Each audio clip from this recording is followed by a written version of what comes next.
Welcome back to Dreamgate Audio Stories. In our previous part, D'Artagnan was drawn beyond the streets of Paris and into the quiet intrigues of the royal court. A world of messages carried in secret, of doors that open only at the right hour, and of danger hidden beneath courtesy and ceremony. At the center of it all lay the Queen's diamonds, not a question of war or death, but of honor, reputation, and political peril, and a mission whose success or failure could expose everything meant to remain unseen. Now, in Part 3, the story shifts. The adventure remains, but the shadows grow longer. Beneath the Musketeers' easy wit and fearless bravado lie histories unspoken and truths carefully concealed. Here, we begin to see that some battles are not fought in open duels, but in memory, in silence, and in the slow unveiling of what has been hidden for years. As D'Artagnan presses forward, the bonds between companions are tested by circumstances no one expected, and a new danger takes shape, subtle and patient, moving not with force, but with calculation. So, take a quiet breath, and step with us once more into Dumas's world where loyalty is precious, secrets are costly, and the past, once disturbed, refuses to sleep again. This is The Three Musketeers. Part 3. Milady and the Secret of Athos. Chapter 24. The Pavilion. At 9 o'clock, D'Artagnan was at the Hôtel des Gardes. He found Planchet all ready. The fourth horse had arrived. Planchet was armed with his musketoon and a pistol. D'Artagnan had his sword, and placed 2 pistols in his belt, then both mounted and departed quietly. It was quite dark, and no one saw them go out. Planchet took place behind his master, and kept at a distance of 10 paces from him. D'Artagnan crossed the quays, went out by the gate of La Conférence, and followed the road, much more beautiful then than it is now, which leads to Street Cloud. As long as he was in the city, Planchet kept at the respectful distance he had imposed upon himself.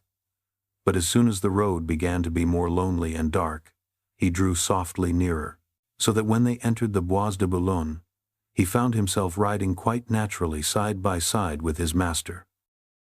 In fact, we must not dissemble that the oscillation of the tall trees and the reflection of the moon in the dark underwood gave him serious uneasiness. D'Artagnan could not help perceiving that something more than usual was passing in the mind of his lackey, and said, "Well, Monsieur Planchet, what is the matter with us now? Don't you think, monsieur, that woods are like churches?" "How so, Planchet?" "Because we dare not speak aloud in one or the other." "But why did you not dare to speak aloud, Planchet? Because you are afraid." "Afraid of being heard?" "Yes, monsieur. Afraid of being heard. Why, there is nothing improper in our conversation, my dear Planchet, and no one could find fault with it." "Ah, monsieur," replied Planchet, recurring to his besetting idea, that Monsieur Bonacieux has something vicious in his eyebrows and something very unpleasant in the play of his lips. "What the devil makes you think of Bonacieux?" "Monsieur, we think of what we can, and not of what we will." "Because you are a coward, Planchet. Monsieur, we must not confound prudence with cowardice. Prudence is a virtue. And you are very virtuous, are you not, Planchet?" "Monsieur, is not that the barrel of a musket which glitters yonder? Had we not better lower our heads?" "In truth," murmured D'Artagnan, to whom M. de Treville's recommendation recurred, "this animal will end by making me afraid." And he put his horse into a trot. Planchet followed the movements of his master as if he had been his shadow, and was soon trotting by his side. "Are we going to continue this pace all night?" asked Planchet. "No, you are at your journey's end." "How, monsieur? And you?" "I am going a few steps farther." "And monsieur leaves me here alone?" "You are afraid, Planchet?" "No. I only beg leave to observe to monsieur that the night will be very cold, that chills bring on rheumatism, and that a lackey who has the rheumatism makes but a poor servant, particularly to a master as active as Monsieur. Well, if you are cold, Planchet, you can go into one of those cabarets that you see yonder, and be in waiting for me at the door by 6 o'clock in the morning. Monsieur, I have eaten and drunk respectfully the crown you gave me this morning, so that I have not a sou left in case I should be cold. Here's half a pistolet. Tomorrow morning. D'Artagnan sprang from his horse, threw the bridle to Planchet, and departed at a quick pace, folding his cloak around him. "Good Lord, how cold I am!" cried Planchet, as soon as he had lost sight of his master, and in such haste was he to warm himself that he went straight to a house set out with all the attributes of a suburban tavern, and knocked at the door. In the meantime D'Artagnan, who had plunged into a bypath, continued his route and reached Street Cloud. But instead of following the main street he turned behind the chateau, reached a sort of retired lane, and found himself soon in front of the pavilion named. It was situated in a very private spot.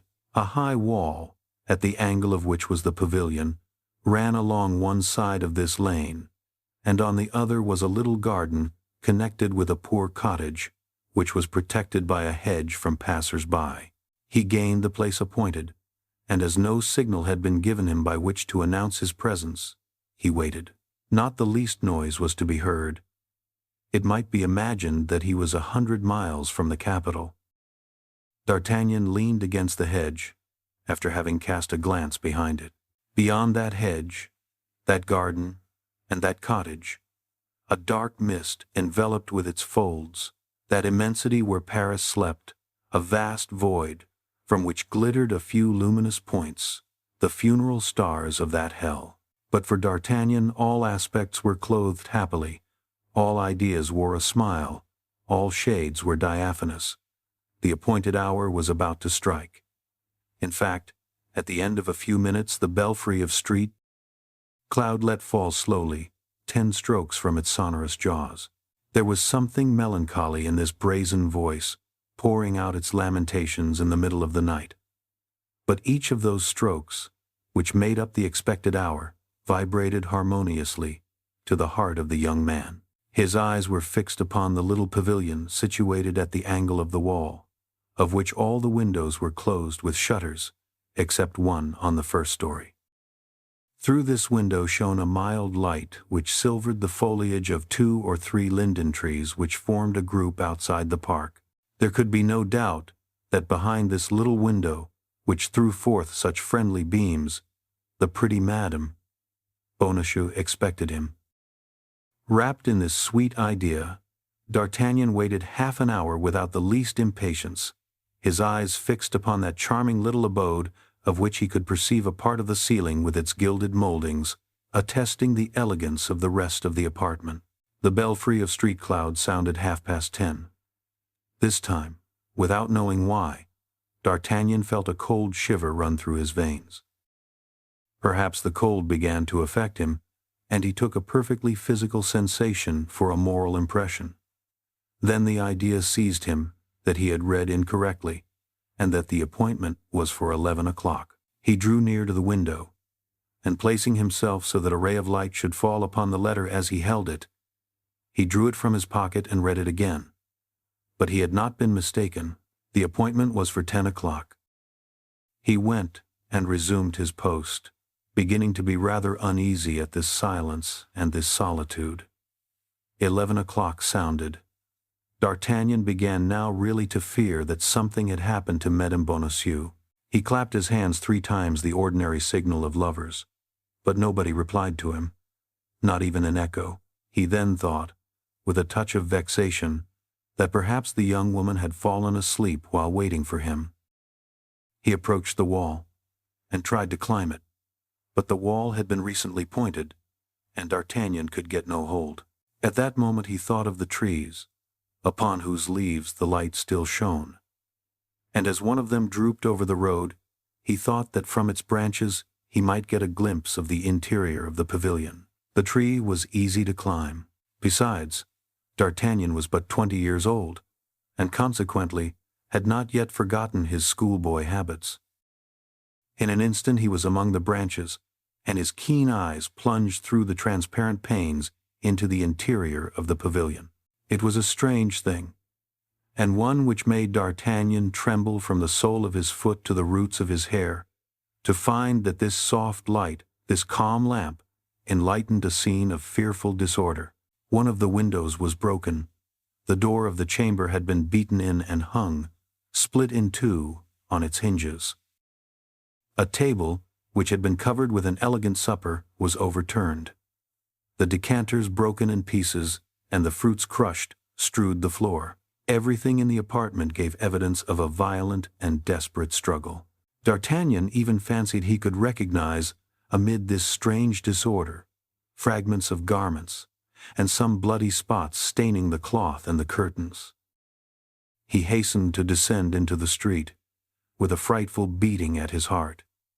He wished to see if he could find other traces of violence. The little soft light shone on in the calmness of the night. D'Artagnan then perceived a thing that he had not before remarked, for nothing had led him to the examination that the ground, trampled here and hoof-marked there, presented confused traces of men and horses.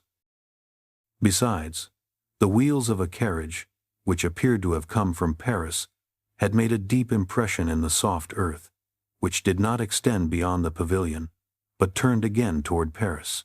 At length D'Artagnan, in pursuing his researches, found near the wall a woman's torn glove. This glove, wherever it had not touched the muddy ground, was of irreproachable odor. It was one of those perfumed gloves that lovers like to snatch from a pretty hand. As D'Artagnan pursued his investigations, a more abundant and more icy sweat rolled in large drops from his forehead. His heart was oppressed by a horrible anguish. His respiration was broken and short, and yet he said, to reassure himself, that this pavilion perhaps had nothing in common with Madame Bonacieux, that the young woman had made an appointment with him before the pavilion and not in the pavilion, that she might have been detained in Paris by her duties or perhaps by the jealousy of her husband. But all these reasons were combated, destroyed, overthrown, by that feeling of intimate pain which, on certain occasions, takes possession of our being, and cries to us so as to be understood unmistakably that some great misfortune is hanging over us. Then D'Artagnan became almost wild. He ran along the high road, took the path he had before taken, and reaching the ferry, interrogated the boatman. About 7 o'clock in the evening, the boatman had taken over a young woman, wrapped in a black mantle, who appeared to be very anxious not to be recognized. But entirely on account of her precautions, the boatman had paid more attention to her and discovered that she was young and pretty. There were then, as now, a crowd of young and pretty women who came to Street Cloud, and who had reasons for not being seen, and yet D'Artagnan did not for an instant doubt that it was Madame Bonacieux, whom the boatman had noticed. D'Artagnan took advantage of the lamp which burned in the cabin of the ferryman to read the billet of Madame Bonacieux once again, and satisfy himself that he had not been mistaken, that the appointment was at Street Cloud and not elsewhere, before the Distreses' pavilion, and not in another street. Everything conspired to prove to D'Artagnan that his presentiments had not deceived him, and that a great misfortune had happened. He again ran back to the chateau. It appeared to him that something might have happened at the pavilion in his absence, and that fresh information awaited him. The lane was still deserted, and the same calm, soft light shone through the window. D'Artagnan then thought of that cottage, silent and obscure, which had no doubt seen all, and could tell its tale. The gate of the enclosure was shut, but he leaped over the hedge, and in spite of the barking of a chained-up dog, went up to the cabin. No one answered to his first knocking. A silence of death reigned in the cabin as in the pavilion. But as the cabin was his last resource, he knocked again. It soon appeared to him that he heard a slight noise within a timid noise which seemed to tremble lest it should be heard. Then D'Artagnan ceased knocking, and prayed with an accent so full of anxiety and promises, terror and cajolery, that his voice was of a nature to reassure the most fearful. At length an old, worm-eaten shutter was opened, or rather pushed ajar, but closed again as soon as the light from a miserable lamp which burned in the corner had shone upon the baldric, sword-belt, and pistol pommels of D'Artagnan. Nevertheless, rapid as the movement had been, D'Artagnan had had time to get a glimpse of the head of an old man. "In the name of heaven," cried he, "listen to me. I have been waiting for someone who has not come. I am dying with anxiety. Has anything particular happened in the neighborhood? Speak!" The window was again opened slowly, and the same face appeared, only it was now still more pale than before. D'Artagnan related his story simply, with the omission of names. He told how he had a rendezvous with a young woman before that pavilion, and how, not seeing her come, he had climbed the linden tree, and by the light of the lamp had seen the disorder of the chamber. The old man listened attentively, making a sign only that it was all so, and then, when D'Artagnan had ended, he shook his head with an air that announced nothing good. "What do you mean?" cried D'Artagnan. "In the name of heaven, explain yourself." "Oh, monsieur," said the old man, "ask me nothing, for if I dared tell you what I have seen, certainly no good would befall me." "You have, then, seen something?" replied D'Artagnan. "In that case, in the name of heaven," continued he, throwing him a pistole, "tell me what you have seen, and I will pledge you the word of a gentleman that not one of your words shall escape from my heart." The old man read so much truth and so much grief in the face of the young man that he made him a sign to listen, and repeated in a low voice, "It was scarcely 9 o'clock when I heard a noise in the street, and was wondering what it could be, when on coming to my door, I found that somebody was endeavoring to open it. As I am very poor and am not afraid of being robbed, I went and opened the gate and saw 3 men at a few paces from it. In the shadow was a carriage with 2 horses and some saddle horses. These horses evidently belonged to the 3 men, who were dressed as cavaliers. "Ah, my worthy gentleman," cried I, "what do you want?" "You must have a ladder?" said he who appeared to be the leader of the party. "Yes, monsieur, the one with which I gather my fruit." "Lend it to us, and go into your house again. There is a crown for the annoyance we have caused you. Only remember this, if you speak a word of what you may see or what you may hear, for you will look and you will listen, I am quite sure, however we may threaten you, you are lost." At these words he threw me a crown, which I picked up, and he took the ladder.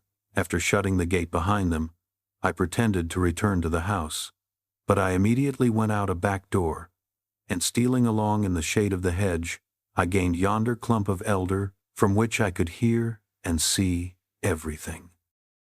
The 3 men brought the carriage up quietly, and took out of it a little man, stout, short, elderly, and commonly dressed in clothes of a dark color, who ascended the ladder very carefully, looked suspiciously in at the window of the pavilion, came down as quietly as he had gone up, and whispered, "It is she."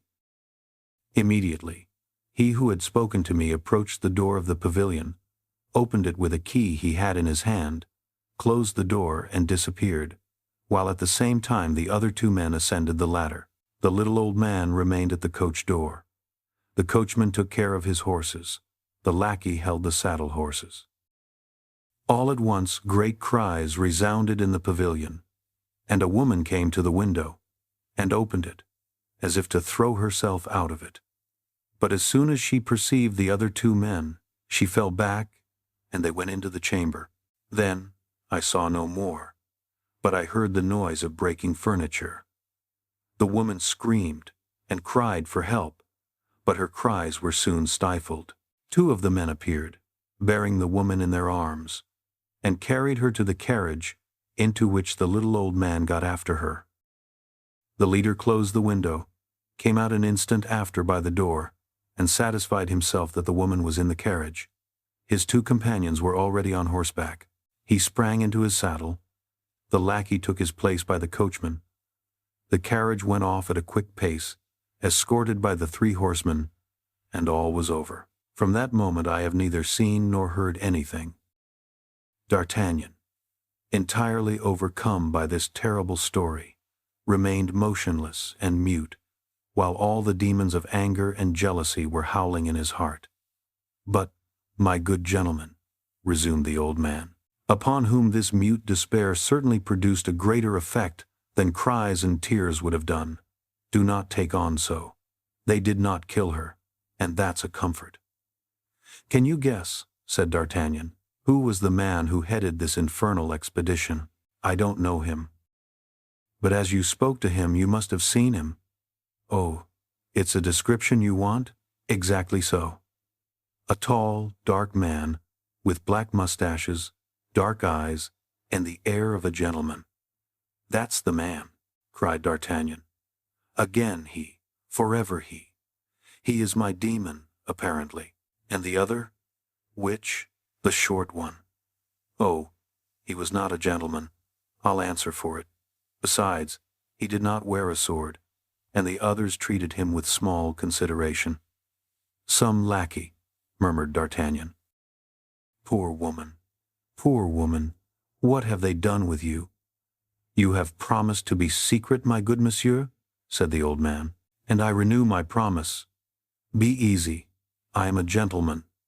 A gentleman has but his word, and I have given you mine." With a heavy heart, D'Artagnan again bent his way toward the ferry. Sometimes he hoped it could not be Madame Bonacieux, and that he should find her next day at the Louvre.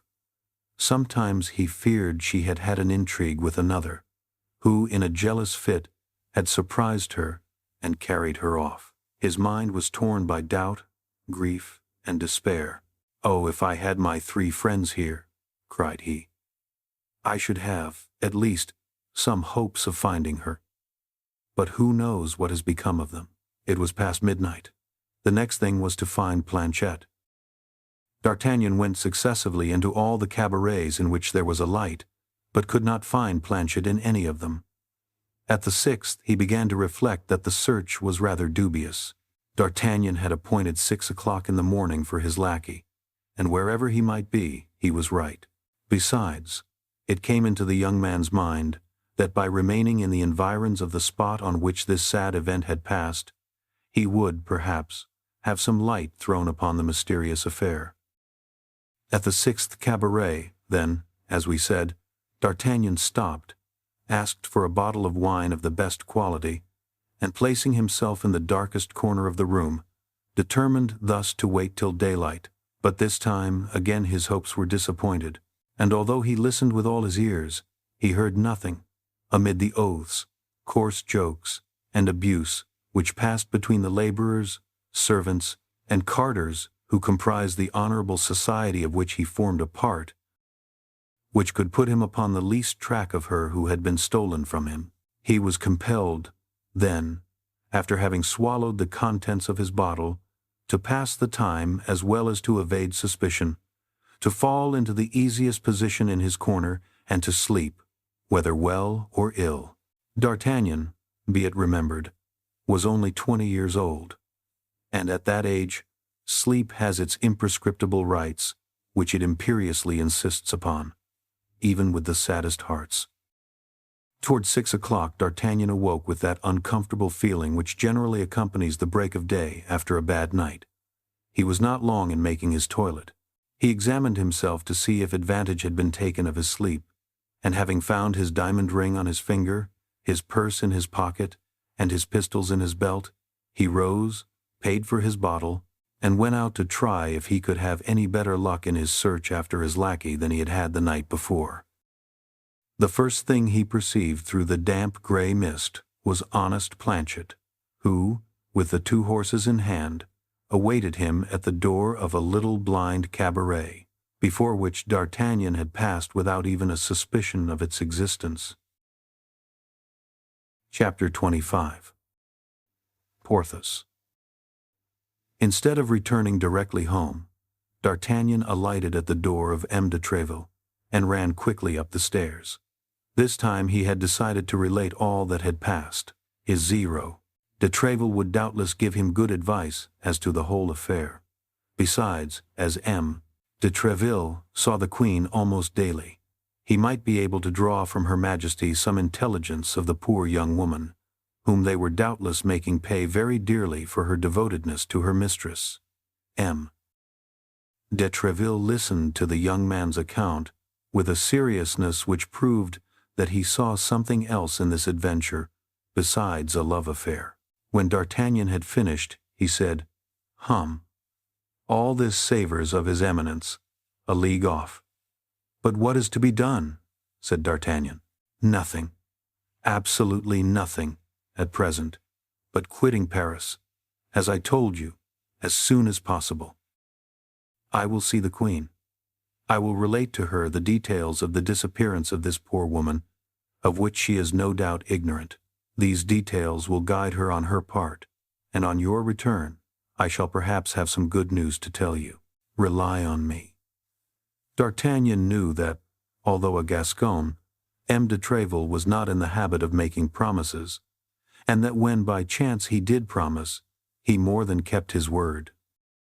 He bowed to him, then, full of gratitude for the past and for the future. And the worthy captain, who on his side felt a lively interest in this young man, so brave and so resolute, pressed his hand kindly, wishing him a pleasant journey. Determined to put the advice of M. de Treville in practice instantly, D'Artagnan directed his course toward the Rue de Fossoyeurs in order to superintend the packing of his valise. On approaching the house, he perceived M. Bonacieux, in mourning costume, standing at his threshold. All that the prudent Planchet had said to him the preceding evening about the sinister character of the old man recurred to the mind of D'Artagnan, who looked at him with more attention than he had done before. In fact, in addition to that yellow, sickly paleness which indicates the insinuation of the bile in the blood, and which might, besides, be accidental, D'Artagnan remarked something perfidiously significant in the play of the wrinkled features of his countenance. A rogue does not laugh in the same way that an honest man does. A hypocrite does not shed the tears of a man of good faith. All falsehood is a mask. And however well made the mask may be, with a little attention we may always succeed in distinguishing it from the true face. It appeared then to D'Artagnan that M. Bonacieux wore a mask, and likewise that that mask was most disagreeable to look upon. In consequence of this feeling of repugnance, he was about to pass without speaking to him, but, as he had done the day before, M. Bonacieux accosted him. "Well, young man," said he, "we appear to pass rather gay nights. 7 o'clock in the morning. Peste, you seem to reverse ordinary customs, and come home at the hour when other people are going out. No one can reproach you for anything of the kind, Monsieur Bonacieux," said the young man. "You are a model for regular people. It is true that when a man possesses a young and pretty wife, he has no need to seek happiness elsewhere. Happiness comes to meet him, does it not, Monsieur Bonacieux?" Bonacieux became as pale as death, and grinned a ghastly smile. "Ah, said Bonacieux, "you are a jocular companion. But where the devil were you gadding last night, my young master? It does not appear to be very clean in the crossroads." D'Artagnan glanced down at his boots, all covered with mud, but that same glance fell upon the shoes and stockings of the mercer, and it might have been said they had been dipped in the same mud heap. Both were stained with splashes of mud of the same appearance. Then a sudden idea crossed the mind of D'Artagnan. That little stout man, short and elderly, that sort of lackey, dressed in dark clothes, treated without ceremony by the men wearing swords who composed the escort, was Bonacieux himself. The husband had presided at the abduction of his wife. A terrible inclination seized D'Artagnan to grasp the mercer by the throat and strangle him. But, as we have said, He was a very prudent youth, and he restrained himself. However, the revolution which appeared upon his countenance was so visible that Bonacieux was terrified at it, and he endeavored to draw back a step or two, but as he was standing before the half of the door which was shut, the obstacle compelled him to keep his place. "Ah, but you are joking, my worthy man," said D'Artagnan. "It appears to me that if my boots need a sponge, your stockings and shoes stand in equal need of a brush. May you not have been philandering a little also, Monsieur Bonacieux? Oh, the devil! That's unpardonable in a man of your age, and who besides has such a pretty wife as yours. Oh, Lord! No," said Bonacieux, "but yesterday I went to Street Monday to make some inquiries after a servant, as I cannot possibly do without one, and the roads were so bad that I brought back all this mud, which I have not yet had time to remove." The place named by Bonacieux as that which had been the object of his journey was a fresh proof in support of the suspicions D'Artagnan had conceived. Bonacieux had named Monday because Monday was in an exactly opposite direction from Street Cloud. This probability afforded him his first consolation. If Bonacieux knew where his wife was, one might, by extreme means, force the mercer to open his teeth and let his secret escape. The question, then, was how to change this probability into a certainty. "Pardon, my dear Monsieur Bonacieux, if I don't stand upon ceremony," said D'Artagnan, "but nothing makes one so thirsty as want of sleep. I am parched with thirst. Allow me to take a glass of water in your apartment. You know that is never refused among neighbors." Without waiting for the permission of his host, D'Artagnan went quickly into the house, and cast a rapid glance at the bed. It had not been used. Bonacieux had not been abed. He had only been back an hour or two. He had accompanied his wife to the place of her confinement, or else at least to the first relay. "Thanks, Monsieur Bonacieux," said D'Artagnan, emptying his glass. "That is all I wanted of you. I will now go up into my apartment. I will make Planchet brush my boots. And when he is done, I will, if you like, send him to you to brush your shoes." He left the mercer quite astonished at his singular farewell, and asking himself if he had not been a little inconsiderate. At the top of the stairs he found Planchet in a great fright. "Ah, monsieur," cried Planchet, as soon as he perceived his master, "here is more trouble. I thought you would never come in."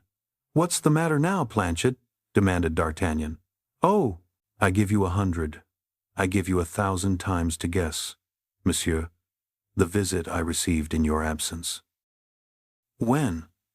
"About half an hour ago, while you were at Monsieur de Tréville's. Who has been here? Come, speak." "Monsieur de Cavois." "Monsieur de Cavois? In person? The captain of the cardinal's guards? Himself? Did he come to arrest me?"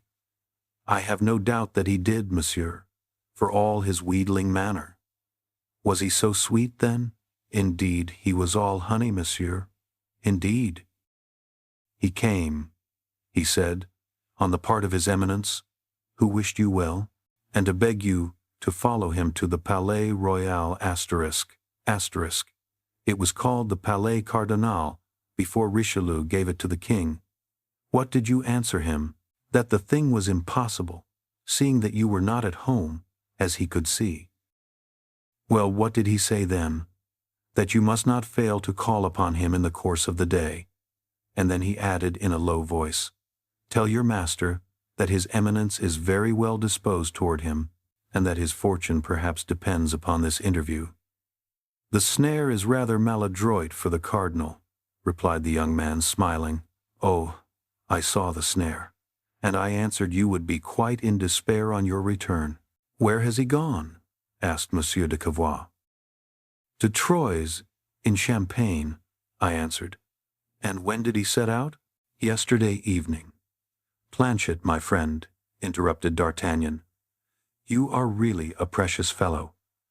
You will understand, monsieur, I thought there would be still time, if you wish, to see Monsieur de Cavois to contradict me by saying you were not yet gone. The falsehood would then lie at my door, and as I am not a gentleman, I may be allowed to lie. Be of good heart, Planchet. You shall preserve your reputation as a veracious man. In a quarter of an hour we set off. That's the advice I was about to give, monsieur. And where are we going, may I ask, without being too curious? Pardieu, in the opposite direction to that which you said I was gone.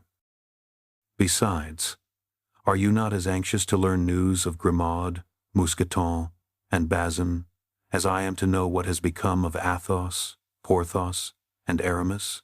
Yes, monsieur, said Planchet, and I will go as soon as you please. Indeed, I think provincial air will suit us much better just now than the air of Paris. So then, pack up our luggage, Planchet, and let us be off. On my part, I will go out with my hands in my pockets, that nothing may be suspected. You may join me at the Hôtel des Gardes.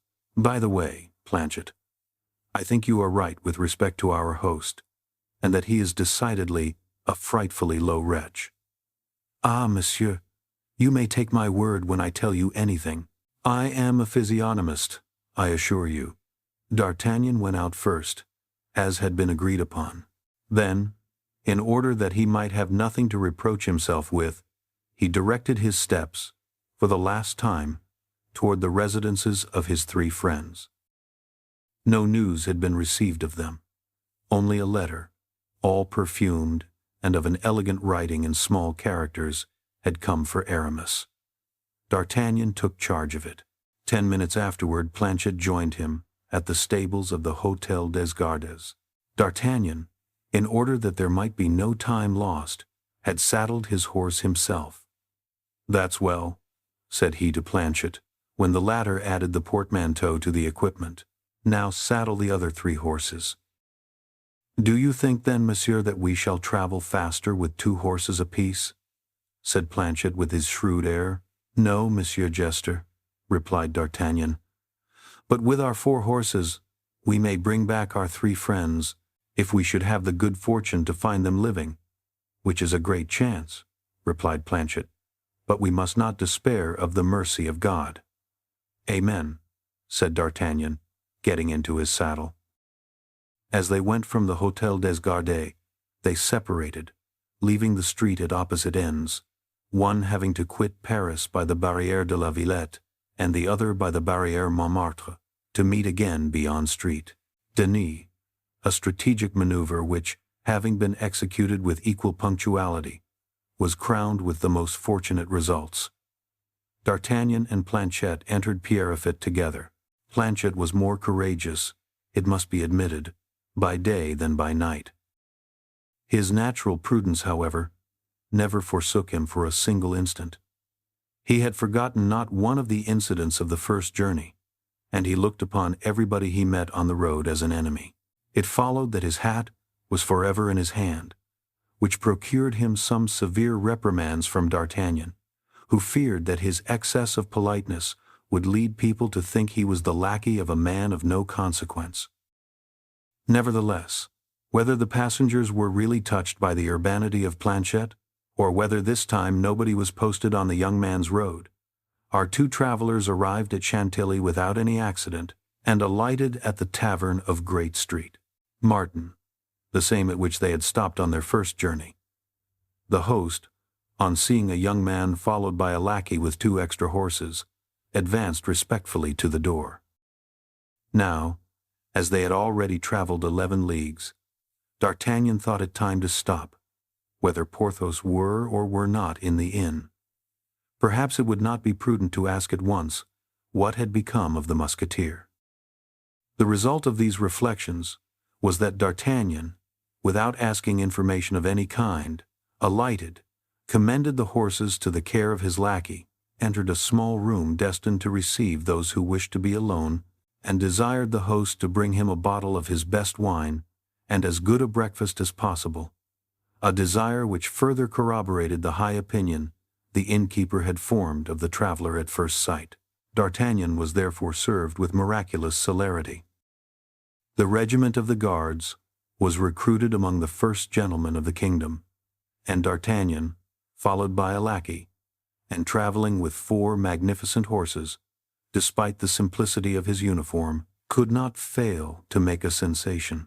The host desired himself to serve him, which D'Artagnan perceiving, ordered 2 glasses to be brought, and commenced the following conversation.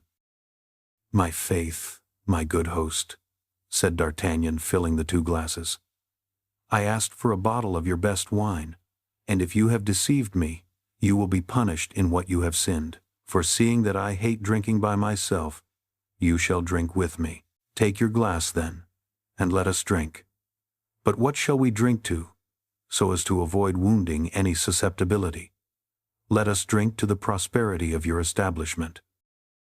"Your lordship does me much honor," said the host, "and I thank you sincerely for your kind wish. But don't mistake," said D'Artagnan, "there is more selfishness in my toast than perhaps you may think. For it is only in prosperous establishments that one is well received. In hotels that do not flourish, everything is in confusion, and the traveler is a victim to the embarrassments of his host. Now, I travel a great deal, particularly on this road, and I wish to see all innkeepers making a fortune. It seems to me," said the host, "that this is not the first time I have had the honor of seeing Monsieur. Bah! I have passed perhaps 10 times through Chantilly, and out of the 10 times I have stopped 3 or 4 times at your house at least. Why, I was here only 10 or 12 days ago. I was conducting some friends, musketeers, one of whom, by the by, had a dispute with a stranger, a man who sought a quarrel with him, for I don't know what." "Exactly so," said the host. "I remember it perfectly. It is not Monsieur Porthos that your lordship means." "Yes, that is my companion's name. My God, my dear host, tell me if anything has happened to him? Your lordship must have observed that he could not continue his journey?" "Why, to be sure, he promised to rejoin us, and we have seen nothing of him. He has done us the honor to remain here." "What? He had done you the honor to remain here?" "Yes, monsieur, in this house, and we are even a little uneasy." "On what account?" "Of certain expenses he has contracted." "Well, but whatever expenses he may have incurred, I am sure he is in a condition to pay them." "Ah, monsieur, you infuse genuine balm into my blood.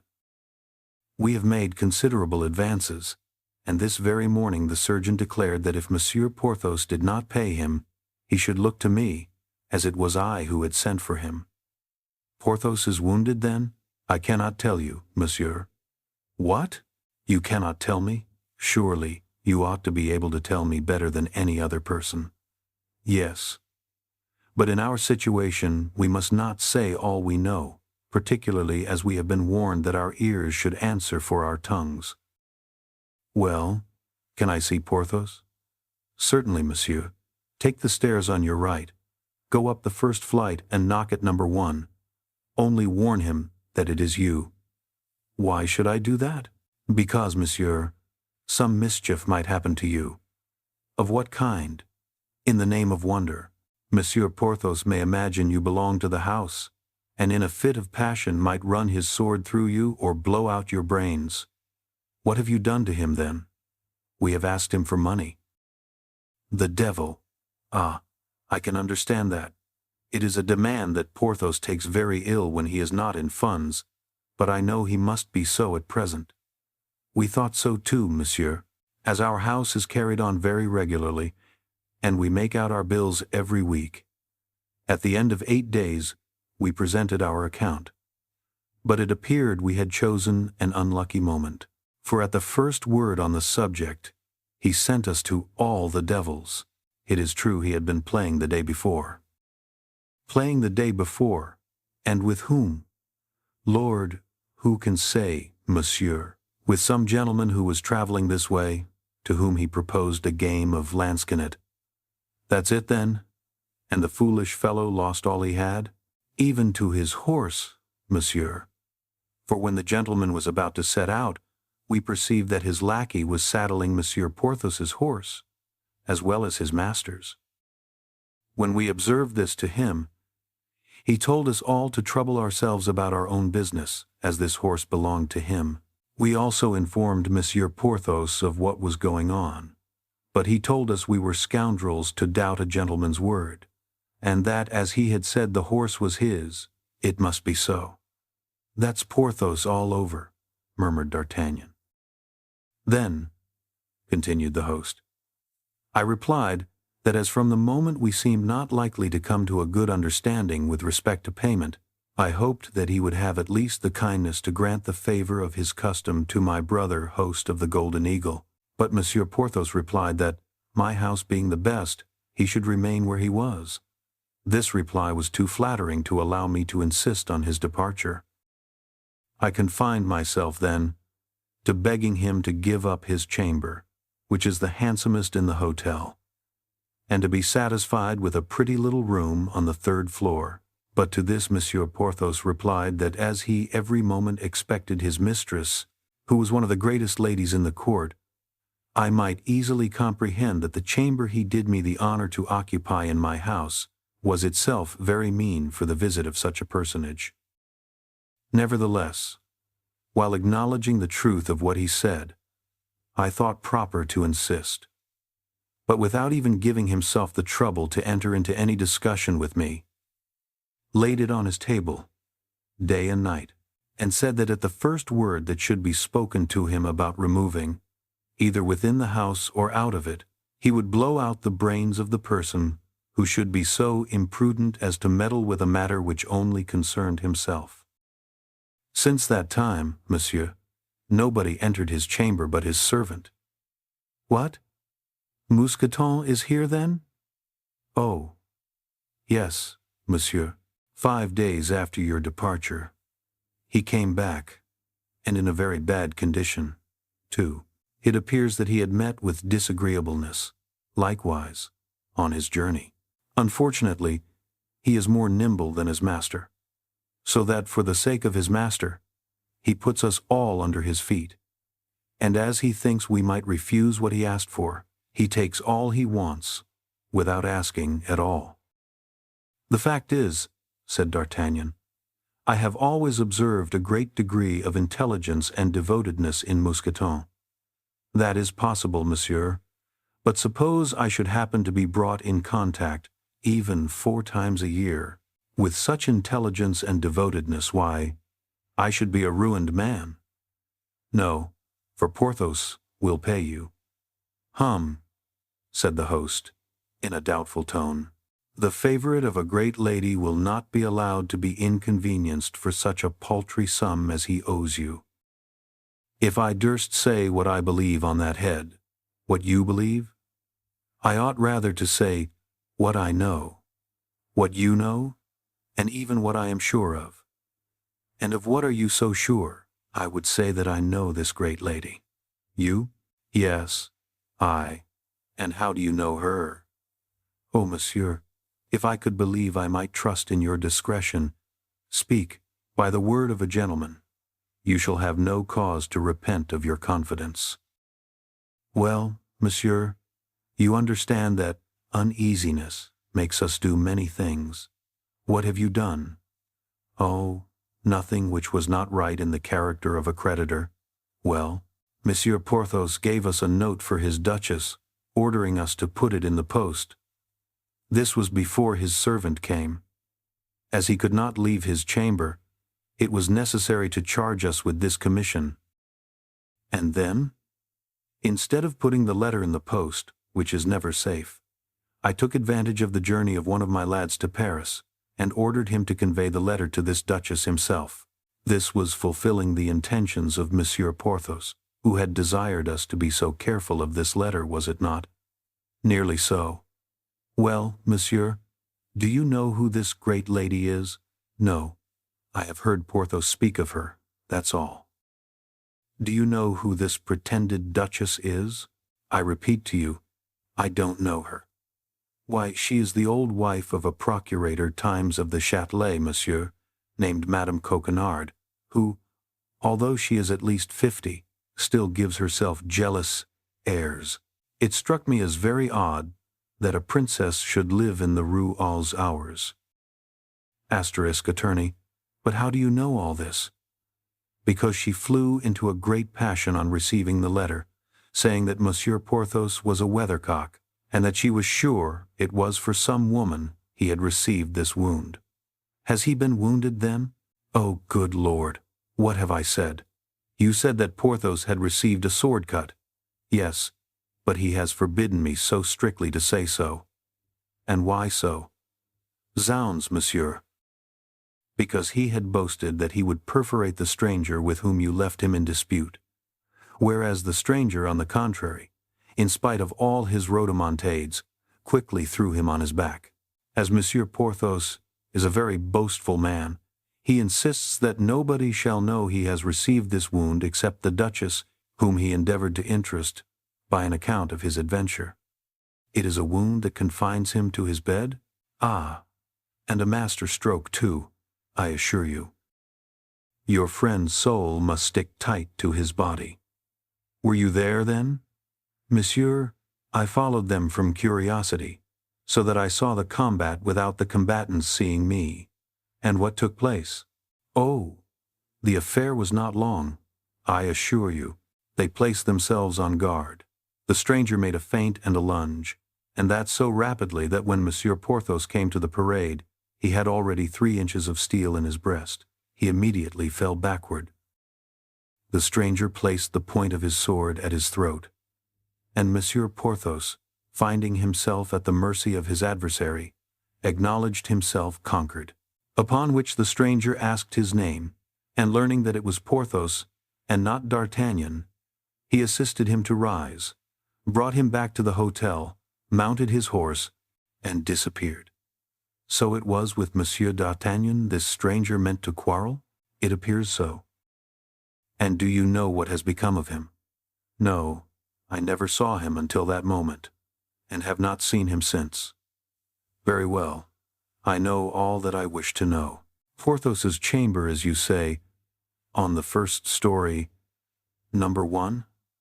Yes, monsieur, the handsomest in the inn, a chamber that I could have let 10 times over. Bah! Be satisfied, said D'Artagnan, laughing. Porthos will pay you with the money of the Duchess Coquenard. Oh, monsieur, procurator's wife or duchess, if she will but loosen her purse strings, it will be all the same. But she positively answered that she was tired of the exigencies and infidelities of Monsieur Porthos, and that she would not send him a denier. And did you convey this answer to your guest? We took good care not to do that. He would have found in what fashion we had executed his commission. So that he still expects his money? Oh, Lord! Yes, monsieur. Yesterday he wrote again, but it was his servant who this time put the letter in the post. Do you say the procurator's wife is old and ugly? 50 at least, monsieur, and not at all handsome, according to Pathod's account. In that case, you may be quite at ease. She will soon be softened. Besides, Porthos cannot owe you much. How? Not much. 20 good pistoles, already, without reckoning the doctor. He denies himself nothing. It may easily be seen he has been accustomed to live well. Never mind. If his mistress abandons him, he will find friends. I will answer for it. So, my dear host, be not uneasy, and continue to take all the care of him that his situation requires. Monsieur has promised me not to open his mouth about the procurator's wife, and not to say a word of the wound. That's agreed. You have my word. Oh, he would kill me. Don't be afraid. He is not so much of a devil as he appears. Saying these words, D'Artagnan went upstairs, leaving his host a little better satisfied with respect to 2 things, in which he appeared to be very much interested, his debt and his life. At the top of the stairs, upon the most conspicuous door of the corridor, was traced in black ink a gigantic number 1. D'Artagnan knocked, and upon the bidding to come in, which came from inside, he entered the chamber. Porthos was in bed, and was playing a game at lansquenet with Mousqueton to keep his hand in, while a spit loaded with partridges was turning before the fire, and on each side of a large chimney-piece, over 2 chafing dishes, were boiling 2 stew pans, from which exhaled a double odor of rabbit and fish stews, rejoicing to the smell. In addition to this, he perceived that the top of a wardrobe and the marble of a commode were covered with empty bottles. At the sight of his friend, Porthos uttered a loud cry of joy, and Mousqueton, rising respectfully, yielded his place to him, and went to give an eye to the 2 stewpans, of which he appeared to have the particular inspection. "Ah, pardieu! Is that you?" said Porthos to D'Artagnan. "You are right, welcome. Excuse my not coming to meet you, but," added he, looking at D'Artagnan with a certain degree of uneasiness, "you know what has happened to me?" "No." "Has the host told you nothing, then?" "I asked after you, and came up as soon as I could." Porthos seemed to breathe more freely. "And what has happened to you, my dear Porthos?" continued D'Artagnan. "Why, on making a thrust at my adversary, whom I had already hit 3 times, and whom I meant to finish with the 4th, I put my foot on a stone, slipped, and strained my knee. Truly, honor, luckily for the rascal, for I should have left him dead on the spot, I assure you." "And what has become of him?" "Oh, I don't know. He had enough, and set off without waiting for the rest. But you, my dear D'Artagnan, what has happened to you?" "So that this strain of the knee," continued D'Artagnan, "my dear Porthos, keeps you in bed?" "My God, that's all. I shall be about again in a few days." "Why did you not have yourself conveyed to Paris? You must be cruelly bored here." "That was my intention. But, my dear friend, I have one thing to confess to you." "What's that?" "It is that as I was cruelly bored, as you say, and as I had the 75 pistoles in my pocket which you had distributed to me, in order to amuse myself I invited a gentleman who was traveling this way to walk up and proposed a cast of dice. He accepted my challenge, and, my faith, my 75 pistoles passed from my pocket to his, without reckoning my horse, which he won into the bargain." "But you, my dear D'Artagnan? What can you expect, my dear Porthos? A man is not privileged in all ways," said D'Artagnan. "You know the proverb, 'Unlucky at play, lucky in love.' You are too fortunate in your love for play not to take its revenge. What consequence can the reverses of fortune be to you? Have you not, happy rogue that you are, have you not your Duchess, who cannot fail to come to your aid? Well, you see, my dear D'Artagnan, with what ill luck I play," replied Porthos, with the most careless air in the world. "I wrote to her to send me 50 louis or so, of which I stood absolutely in need on account of my accident." "Well, well, she must be at her country seat, for she has not answered me." "Truly?" "No. So I yesterday addressed another epistle to her, still more pressing than the first. But you are here, my dear fellow. Let us speak of you. I confess I began to be very uneasy on your account. But your host behaves very well toward you, as it appears, my dear Porthos," said D'Artagnan, directing the sick man's attention to the full stewpans and the empty bottles. So, replied Porthos. "Only 3 or 4 days ago, the impertinent jackanapes gave me his bill, and I was forced to turn both him and his bill out of the door, so that I am here something in the fashion of a conqueror, holding my position, as it were, my conquest. So you see, being in constant fear of being forced from that position, I am armed to the teeth." "And yet," said D'Artagnan, laughing, "it appears to me that from time to time you must make sorties." And he again pointed to the bottles and the stewpans. "Not I, unfortunately," said Porthos. "This miserable strain confines me to my bed, but Mousqueton forages and brings in provisions. Friend Mousqueton, you see that we have a reinforcement, and we must have an increase of supplies. Mousqueton, said D'Artagnan, you must render me a service. What, monsieur? You must give your recipe to Planchet. I may be besieged in my turn, and I shall not be sorry for him to be able to let me enjoy the same advantages with which you gratify your master. Lord, monsieur, there is nothing more easy, said Mousqueton, with a modest air. One only needs to be sharp, that's all. I was brought up in the country, and my father in his leisure time was something of a poacher. And what did he do the rest of his time? Monsieur, he carried on a trade which I have always thought satisfactory. Which? As it was a time of war between the Catholics and the Huguenots, and as he saw the Catholics exterminate the Huguenots, and the Huguenots exterminate the Catholics, all in the name of religion, he adopted a mixed belief which permitted him to be sometimes Catholic, sometimes a Huguenot. Now, he was accustomed to walk with his fowling piece on his shoulder, behind the hedges which border the roads, and when he saw a Catholic coming alone, the Protestant religion immediately prevailed in his mind. He lowered his gun in the direction of the traveler. Then, when he was within 10 paces of him, he commenced a conversation which almost always ended by the traveler's abandoning his purse to save his life. It goes without saying that when he saw a Huguenot coming, he felt himself filled with such ardent Catholic zeal that he could not understand how, a quarter of an hour before, he had been able to have any doubts upon the superiority of our holy religion. For my part, monsieur, I am Catholic, my father, faithful to his principles, having made my elder brother a Huguenot. And what was the end of this worthy man? Asked D'Artagnan. Oh, of the most unfortunate kind, monsieur.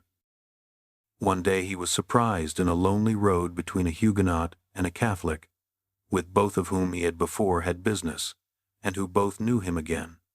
So they united against him, and hanged him on a tree. Then they came and boasted of their fine exploit in the cabaret of the next village, where my brother and I were drinking. And what did you do? Said D'Artagnan. We let them tell their story out, replied Mousqueton. Then, as in leaving the cabaret they took different directions, my brother went and hid himself on the road of the Catholic, and I on that of the Huguenot. 2 hours after, all was over. We had done the business of both. Admiring the foresight of our poor father, who had taken the precaution to bring each of us up in a different religion. Well, I must allow, as you say, your father was a very intelligent fellow. And you say in his leisure moments the worthy man was a poacher? Yes, monsieur, and it was he who taught me to lay a snare and ground a line. The consequence is that when I saw our laborers, which did not at all suit 2 such delicate stomachs as ours, I had recourse to a little of my old trade. While walking near the wood of Monsieur le Prince, I laid a few snares in the runs, and while reclining on the banks of His Highness's pieces of water, I slipped a few lines into his fish ponds.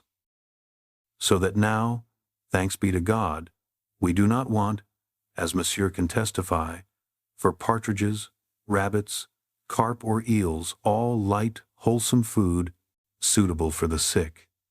But the wine, said D'Artagnan. Who furnishes the wine? Your host?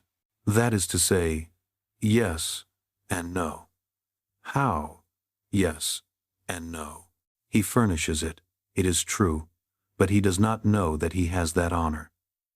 Explain yourself, Mousqueton. Your conversation is full of instructive things. That is it, monsieur. It has so chanced that I met with a Spaniard in my peregrinations who had seen many countries, and among them the New World. What connection can the New World have with the bottles which are on the commode and the wardrobe? Patience, monsieur.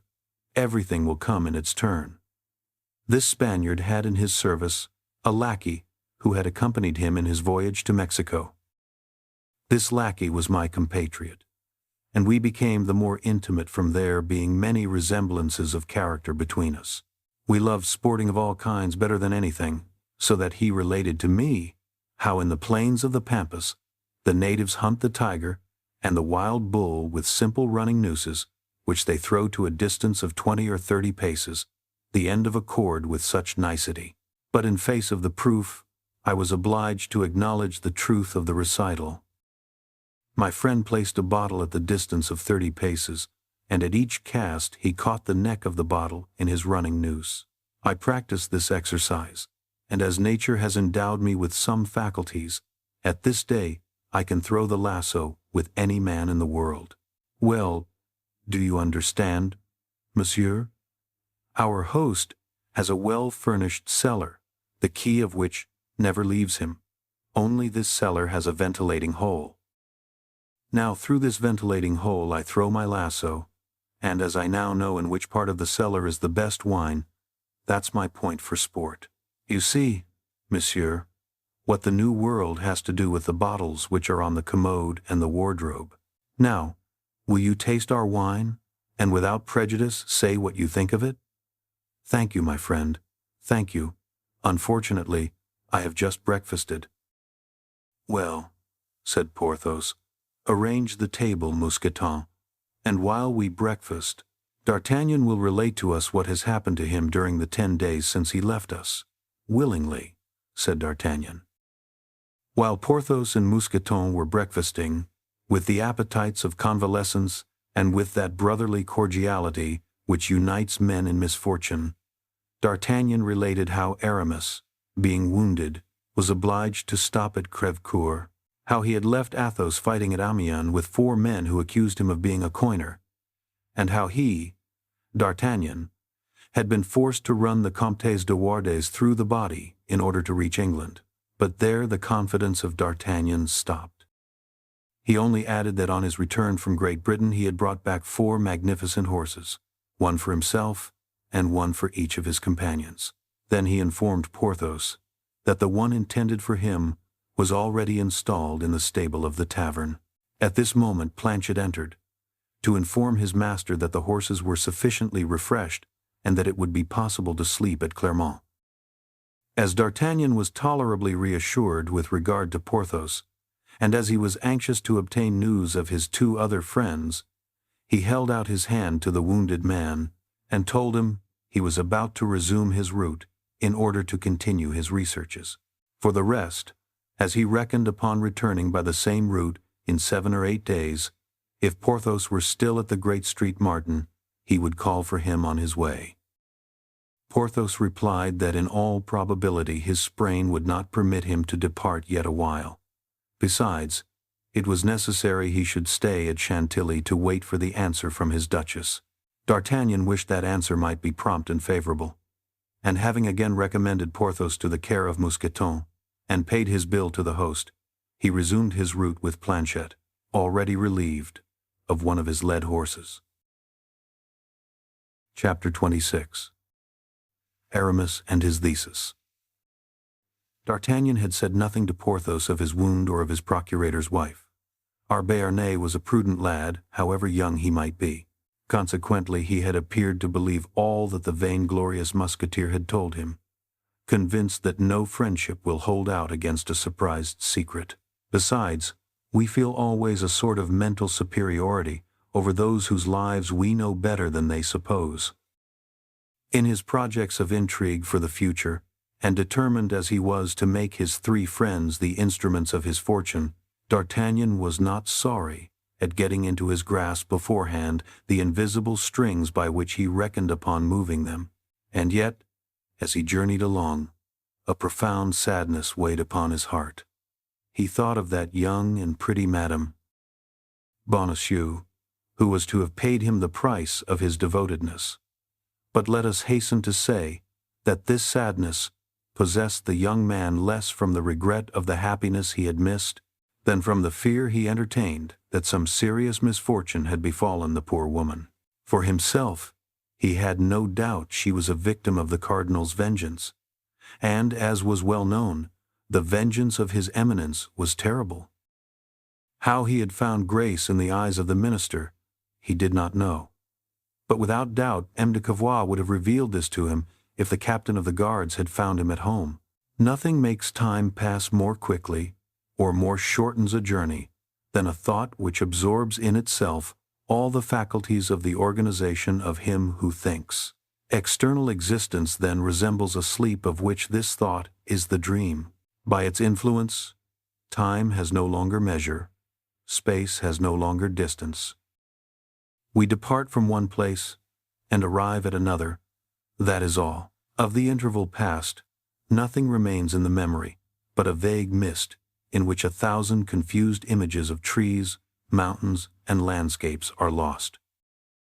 It was as a prey to this hallucination that D'Artagnan traveled, at whatever pace his horse pleased, the 6 or 8 leagues that separated Chantilly from Crèvecoeur, without his being able to remember on his arrival in the village any of the things he had passed or met with on the road. There only his memory returned to him. He shook his head, perceived the cabaret at which he had left Aramis, and putting his horse to the trot, he shortly pulled up at the door. This time it was not a host, but a hostess who received him. D'Artagnan was a physiognomist. His eye took in at a glance the plump, cheerful countenance of the mistress of the place, and he at once perceived there was no occasion for dissembling with her, or of fearing anything from one blessed with such a joyous physiognomy. "My good dame," asked D'Artagnan, "can you tell me what has become of one of my friends, whom we were obliged to leave here about a dozen days ago? A handsome young man, 3 or 24 years old, mild, amiable, and well made? That is, he wounded in the shoulder." "Just so. Well, monsieur, he is still here." "Ah, pardieu." "My dear dame," said D'Artagnan, springing from his horse and throwing the bridle to Planchet, "you restore me to life. Where is this dear Aramis? Let me embrace him. I am in a hurry to see him again." "Pardon, monsieur, but I doubt whether he can see you at this moment." "Why so? Has he a lady with him?" "Jesus, what do you mean by that? Poor lad? No, monsieur, he has not a lady with him." "With whom is he then?" "With the curate of Montdidier and the superior of the Jesuits of Amiens." "Good heavens!" cried D'Artagnan. "Is the poor fellow worse then?" "No, monsieur, quite the contrary. But after his illness grace touched him, and he determined to take orders." "That's it," said D'Artagnan. "I had forgotten that he was only a musketeer for a time. Monsieur still insists upon seeing him?" "More than ever." "Well, monsieur has only to take the right-hand staircase in the courtyard and knock at number 5 on the 2nd floor." D'Artagnan walked quickly in the direction indicated, and found one of those exterior staircases that are still to be seen in the yards of our old-fashioned taverns. But there was no getting at the place of sojourn of the future abbé. The defiles of the chamber of Aramis were as well guarded as the gardens of Armida. Bazin was stationed in the corridor, and barred his passage with the more intrepidity that, after many years of trial, Bazin found himself near a result of which he had ever been ambitious. In fact, the dream of poor Bazin had always been to serve a churchman, and he awaited with impatience the moment, always in the future, when Aramis would throw aside the uniform and assume the cassock. The daily renewed promise of the young man that the moment would not long be delayed had alone kept him in the service of a musketeer, a service in which, he said, his soul was in constant jeopardy. Bazin was then at the height of joy. In all probability, this time his master would not retract. The union of physical pain with moral uneasiness had produced the effect so long desired. Aramis, suffering at once in body and mind, had at length fixed his eyes and his thoughts upon religion, and he had considered as a warning from heaven the double accident which had happened to him, that is to say, the sudden disappearance of his mistress and the wound in his shoulder. It may be easily understood that in the present disposition of his master, nothing could be more disagreeable to Bazin than the arrival of D'Artagnan, which might cast his master back again into that vortex of mundane affairs which had so long carried him away. He resolved, then, to defend the door bravely, and as, betrayed by the mistress of the inn, he could not say that Aramis was absent He endeavored to prove to the newcomer that it would be the height of indiscretion to disturb his master in his pious conference, which had commenced with the morning and would not, as Bazin said, terminate before night. But D'Artagnan took very little heed of the eloquent discourse of M. Bazin, and as he had no desire to support a polemic discussion with his friend's valet, he simply moved him out of the way with one hand, and with the other turned the handle of the door of number 5. The door opened, and D'Artagnan went into the chamber. Aramis, in a black gown, his head enveloped in a sort of round, flat cap, not much unlike a calotte, was seated before an oblong table, covered with rolls of paper and enormous volumes in folio. At his right hand was placed the superior of the Jesuits, and on his left the curate of Montdidier. The curtains were half drawn, and only admitted the mysterious light calculated for beatific reveries. All the mundane objects that generally strike the eye on entering the room of a young man, particularly when that young man is a musketeer, had disappeared as if by enchantment. And, for fear, no doubt, that the sight of them might bring his master back to ideas of this world, Bazin had laid his hands upon sword, pistols, plumed hat, and embroideries and laces of all kinds and sorts. In their stead, D'Artagnan thought he perceived in an obscure corner a discipline cord suspended from a nail in the wall. At the noise made by D'Artagnan in entering, Aramis lifted up his head and beheld his friend. But to the great astonishment of the young man, the sight of him did not produce much effect upon the musketeer, so completely was his mind detached from the things of this world. "Good day, dear D'Artagnan," said Aramis. "Believe me, I am glad to see you." "So am I delighted to see you," said D'Artagnan, "although I am not yet sure that it is Aramis I am speaking to." "To himself, my friend, to himself. But what makes you doubt it?" "I was afraid I had made a mistake in the chamber, and that I had found my way into the apartment of some churchman. Then another error seized me on seeing you in company with these gentlemen. I was afraid you were dangerously ill." The two men in black, who guessed D'Artagnan's meaning, darted at him a glance which might have been thought threatening, but D'Artagnan took no heed of it. "I disturb you perhaps, my dear Aramis," continued D'Artagnan, "for by what I see I am led to believe that you are confessing to these gentlemen." Aramis colored imperceptibly. "You disturb me? Oh, quite the contrary, dear friend. I swear, and as a proof of what I say, permit me to declare, I am rejoiced to see you safe and sound." "Ah, he'll come round," thought D'Artagnan. "That's not bad. This gentleman, who is my friend, has just escaped from a serious danger," continued Aramis, with unction, pointing to D'Artagnan with his hand, and addressing the two ecclesiastics. "Praise God, monsieur," replied they, bowing together. "I have not failed to do so, your reverences," replied the young man, returning their salutation. "You arrive in good time, dear D'Artagnan," said Aramis, "and by taking part in our discussion may assist us with your intelligence. Monsieur the Principal of Amiens, Monsieur the Curate of Montdidier, and I are arguing certain theological questions in which we have been much interested. I shall be delighted to have your opinion." "The opinion of a swordsman can have very little weight," replied D'Artagnan, who began to be uneasy at the turn things were taking. "And you had better be satisfied, believe me, with the knowledge of these gentlemen." The two men in black bowed in their turn. "On the contrary," replied Aramis, "your opinion will be very valuable. The question is this: Monsieur the Principal thinks that my thesis ought to be dogmatic and didactic. Your thesis. Are you, then, making a thesis?"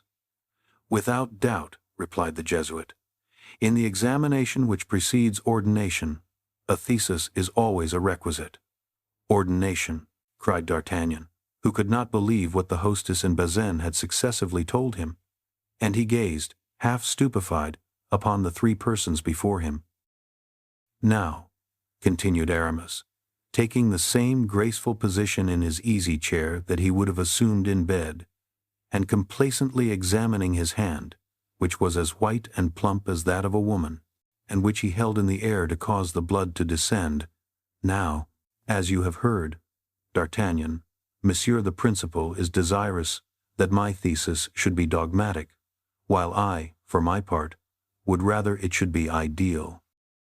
This is the reason why Monsieur the Principal has proposed to me the following subject, which has not yet been treated upon, and in which I perceive there is matter for magnificent elaboration. Utraque manus, in benedicendo claricis, inferioribus necessaria est. D'Artagnan, whose erudition we are well acquainted with, evinced no more interest on hearing this quotation than he had at that of M.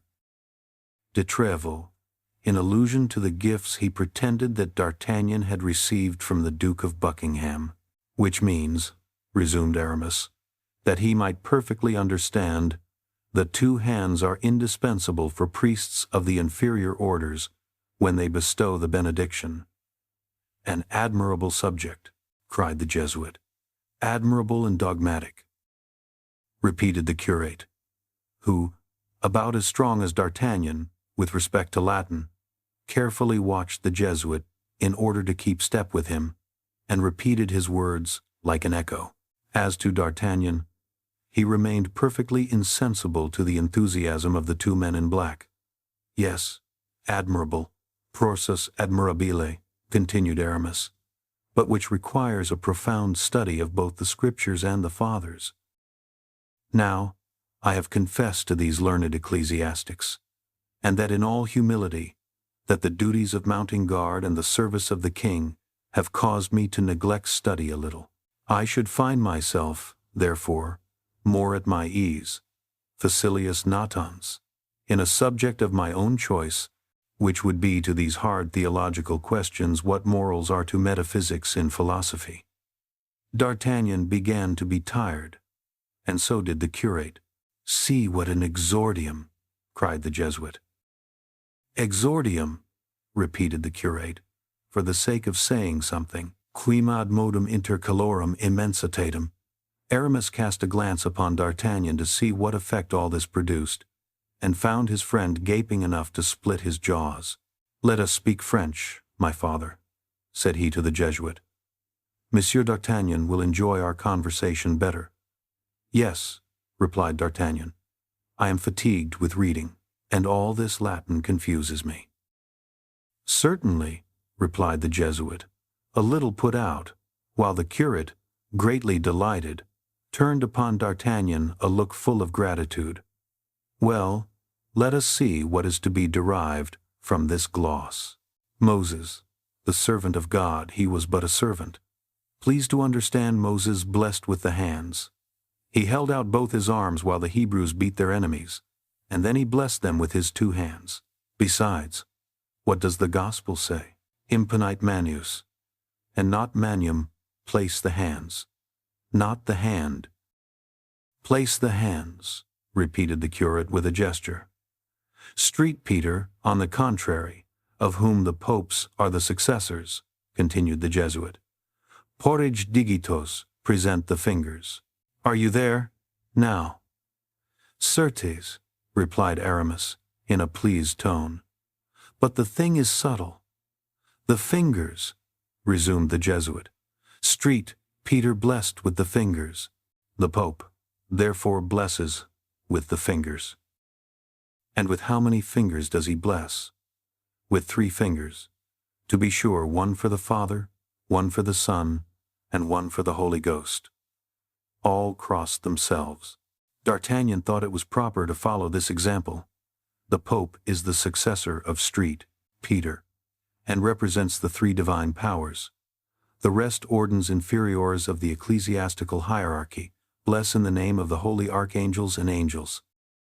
The most humble clerks, such as our deacons and sacristans, bless with holy water sprinklers, which resemble an infinite number of blessing fingers. There is the subject simplified, argumentum, omni denudatum, ornamento. I could make of that subject 2 volumes the size of this, continued the Jesuit. And in his enthusiasm he struck a street Chrysostom in folio, which made the table bend beneath its weight. D'Artagnan trembled. "Certes," said Aramis, "I do justice to the beauties of this thesis, but at the same time I perceive it would be overwhelming for me. I had chosen this text. Tell me, dear D'Artagnan, if it is not to your taste, non inutile est desiderium in oblatione. That is, a little regret is not unsuitable in an offering to the Lord." "Stop there," cried the Jesuit, "for that thesis touches closely upon heresy. There is a proposition almost like it in the Augustinus of the heresiarch Jansenius, whose book will sooner or later be burned by the hands of the executioner. Take care, my young friend. You are inclining toward false doctrines, my young friend. You will be lost." "You will be lost," said the curate, shaking his head sorrowfully. "You approach that famous point of free will, which is a mortal rock. You face the insinuations of the Pelagians and the semi-Pelagians."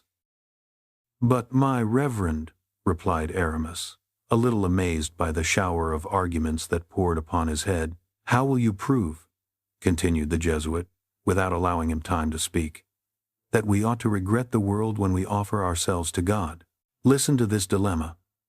God is God, and the world is the devil. To regret the world is to regret the devil. That is my conclusion." "And that is mine also," said the curate. "But for heaven's sake," resumed Aramis. "Desiderus diabolum. Unhappy man," cried the Jesuit. "He regrets the devil." "Ah, my young friend," added the curate, groaning, "do not regret the devil, I implore you." D'Artagnan felt himself bewildered. It seemed to him as though he were in a madhouse, and was becoming as mad as those he saw. He was, however, forced to hold his tongue from not comprehending half the language they employed. "But listen to me, then," resumed Aramis, with politeness mingled with a little impatience. "I do not say I regret. No, I will never pronounce that sentence, which would not be orthodox." The Jesuit raised his hands toward heaven, and the curate did the same. "No, but pray grant me that it is acting with an ill grace to offer to the Lord only that with which we are perfectly disgusted. Don't you think so, D'Artagnan?" "I think so indeed," cried he. The Jesuit and the curate quite started from their chairs. This is the point of departure. It is a syllogism. The world is not wanting in attractions. I quit the world, then I make a sacrifice. Now, the Scripture says positively, "Make a sacrifice unto the Lord." "That is true," said his antagonists. "And then," said Aramis, pinching his ear to make it red, as he rubbed his hands to make them white, "and then I made a certain rondeau upon it last year, which I showed to Monsieur Voiture, and that great man paid me 1,000 compliments." "A rondeau," said the Jesuit disdainfully. "A rondeau," said the curate mechanically. "Repeat it, repeat it," cried D'Artagnan. "It will make a little change." "Not so, for it is religious," replied Aramis. "It is theology in verse." "The devil," said D'Artagnan. "Here it is," said Aramis, with a little look of diffidence, which, however, was not exempt from a shade of hypocrisy. "Vous qui pleurez un passé plein de charme, et qui traînez des jours infortunés, tous vos malheurs se verront terminés, quand à Dieu seul vous offrirez vos larmes. Vous qui pleurez, you who weep for pleasures fled, while dragging on a life of care, all your woes will melt in air. If to God your tears are shed, you who weep." D'Artagnan and the curate appeared pleased. The Jesuit persisted in his opinion. "Beware of a profane taste in your theological style. What says Augustine on this subject? Severus sit clericorum verbo." "Yes, let the sermon be clear," said the curate. "Now," hastily interrupted the Jesuit, on seeing that his acolyte was going astray, "now your thesis would please the ladies.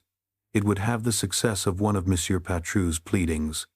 "Please God," cried Aramis, transported. "There it is," cried the Jesuit. "The world still speaks within you in a loud voice, altissima voce. You follow the world, my young friend, and I tremble lest grace prove not efficacious. Be satisfied, my reverend father. I can answer for myself. Mundane presumption. I know myself, father. My resolution is irrevocable." "Then you persist in continuing that thesis?" "I feel myself called upon to treat that, and no other. I will see about the continuation of it, and tomorrow I hope you will be satisfied with the corrections I shall have made in consequence of your advice." "Work slowly," said the curate.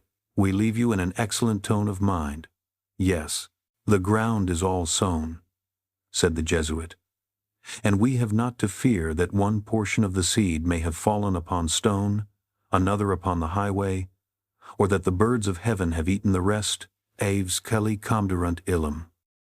"Plague stifle you and your Latin," said D'Artagnan, who began to feel all his patience exhausted. "Farewell, my son," said the curate. "Till tomorrow." "Till tomorrow, rash youth," said the Jesuit. "You promised to become one of the lights of the church. Heaven grant that this light prove not a devouring fire." D'Artagnan, who for an hour past had been gnawing his nails with impatience, was beginning to attack the quick. The two men in black rose, bowed to Aramis and D'Artagnan, and advanced toward the door. Bazin, who had been standing listening to all this controversy with a pious jubilation, sprang toward them, took the breviary of the curate and the missal of the Jesuit, and walked respectfully before them to clear their way. Aramis conducted them to the foot of the stairs, and then immediately came up again to D'Artagnan, whose senses were still in a state of confusion.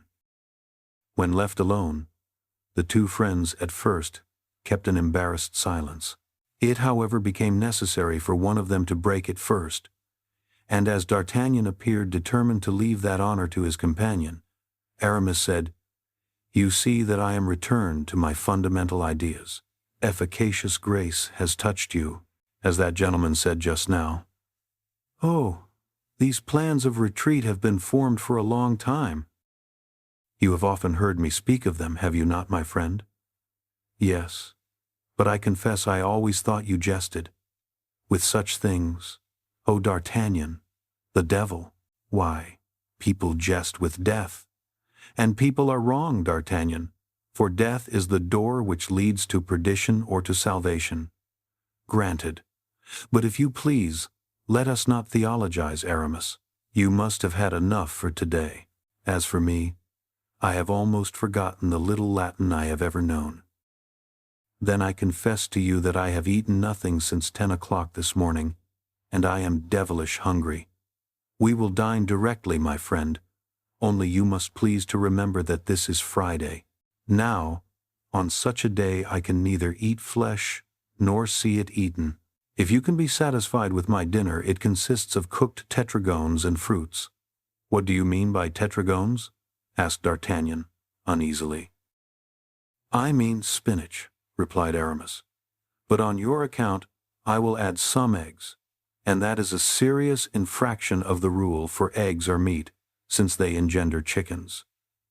This feast is not very succulent, but never mind. I will put up with it for the sake of remaining with you." "I am grateful to you for the sacrifice," said Aramis. "But if your body be not greatly benefited by it, be assured your soul will." "And so, Aramis, you are decidedly going into the church?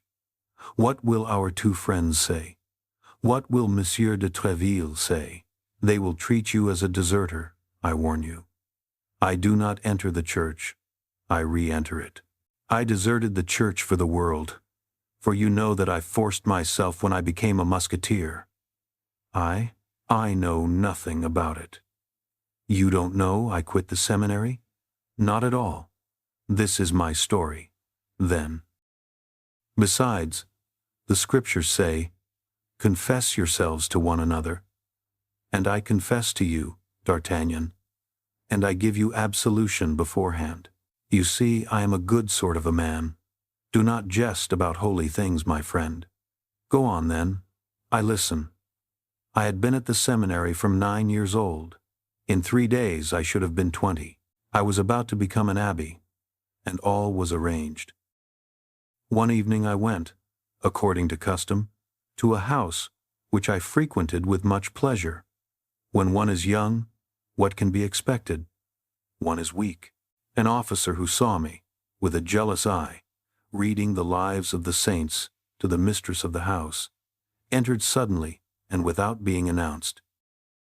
That evening I had translated an episode of Judith and had just communicated my verses to the lady, who gave me all sorts of compliments, and leaning on my shoulder, was reading them a second time with me. Her pose, which I must admit was rather free, wounded this officer. He said nothing, but when I went out he followed, and quickly came up with me. "Monsieur the Abbé," said he, "do you like blows with a cane?" "I cannot say, monsieur," answered I. "No one has ever dared to give me any." "Well, listen to me then, Monsieur the Abbé. If you venture again into the house in which I have met you this evening, I will dare it myself." I really think I must have been frightened. I became very pale. I felt my legs fail me. I sought for a reply, but could find none. I was silent. The officer waited for his reply, and seeing it so long coming, he burst into a laugh, turned upon his heel, and re-entered the house. I returned to the seminary. I am a gentleman born, and my blood is warm, as you may have remarked, my dear D'Artagnan. The insult was terrible, and although unknown to the rest of the world, I felt it live and fester at the bottom of my heart. I informed my superiors that I did not feel myself sufficiently prepared for ordination, and at my request, the ceremony was postponed for a year. I sought out the best fencing master in Paris. I made an agreement with him to take a lesson every day, and every day for a year I took that lesson. Then, on the anniversary of the day on which I had been insulted, I hung my cassock on a peg, assumed the costume of a cavalier, and went to a ball given by a lady friend of mine, and to which I knew my man was invited. It was in the Rue des Francs Bourgeois, close to La Force.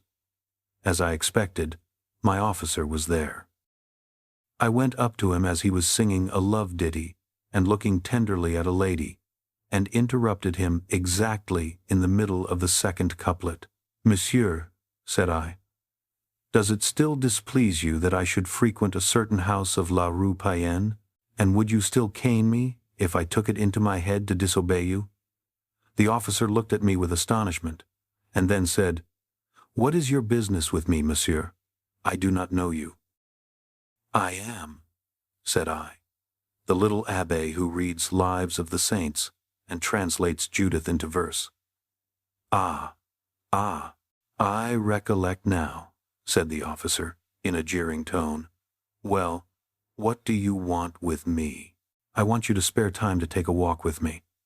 Tomorrow morning, if you like, with the greatest pleasure." "No, not tomorrow morning, if you please, but immediately. If you absolutely insist." "I do insist upon it. Come then." "Ladies," said the officer, "do not disturb yourselves. Allow me time just to kill this gentleman, and I will return and finish the last couplet." We went out. I took him to the Rue Payenne, to exactly the same spot where, a year before, at the very same hour, he had paid me the compliment I have related to you. It was a superb moonlight night. We immediately drew, and at the first pass I laid him stark dead. "The devil!" cried D'Artagnan.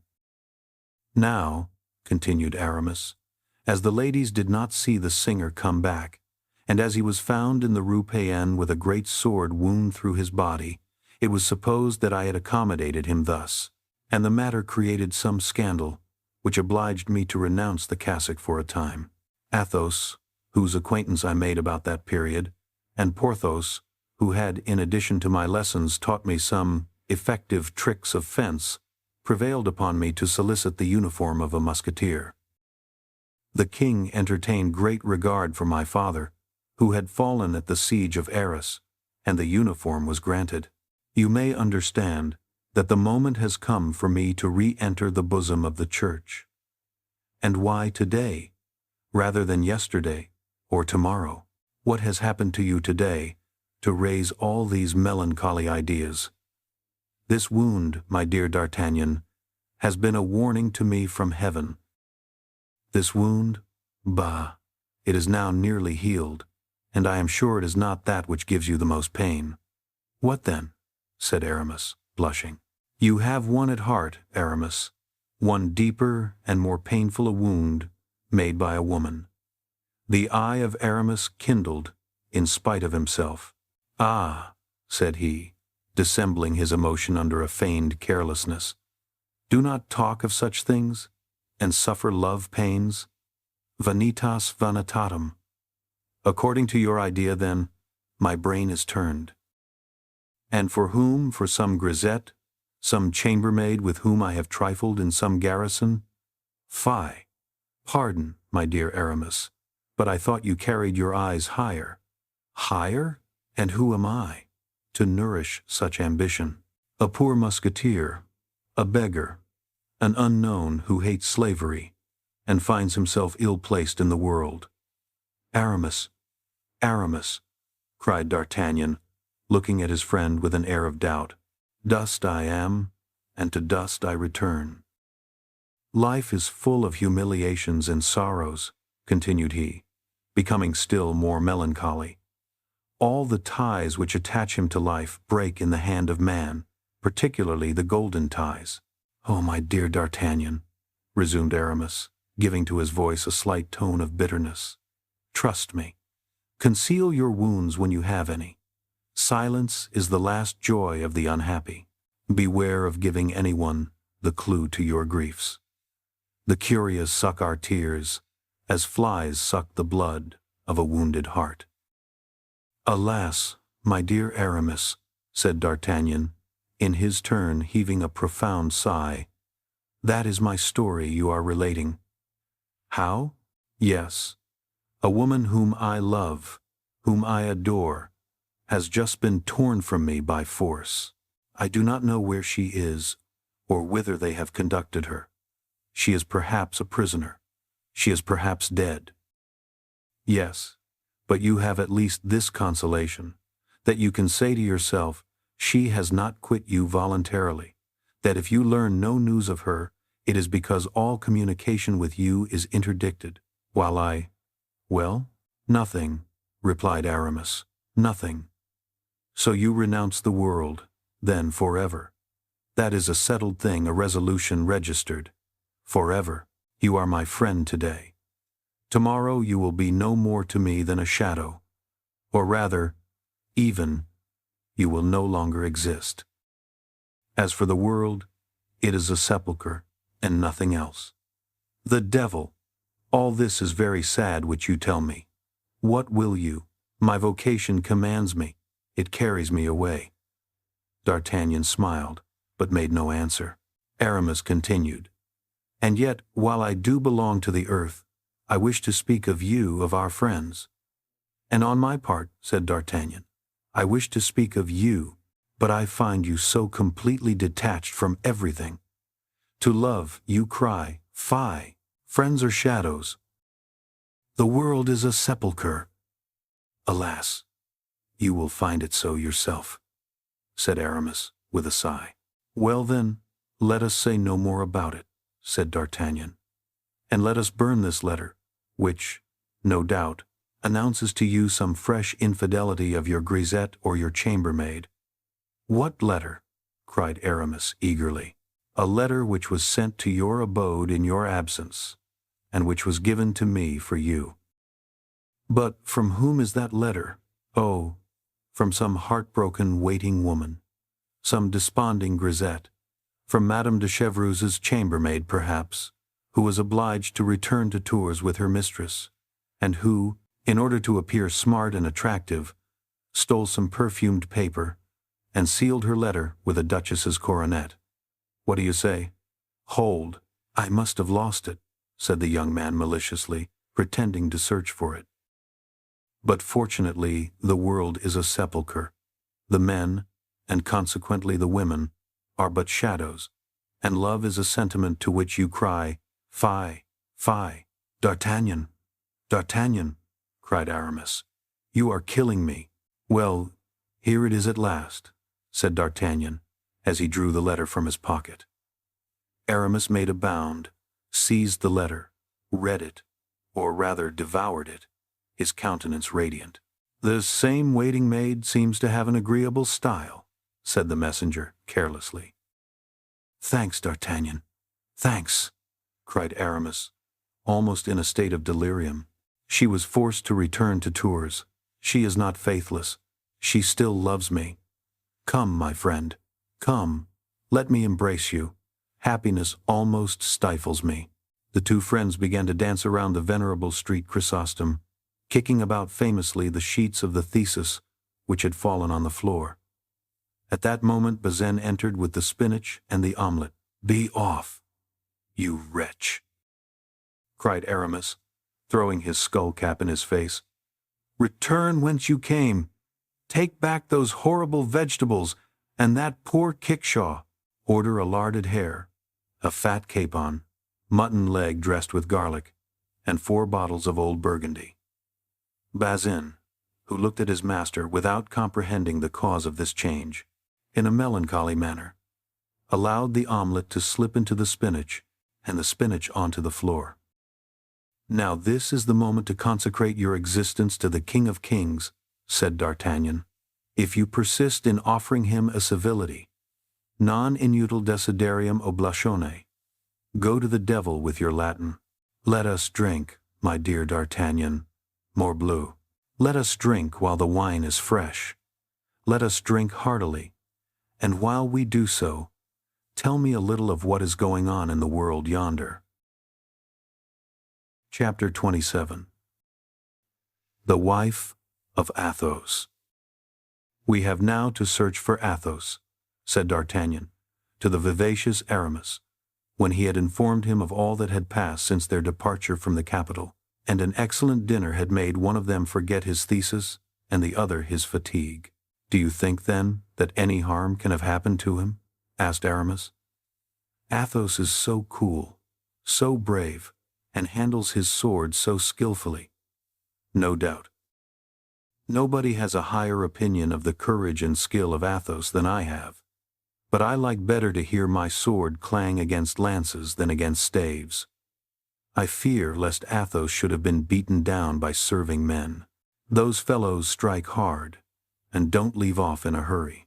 This is why I wish to set out again as soon as possible.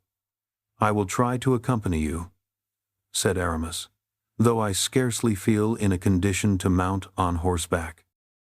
Yesterday I undertook to employ that cord which you see hanging against the wall, but pain prevented my continuing the pious exercise. That's the first time I ever heard of anybody trying to cure gunshot wounds with cat-o'-nine-tails. But you were ill, and illness renders the head weak. Therefore you may be excused. When do you mean to set out? Tomorrow at daybreak. Sleep as soundly as you can tonight, and tomorrow, if you can, we will take our departure together. Till tomorrow, then, said Aramis, for iron-nerved as you are, you must need repose. The next morning, when D'Artagnan entered Aramis's chamber, he found him at the window. What are you looking at? Asked D'Artagnan. My faith, I am admiring 3 magnificent horses, which the stable boys are leading about. It would be a pleasure worthy of a prince to travel upon such horses. Well, my dear Aramis, you may enjoy that pleasure, for one of those 3 horses is yours. Ah, bah. Which? Whichever of the 3 you like, I have no preference. And the rich caparison, is that mine too? Without doubt. You laugh, D'Artagnan. No, I have left off laughing, now that you speak French. What, those rich holsters, that velvet housing, that saddle studded with silver, are they all for me? For you and nobody else, as the horse which paws the ground is mine, and the other horse, which is caracoling, belongs to Athos. Peste, they are 3 superb animals. I am glad they please you. Why, It must have been the king who made you such a present. Certainly it was not the cardinal. But don't trouble yourself whence they come. Think only that one of the three is your property. I choose that which the red-headed boy is leading. It is yours. Good heaven, that is enough to drive away all my pains. I could mount him with 30 balls in my body. On my soul, handsome stirrups. Hola, Bazin, come here this minute. Bazin appeared on the threshold, dull and spiritless. That last order is useless, interrupted D'Artagnan. There are loaded pistols in your holsters. Bazin sighed. Come, Monsieur Bazin, make yourself easy, said D'Artagnan. People of all conditions gain the kingdom of heaven. Monsieur was already such a good theologian, said Bazin, almost weeping. He might have become a bishop, and perhaps a cardinal. Well, but my poor Bazin, reflect a little. Of what use is it to be a churchman, pray? You do not avoid going to war by that means. You see, the cardinal is about to make the next campaign, helm on head and partisan in hand, and Monsieur de Nogaret de la Valette, what do you say of him? He is a cardinal likewise. Ask his lackey how often he has had to prepare lint of him. Alas, sighed Bazin, I know it, monsieur. Everything is turned topsy-turvy in the world nowadays. While this dialogue was going on, the two young men and the poor lackey descended. Hold my stirrup, Bazin, cried Aramis. And Aramis sprang into the saddle with his usual grace and agility, but after a few vaults and curvets of the noble animal, his rider felt his pains come on so insupportably that he turned pale and became unsteady in his seat. D'Artagnan, who, foreseeing such an event, had kept his eye on him, sprang toward him, caught him in his arms, and assisted him to his chamber. That's all right, my dear Aramis. Take care of yourself, said he. I will go alone in search of Athos. You are a man of brass, replied Aramis. No, I have good luck, that is all. But how do you mean to pass your time till I come back? No more theses, no more glosses upon the fingers or upon benedictions, hey? Aramis smiled. I will make verses, said he. Yes, I dare say, verses perfumed with the odor of the billet from the attendant of Madame de Chevreuse. Teach Bazin prosody. That will console him. As to the horse, ride him a little every day, and that will accustom you to his maneuvers. Oh, make yourself easy on that head, replied Aramis. You will find me ready to follow you.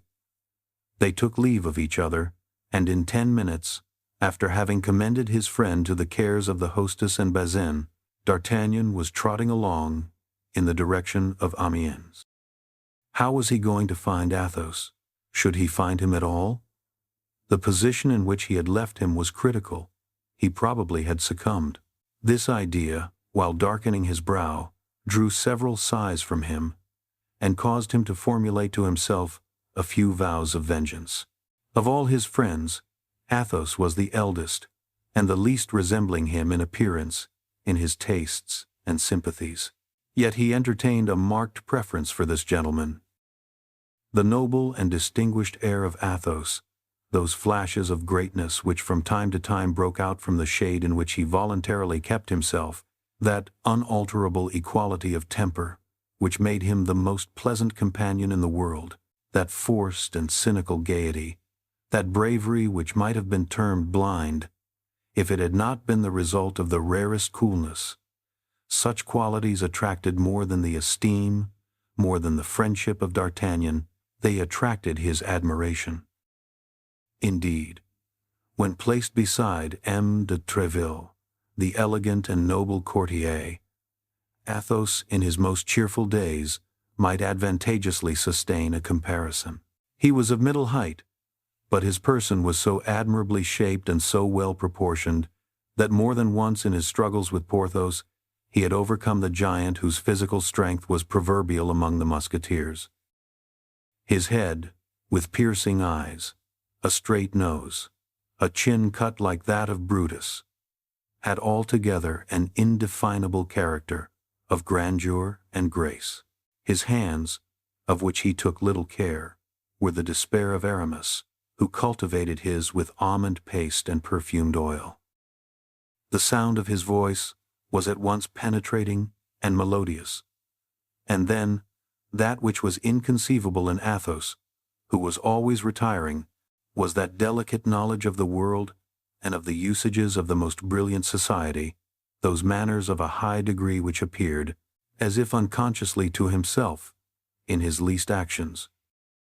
If a repast were on foot, Athos presided over it better than any other, placing every guest exactly in the rank which his ancestors had earned for him or that he had made for himself. If a question in heraldry were started, Athos knew all the noble families of the kingdom, their genealogy, their alliances, their coats of arms, and the origin of them. Etiquette had no minutiae unknown to him. He knew what were the rights of the great landowners. He was profoundly versed in hunting and falconry, and had one day when conversing on this great art astonished even Louis XIII himself, who took a pride in being considered a past master therein.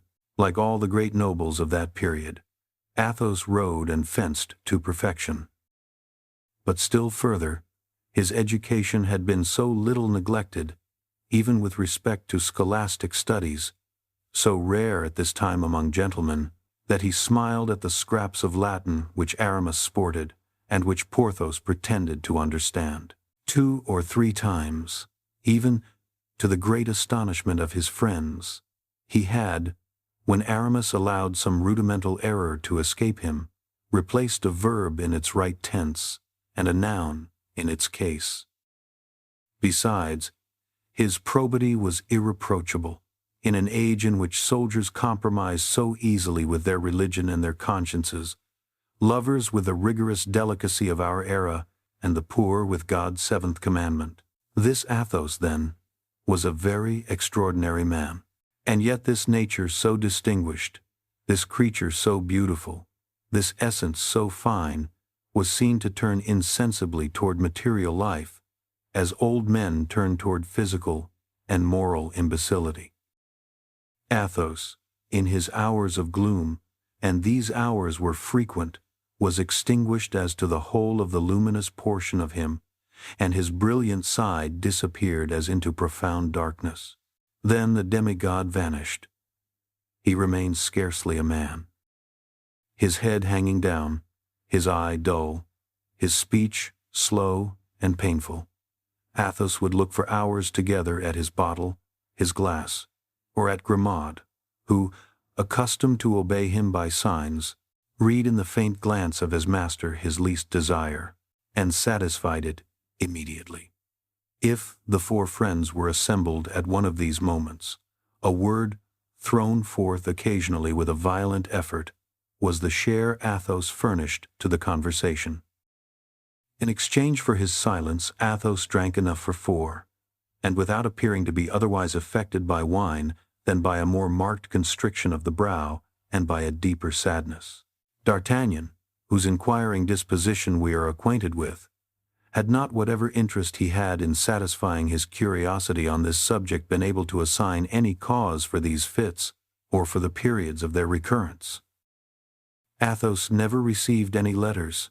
Athos never had concerns which all his friends did not know. It could not be said that it was wine which produced this sadness, for in truth he only drank to combat this sadness, which wine, however, as we have said, rendered still darker. This excess of bilious humor could not be attributed to play, for unlike Porthos, who accompanied the variations of chance with songs or oaths, Athos, when he won, remained as unmoved as when he lost. He had been known, in the circle of the Musketeers, to win in one night 3,000 pistoles, to lose them even to the gold-embroidered belt for gala days, win all this again with the addition of 100 louis, without his beautiful eyebrow being heightened or lowered half a line, without his hands losing their pearly hue, without his conversation, which was cheerful that evening, ceasing to be calm and agreeable. Neither was it, as with our neighbors, the English, an atmospheric influence which darkened his countenance. For the sadness generally became more intense toward the fine season of the year. June and July were the terrible months with Athos. For the present he had no anxiety. He shrugged his shoulders when people spoke of the future. His secret, then, was in the past, as had often been vaguely said to D'Artagnan. This mysterious shade, spread over his whole person, rendered still more interesting the man whose eyes or mouth, even in the most complete intoxication, had never revealed anything. However skillfully, questions had been put to him. Well, thought D'Artagnan, poor Athos is perhaps at this moment dead, and dead by my fault, for it was I who dragged him into this affair, of which he did not know the origin, of which he is ignorant of the result, and from which he can derive no advantage. Without reckoning, monsieur, added Planchet to his master's audibly expressed reflections, that we perhaps owe our lives to him. Do you remember how he cried, "On, D'Artagnan, on, I am taken"? And when he had discharged his 2 pistols, what a terrible noise he made with his sword. One might have said that 20 men, or rather 20 mad devils, were fighting. These words redoubled the eagerness of D'Artagnan, who urged his horse, though he stood in need of no incitement, and they proceeded at a rapid pace. About 11 o'clock in the morning they perceived Amiens, and at 11:30 they were at the door of the cursed inn. D'Artagnan had often meditated against the perfidious host, one of those hearty vengeances which offer consolation while they are hoped for. He entered the hostelry with his hat pulled over his eyes, his left hand on the pommel of the sword, and cracking his whip with his right hand. "Do you remember me?" said he to the host, who advanced to greet him. "I have not that honor, monseigneur," replied the latter, his eyes dazzled by the brilliant style in which D'Artagnan traveled. "What, you don't know me?" "No, monseigneur."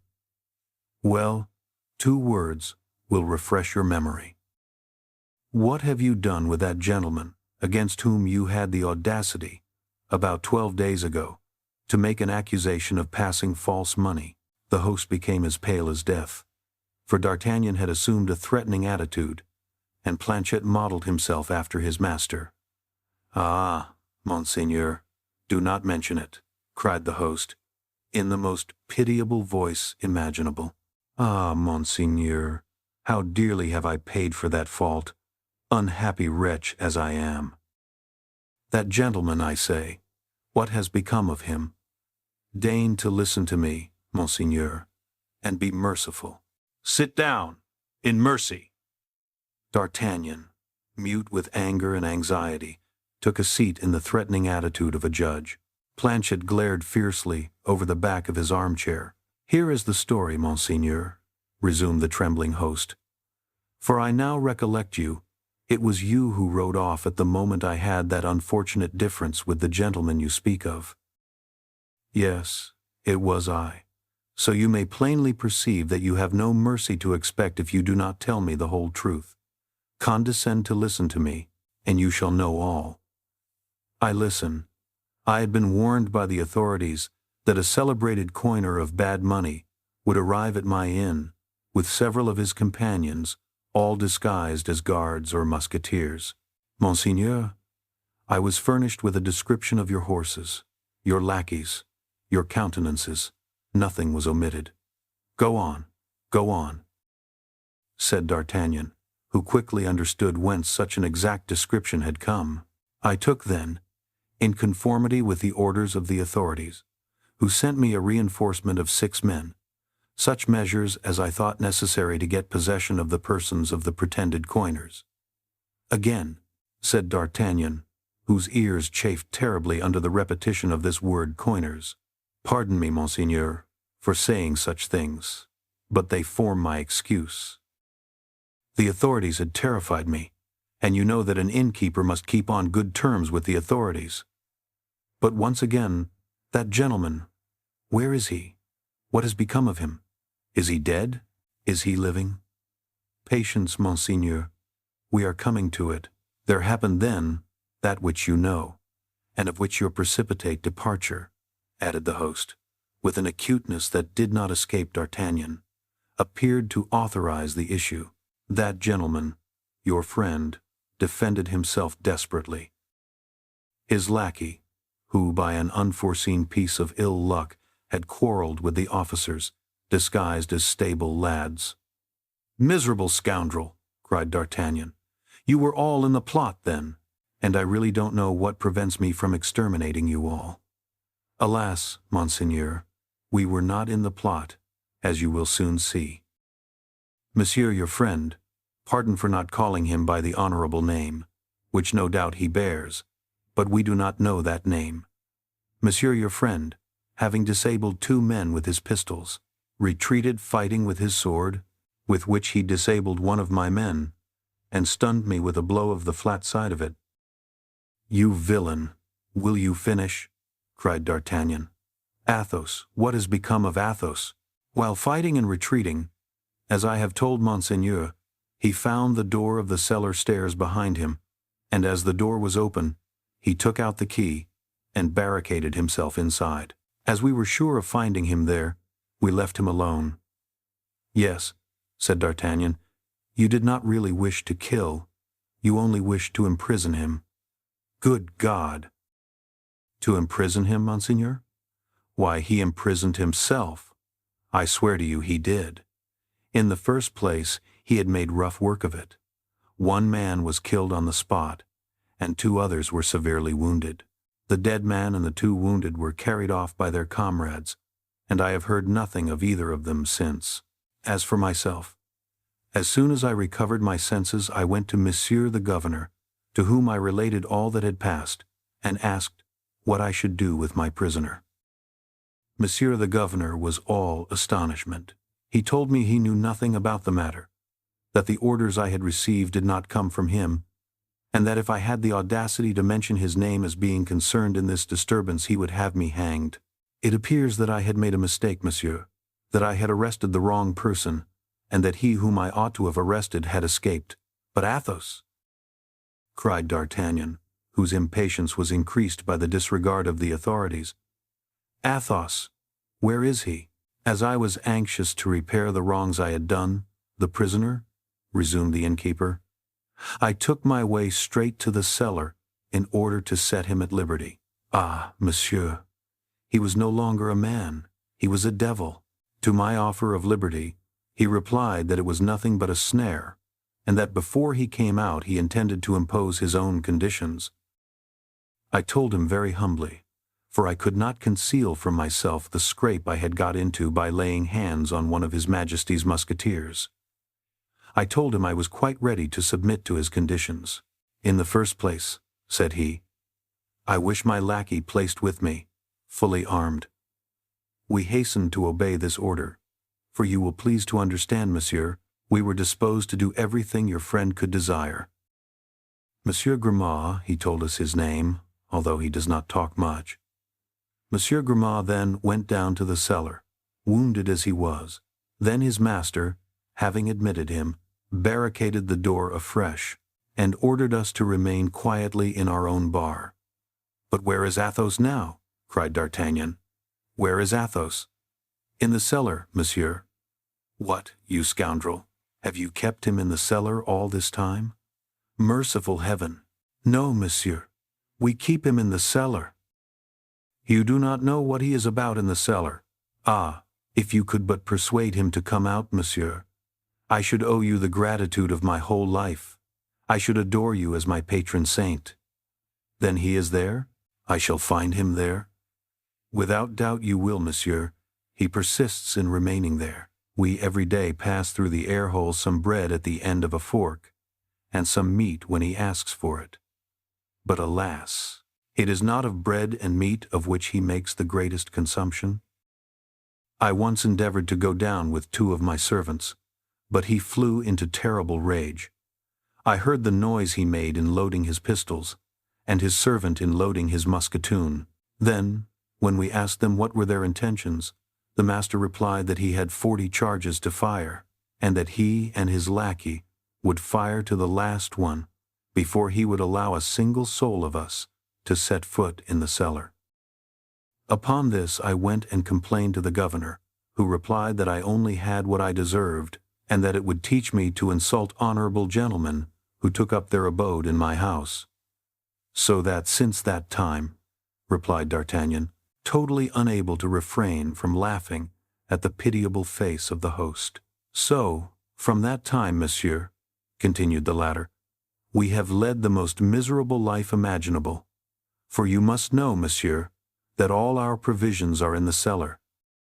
There is our wine in bottles, and our wine in casks, the beer, the oil, and the spices, the bacon and sausages, and as we are prevented from going down there, we are forced to refuse food and drink to the travelers who come to the house, so that our hostelry is daily going to ruin.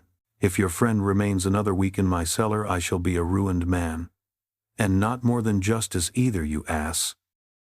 Could you not perceive by our appearance that we were people of quality, and not coiners say? Yes, monsieur, you are right, said the host. But hark, hark, there he is. Somebody has disturbed him without doubt, said D'Artagnan. But he must be disturbed, cried the host. Here are two English gentlemen just arrived. Well, well, the English like good wine, as you may know, monsieur. These have asked for the best. My wife has perhaps requested permission of Monsieur Athos to go into the cellar to satisfy these gentlemen, and he, as usual, has refused. Ah, good heaven! There is the hullabaloo louder than ever. D'Artagnan, in fact, heard a great noise on the side next the cellar. He rose, and preceded by the host, wringing his hands, and followed by Planchet with his musketoon ready for use, he approached the scene of action. The two gentlemen were exasperated.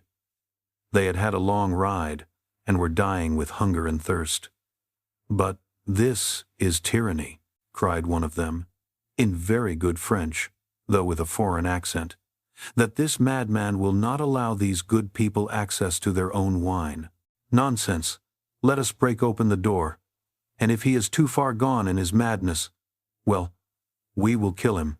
Softly, gentlemen, said D'Artagnan, drawing his pistols from his belt. You will kill nobody, if you please. Good, good, cried the calm voice of Athos, from the other side of the door. Let them just come in, these devourers of little children, and we shall see. Brave as they appeared to be, the two English gentlemen looked at each other hesitatingly. One might have thought there was, in that cellar, one of those famished ogres, the gigantic heroes of popular legends, into whose cavern nobody could force their way with impunity.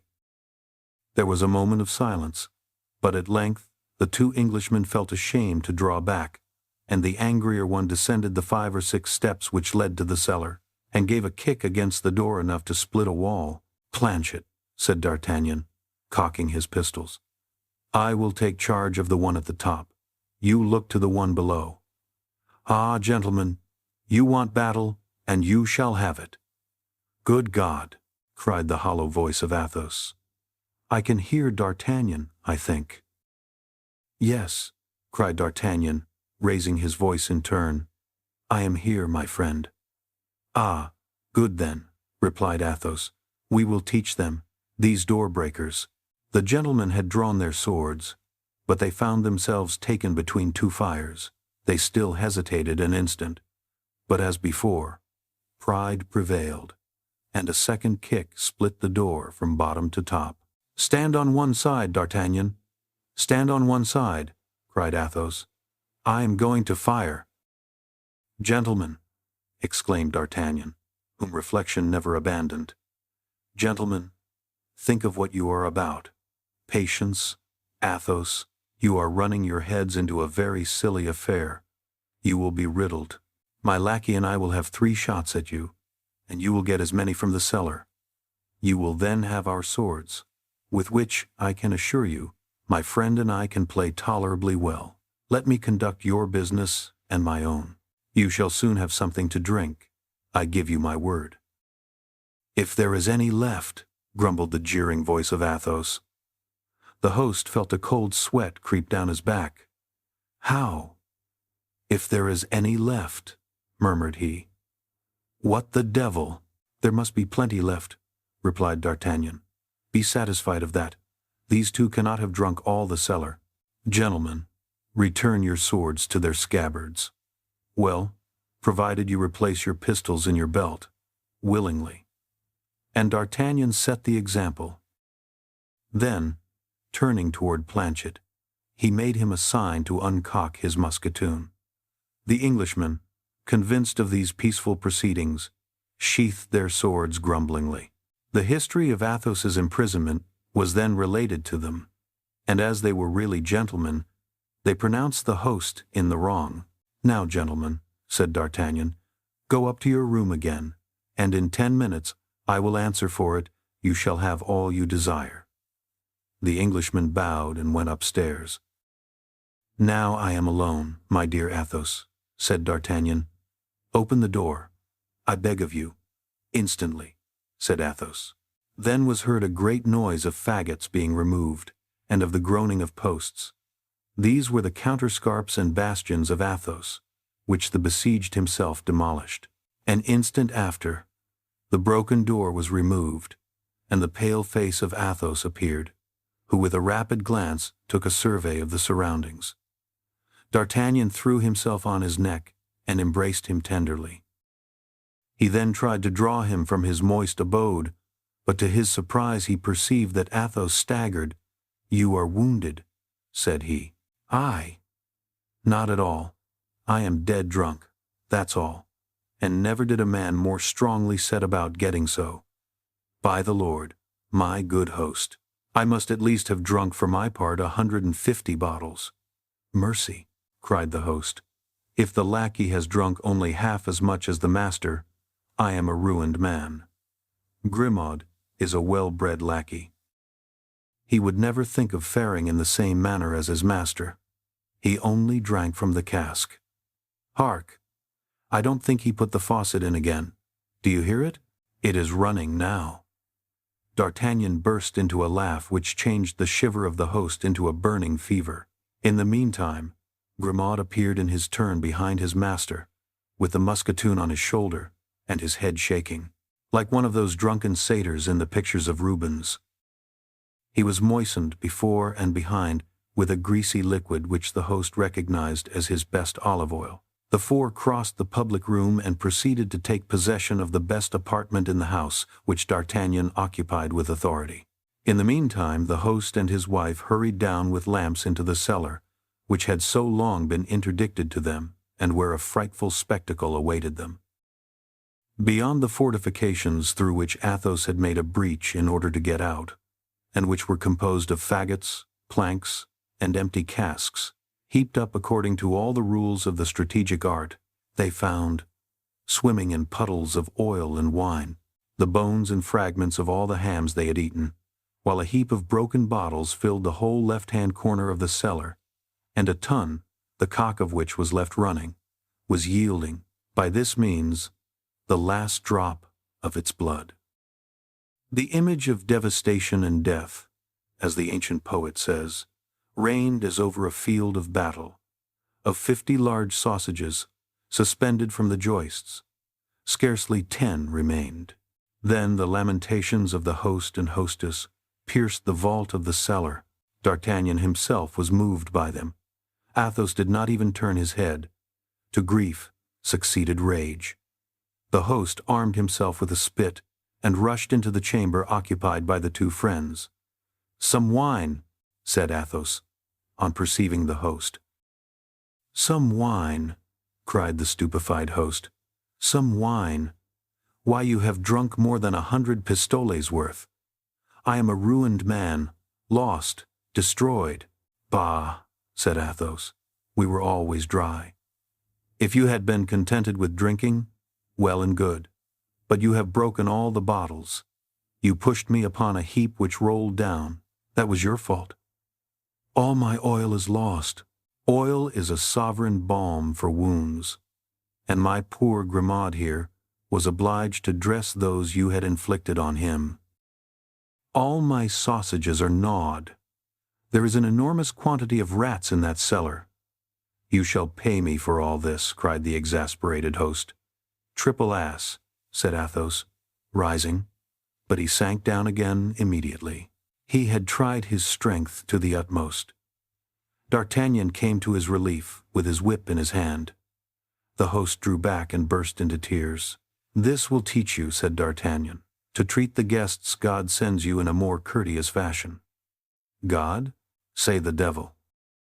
"My dear friend," said D'Artagnan, "if you annoy us in this manner, we will all four go and shut ourselves up in your cellar, and we will see if the mischief is as great as you say." "Gentlemen," said the host, "I have been wrong. I confess it. But pardon to every sin. You are gentlemen, and I am a poor innkeeper. You will have pity on me."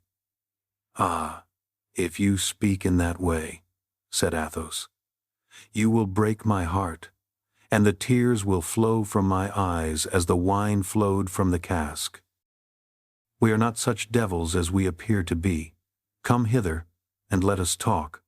The host approached with hesitation. "Come hither, I say, and don't be afraid," continued Athos. "At the very moment when I was about to pay you, I had placed my purse on the table." "Yes, monsieur. That purse contained 60 pistoles. Where is it?" "Deposited with the justice. They said it was bad money." "Very well. Get me my purse back and keep the 60 pistoles." "But Monseigneur knows very well that justice never lets go that which it once lays hold of. If it were bad money, there might be some hopes. But unfortunately, those were all good pieces. Manage the matter as well as you can, my good man. It does not concern me, the more so as I have not a livre left." "Come," said D'Artagnan, "let us inquire further. Athos's horse, where is that?" "In the stable." "How much is it worth?" 50 pistoles at most." "It's worth 80. Take it, and there ends the matter." "What?" cried Athos. "Are you selling my horse, my Bajazet? And pray upon what shall I make my campaign?" "Upon Grimaud." "I have brought you another," said D'Artagnan. "Another?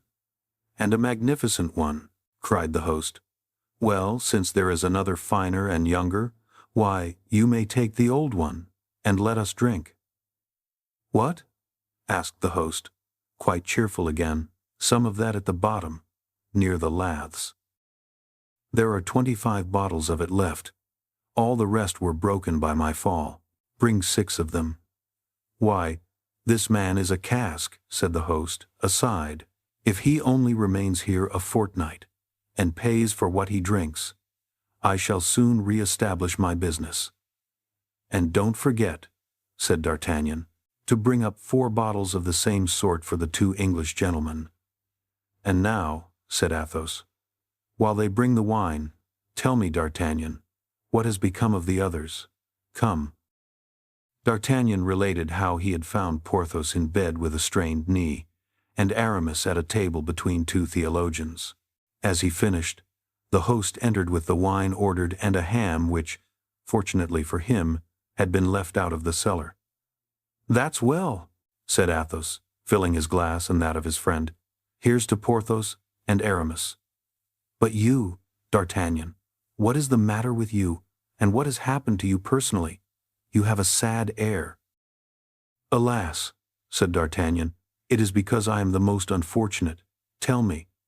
"Presently," said D'Artagnan, "presently." "And why presently? Because you think I am drunk? D'Artagnan, remember this. My ideas are never so clear as when I have had plenty of wine. Speak then. I am all ears." D'Artagnan related his adventure with Madame Bonacieux. Athos listened to him without a frown, and when he had finished, said, "Trifles, only trifles." That was his favorite word. "You always say trifles, my dear Athos," said D'Artagnan, "and that comes very ill from you, who have never loved." The drink-deadened eye of Athos flashed out, but only for a moment. It became as dull and vacant as before. "That's true," said he quietly. "For my part, I have never loved." "Acknowledge, then, you stony heart," said D'Artagnan. that you are wrong to be so hard upon us tender hearts." "Tender hearts! Pierced hearts!" said Athos. "What do you say?" "I say that love is a lottery, in which he who wins, wins death. You are very fortunate to have lost, believe me, my dear D'Artagnan, and if I have any counsel to give, it is, always lose. She seemed to love me so. She seemed, did she? Oh, she did love me. You child, why, there is not a man who has not believed, as you do, that his mistress loved him, and there lives not a man who has not been deceived by his mistress, except you, Athos, who never had one." "That's true," said Athos, after a moment's silence. "That's true. I never had one. Let us drink." "But then, philosopher that you are," said D'Artagnan, "instruct me, support me. I stand in need of being taught and consoled." "Consoled for what?" "For my misfortune." "Your misfortune is laughable," said Athos, shrugging his shoulders. "I should like to know what you would say if I were to relate to you a real tale of love."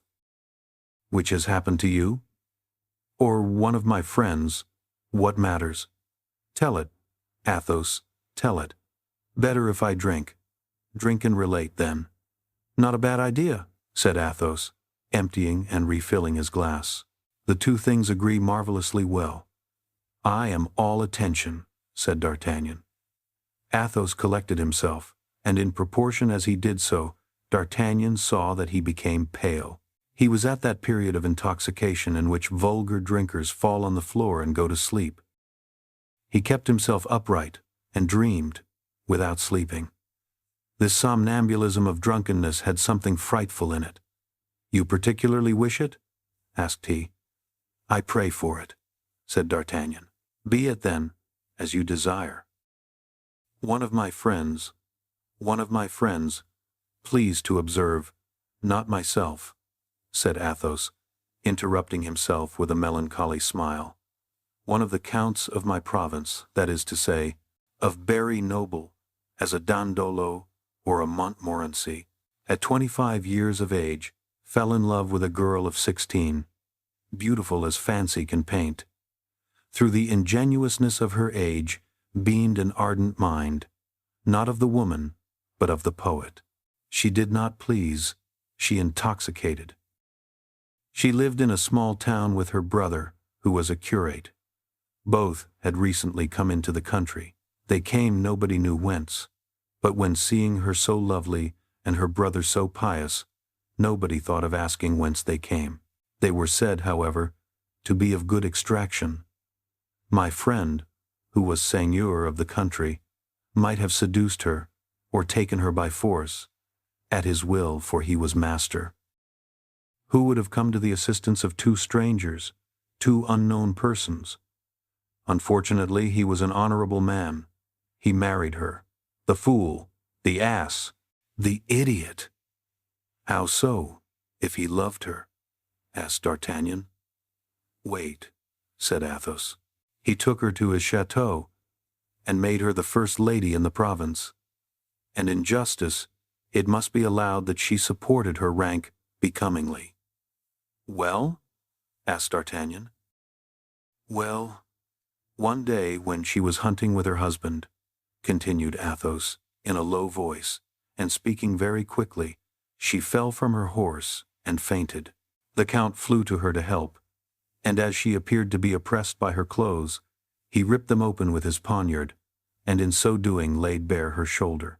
"D'Artagnan," said Athos, with a maniacal burst of laughter, "guess what she had on her shoulder." "How can I tell?" said D'Artagnan. "A fleur-de-lis," said Athos. "She was branded."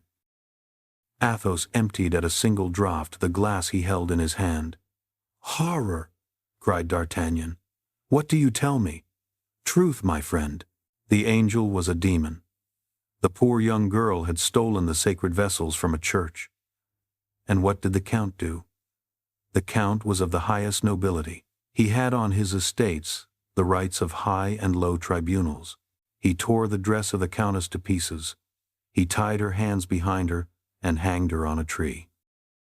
Heavens, Athos, a murder? Cried D'Artagnan. No less, said Athos, as pale as a corpse.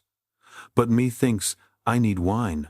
And he seized by the neck the last bottle that was left, put it to his mouth, and emptied it at a single draught, as he would have emptied an ordinary glass.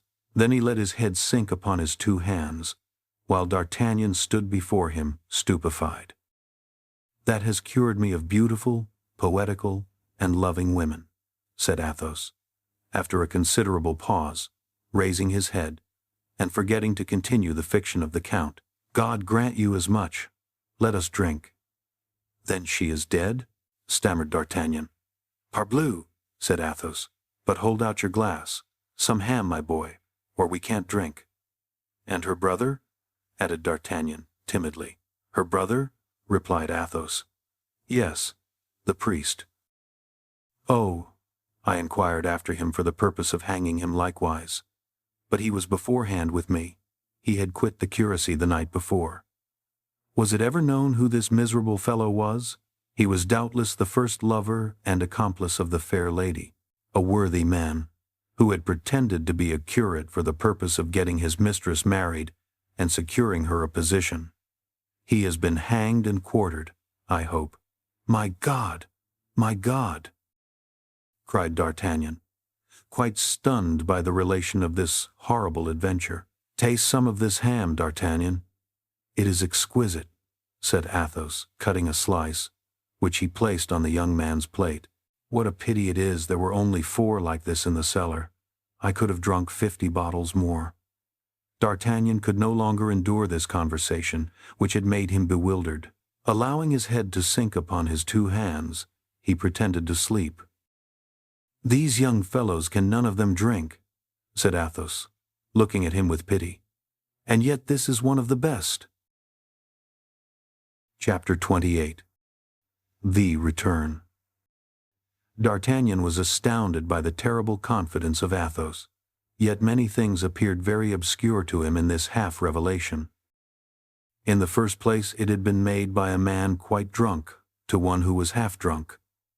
And yet, in spite of the uncertainty which the vapor of 3 or 4 bottles of Burgundy carries with it to the brain, D'Artagnan, when awaking on the following morning, had all the words of Athos as present to his memory as if they then fell from his mouth, they had been so impressed upon his mind.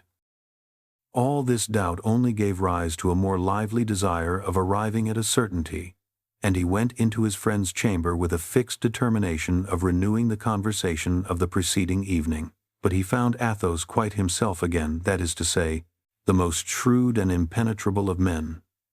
Besides which, the Musketeer, after having exchanged a hearty shake of the hand with him, broached the matter first. "I was pretty drunk yesterday, D'Artagnan," said he. "I can tell that by my tongue, which was swollen and hot this morning, and by my pulse, which was very tremulous.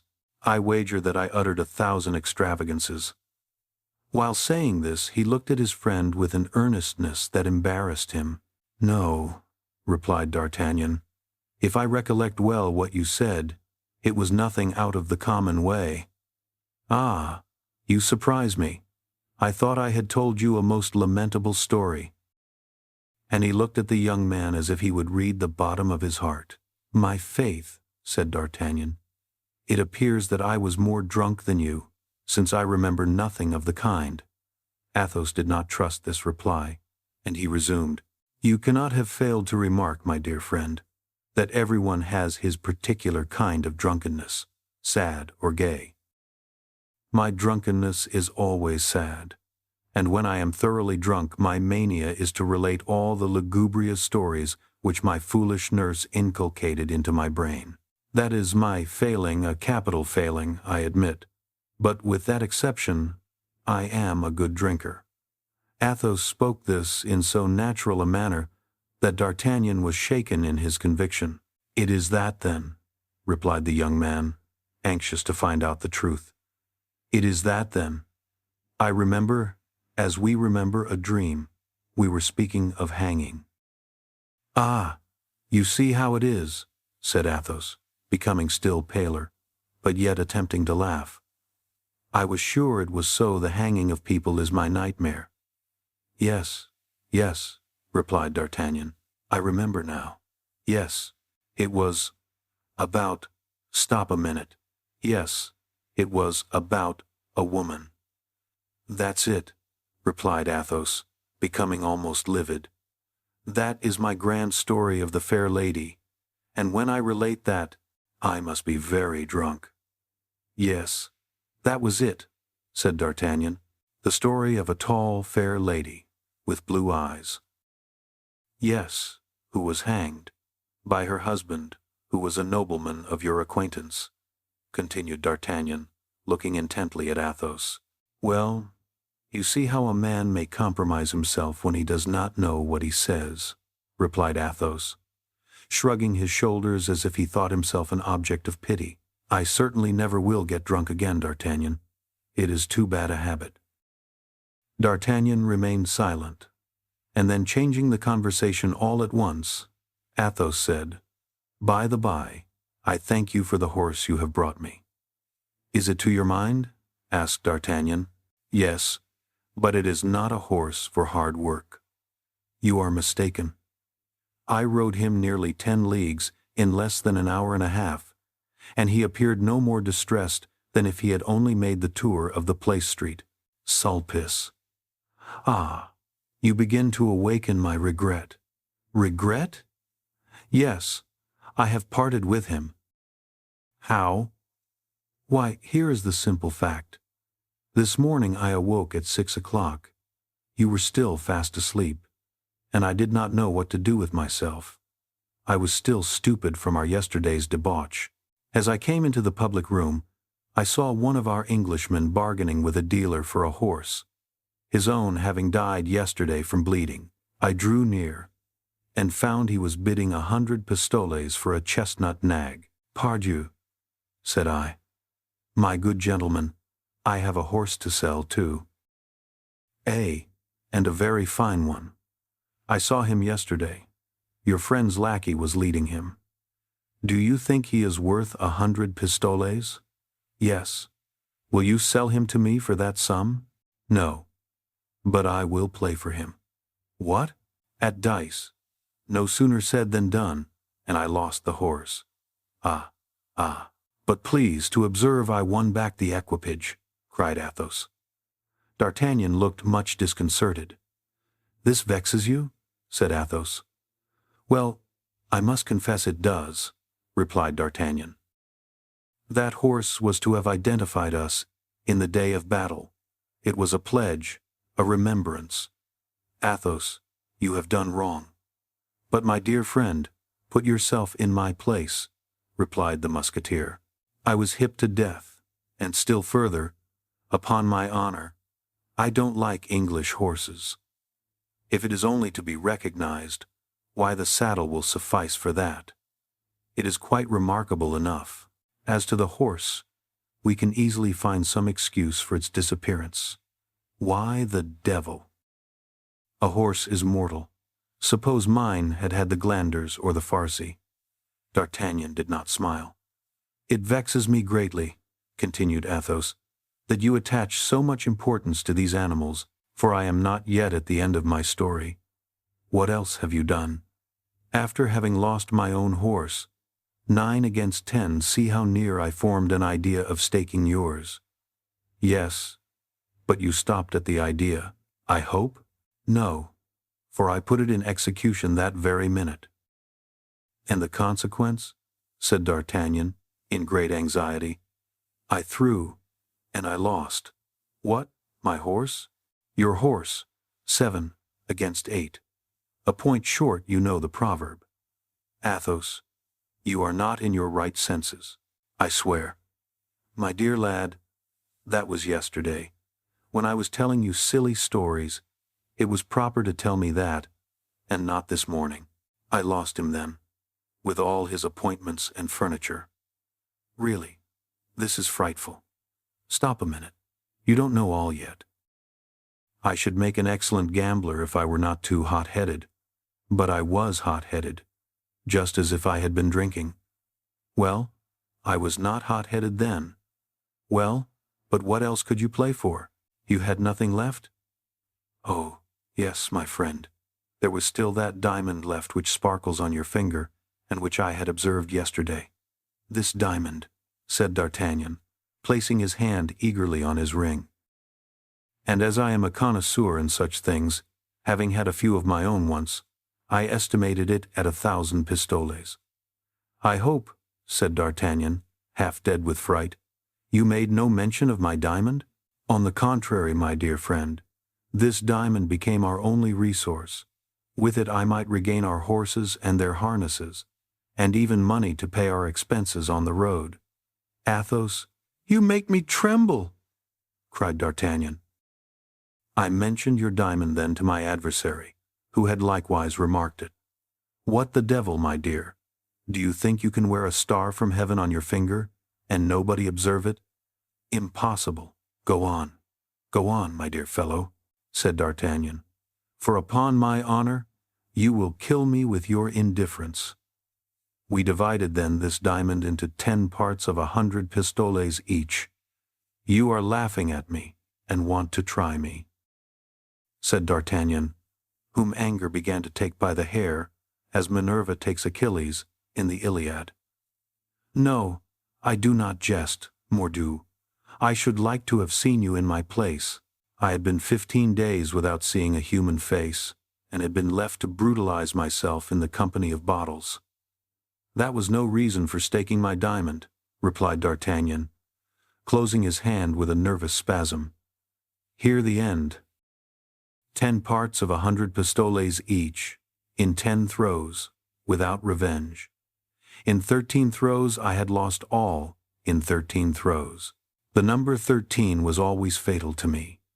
It was on the 13th of July, that ventrebleu, cried D'Artagnan, rising from the table. The story of the present day, making him forget that of the preceding one. Patience, said Athos. I had a plan. The Englishman was an original. I had seen him conversing that morning with Grimaud, and Grimaud had told me that he had made him proposals to enter into his service. I staked Grimaud, the silent Grimaud, divided into 10 portions. Well, what next? Said D'Artagnan, laughing in spite of himself. Grimaud himself, understand, and with the 10 parts of Grimaud which are not worth a ducatoon, I regained the diamond. Tell me, now, if persistence is not a virtue, my faith. But this is droll, cried D'Artagnan, consoled, and holding his sides with laughter. You may guess, finding the luck turned, that I again staked the diamond. The devil, said D'Artagnan, becoming angry again. I won back your harness, then your horse, then my harness, then my horse, and then I lost again. In brief, I regained your harness, and then mine. That's where we are. That was a superb throw. So I left off there. D'Artagnan breathed, as if the whole hostelry had been removed from his breast. Then the diamond is safe? Said he timidly. Intact, my dear friend, besides the harness of your Bucephalus and mine. But what is the use of harnesses without horses? I have an idea about them. Athos, you make me shudder. Listen to me. You have not played for a long time, D'Artagnan, and I have no inclination to play. Swear to nothing. You have not played for a long time, I said. You ought, then, to have a good hand. Well, what then? Well, the Englishman and his companion are still here. I remarked that he regretted the horse furniture very much. You appear to think much of your horse. In your place, I would stake the furniture against the horse. But he will not wish for only one harness. Stake both, pardieu. I am not selfish, as you are. You would do so? Said D'Artagnan, undecided. So strongly did the confidence of Athos begin to prevail, in spite of himself. On my honor, in one single throw. But having lost the horses, I am particularly anxious to preserve the harnesses. Stake your diamond, then. This, that's another matter. Never, never. "The devil," said Athos. "I would propose to you to stake Planchet, but as that has already been done, the Englishman would not, perhaps, be willing." "Decidedly, my dear Athos," said D'Artagnan, "I should like better not to risk anything." "That's a pity," said Athos, coolly. "The Englishman is overflowing with pistoles. Good Lord, try one throw. One throw is soon made. And if I lose? You will win. But if I lose? Well, you will surrender the harnesses." "Have with you for one throw," said D'Artagnan. Athos went in quest of the Englishman, whom he found in the stable, examining the harnesses with a greedy eye. The opportunity was good. He proposed the conditions, the 2 harnesses, either against 1 horse or 100 pistoles. The Englishman calculated fast. The 2 harnesses were worth 300 pistoles. He consented. D'Artagnan threw the dice with a trembling hand, and turned up the number 3. His paleness terrified Athos, who, however, consented himself with saying, "That's a sad throw, comrade. You will have the horses fully equipped, monsieur." The Englishman, quite triumphant, did not even give himself the trouble to shake the dice.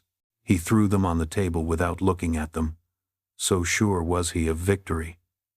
D'Artagnan turned aside to conceal his ill humor. "Hold, hold, hold!" said Athos, with his quiet tone.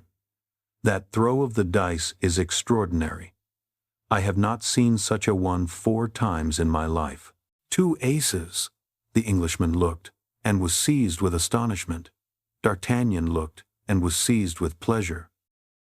"Yes," continued Athos, 4 times only. Once at the house of Monsieur Créquy, another time at my own house in the country, in my chateau, at when I had a chateau, a 3rd time at Monsieur de Tréville's, where it surprised us all, and the 4th time at a cabaret, where it fell to my lot, and where I lost 100 louis and a supper on it." "Then Monsieur takes his horse back again," said the Englishman. "Certainly," said D'Artagnan. "Then there is no revenge?" "Our conditions said, no revenge, you will please to recollect." "That is true. The horse shall be restored to your lackey, monsieur." "A moment," said Athos. "With your permission, monsieur, I wish to speak a word with my friend." "Say on." Athos drew D'Artagnan aside. "Well, tempter, what more do you want with me?" said D'Artagnan. "You want me to throw again, do you not?" "No. I would wish you to reflect." "On what? You mean to take your horse?" "Without doubt." "You are wrong, then. I would take the 100 pistoles. You know you have staked the harnesses against the horse, or 100 pistoles. At your choice." "Yes." "Well then, I repeat, you are wrong. What is the use of 1 horse, for us 2? I could not ride behind. We should look like the 2 sons of Ammon, who had lost their brother. You cannot think of humiliating me by prancing along by my side on that magnificent charger. For my part, I should not hesitate a moment. I should take the 100 pistoles. We want money for our return to Paris. I am much attached to that horse, Athos. A horse slips and injures a joint. A horse stumbles and breaks his knees to the bone. A horse eats out of a manger, in which a glandered horse has eaten. There is a horse, while on the contrary, the 100 pistoles feed their master. But how shall we get back? Upon our lackeys' horses, pardieu. Anybody may see by our bearing that we are people of condition. Pretty figures we shall cut on ponies while Aramis and Porthos caracole on their steeds. "Aramis? Porthos!" cried Athos, and laughed aloud. "What is it?" asked D'Artagnan, who did not at all comprehend the hilarity of his friend. "Nothing. Nothing. Go on." "Your advice, then?" "To take the 100 pistoles, D'Artagnan. With the 100 pistoles we can live well to the end of the month. We have undergone a great deal of fatigue, remember, and a little rest will do no harm." "I rest? Oh, no, Athos. Once in Paris, I shall prosecute my search for that unfortunate woman. Well, you may be assured that your horse will not be half so serviceable to you for that purpose as good golden louis. Take the 100 pistoles, my friend. Take the 100 pistoles. D'Artagnan only required one reason to be satisfied. This last reason appeared convincing. Besides, he feared that by resisting longer, he should appear selfish in the eyes of Athos. He acquiesced, therefore, and chose the 100 pistoles, which the Englishman paid down on the spot. They then determined to depart. Peace with the landlord, in addition to Athos's old horse, cost 6 pistoles. D'Artagnan and Athos took the nags of Planchet and Grimaud, and the 2 lackeys started on foot, carrying the saddles on their heads. However ill our 2 friends were mounted, they were soon far in advance of their servants, and arrived at Crèvecoeur. From a distance they perceived Aramis, seated in a melancholy manner at his window, looking out, like Sister Anne, at the dust in the horizon. "Hola, Aramis! What the devil are you doing there?" cried the 2 friends. "Ah, is that you, D'Artagnan? And you, Athos?" said the young man. "I was reflecting upon the rapidity with which the blessings of this world leave us. My English horse, which has just disappeared amid a cloud of dust, has furnished me with a living image of the fragility of the things of the earth. Life itself may be resolved into 3 words, erat, est, fuit, which means, said D'Artagnan, who began to suspect the truth, which means that I have just been duped 60 louis for a horse which by the manner of his gait can do at least 5 leagues an hour." D'Artagnan and Athos laughed aloud. "My dear D'Artagnan," said Aramis, "don't be too angry with me, I beg. Necessity has no law. Besides, I am the person punished, as that rascally horse-dealer has robbed me of 50 louis, at least. Ah, you fellows are good managers.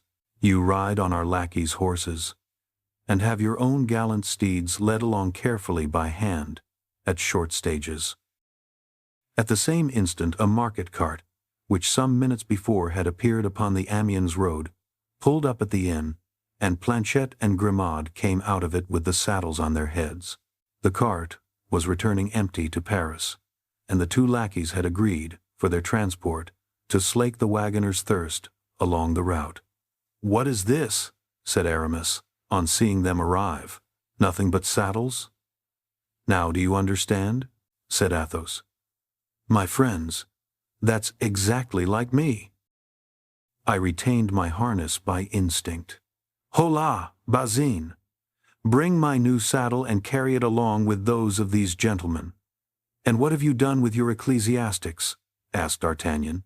"My dear fellow, I invited them to a dinner the next day," replied Aramis. "They have some capital wine here, please to observe that in passing. I did my best to make them drunk. Then the curate forbade me to quit my uniform, and the Jesuit entreated me to get him made a musketeer." "Without a thesis?" cried D'Artagnan. "Without a thesis? I demand the suppression of the thesis. Since then," continued Aramis, "I have lived very agreeably. I have begun a poem in verses of 1 syllable. That is rather difficult, but the merit in all things consists in the difficulty. The matter is gallant. I will read you the first canto. It has 400 lines, and lasts a minute." "My faith, my dear Aramis," said D'Artagnan, who detested verses almost as much as he did Latin, "add to the merit of the difficulty that of the brevity, and you are sure that your poem will at least have 2 merits. You will see," continued Aramis, "that it breathes irreproachable passion. And so, my friends, we return to Paris? Bravo! I am ready. We are going to rejoin that good fellow Porthos, so much the better. You can't think how I have missed him, the great simpleton. To see him so self-satisfied reconciles me with myself.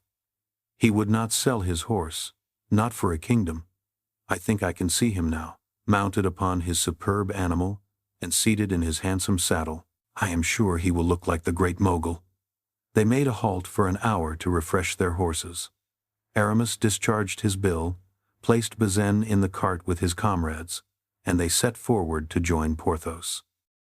They found him up, less pale than when D'Artagnan left him after his first visit, and seated at a table on which, though he was alone, was spread enough for 4 persons. This dinner consisted of meats nicely dressed, choice wines, and superb fruit. "Ah, pardieu," said he, rising, "you come in the nick of time, gentlemen. I was just beginning the soup, and you will dine with me." "Oh, oh," said D'Artagnan, "Mousqueton has not caught these bottles with his lasso. Besides, here is a piquant fricando and a fillet of beef." "I am recruiting myself," said Porthos. "I am recruiting myself. Nothing weakens a man more than these devilish strains. Did you ever suffer from a strain, Athos?" "Never, though I remember, in our affair of the Rue Férou, I received a sword wound which at the end of 15 or 18 days produced the same effect." "But this dinner was not intended for you alone, Porthos?" said Aramis. "No," said Porthos. "I expected some gentlemen of the neighborhood who have just sent me word they could not come. You will take their places, and I shall not lose by the exchange. Hola! Mousqueton! Seats! And order double the bottles. Do you know what we are eating here?" said Athos, at the end of 10 minutes. "Pardieu," replied D'Artagnan. "For my part, I am eating veal garnished with shrimps and vegetables." "And I some lamb chops," said Porthos. "And I a plain chicken," said Aramis. "You are all mistaken, gentlemen," answered Athos gravely. "You are eating horse." "Eating what?" said D'Artagnan. "Horse," said Aramis, with a grimace of disgust. Porthos alone made no reply. "Yes, horse. Are we not eating a horse, Porthos? And perhaps his saddle therewith?" "No, gentlemen, I have kept the harness," said Porthos. "My faith," said Aramis, "we are all alike. One would think we had tipped the wink." "What could I do?" said Porthos. "This horse made my visitors ashamed of theirs, and I don't like to humiliate people." "Then your Duchess is still at the waters?" asked D'Artagnan. "Still," replied Porthos.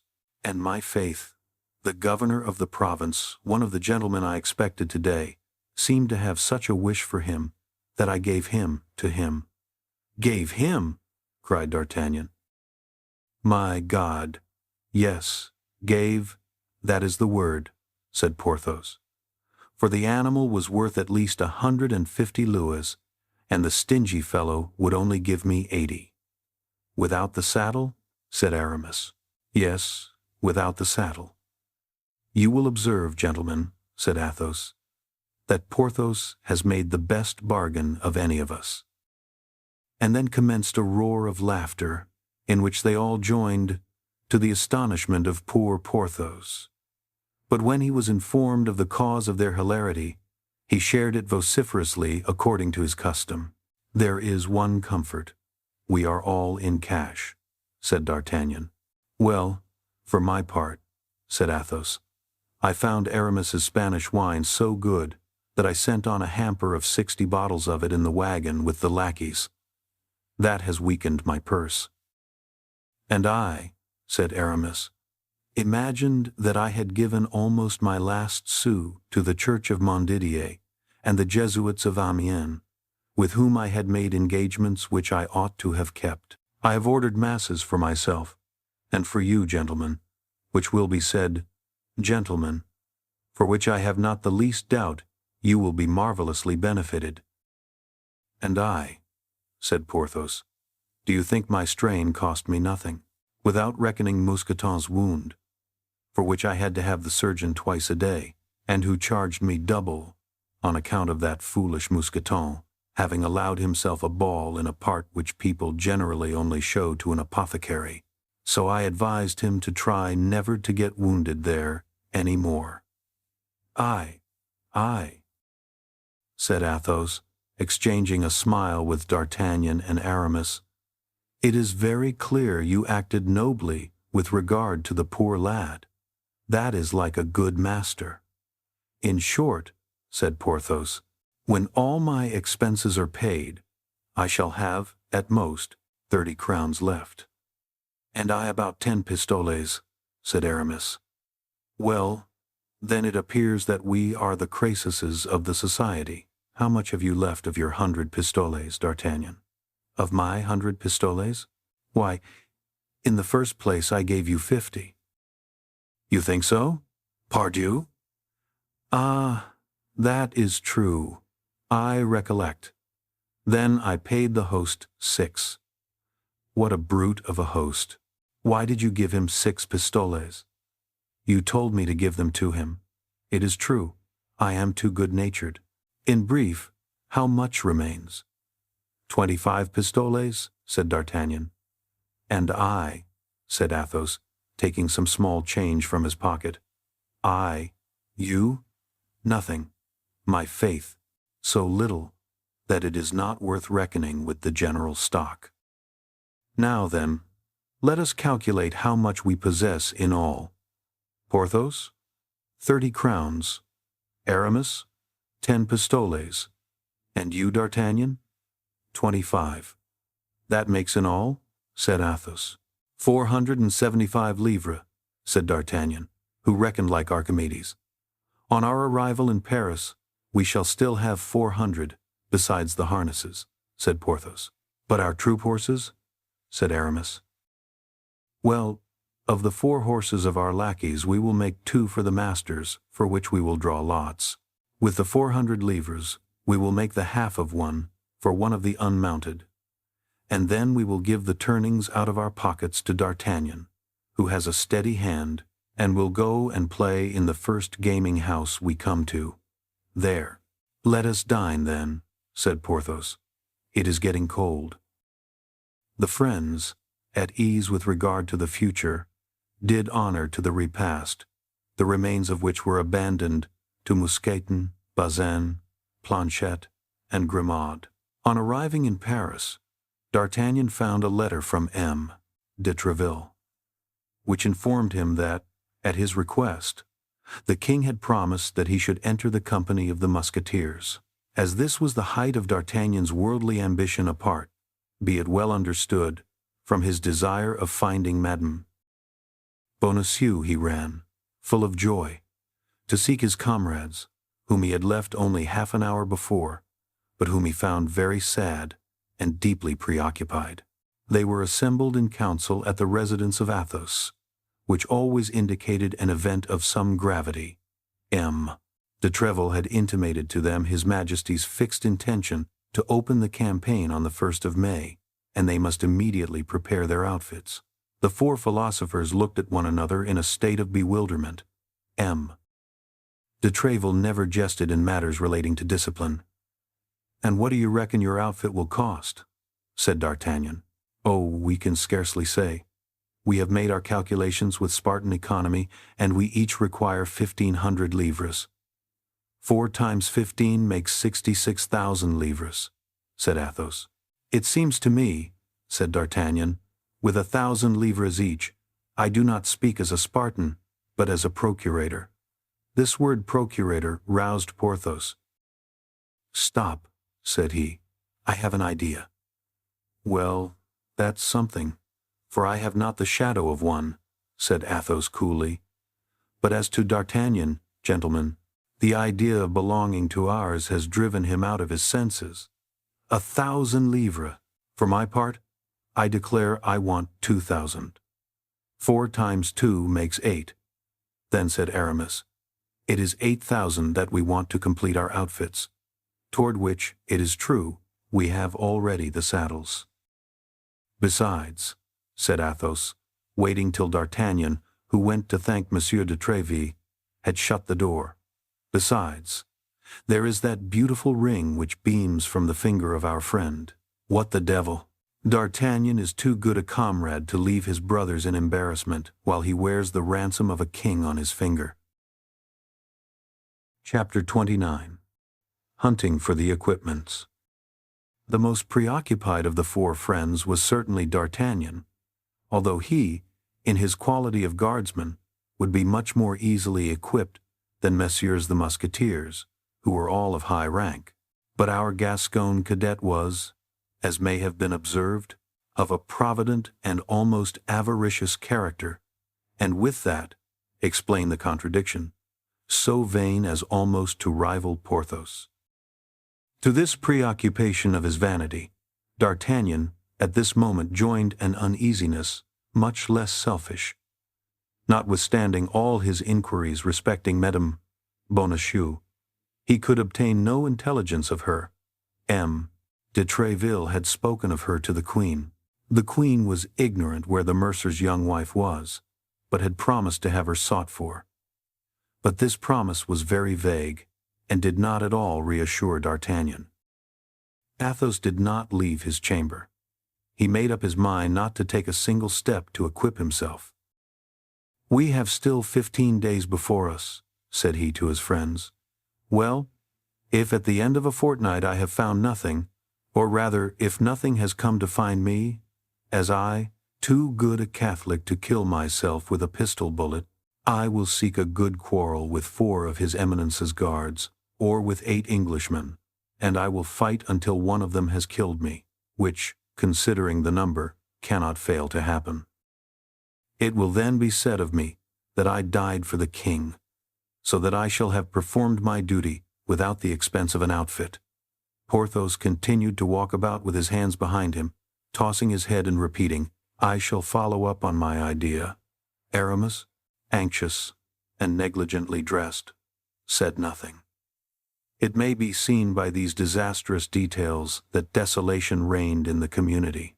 The lackeys on their part, like the coursers of Hippolytus, shared the sadness of their masters.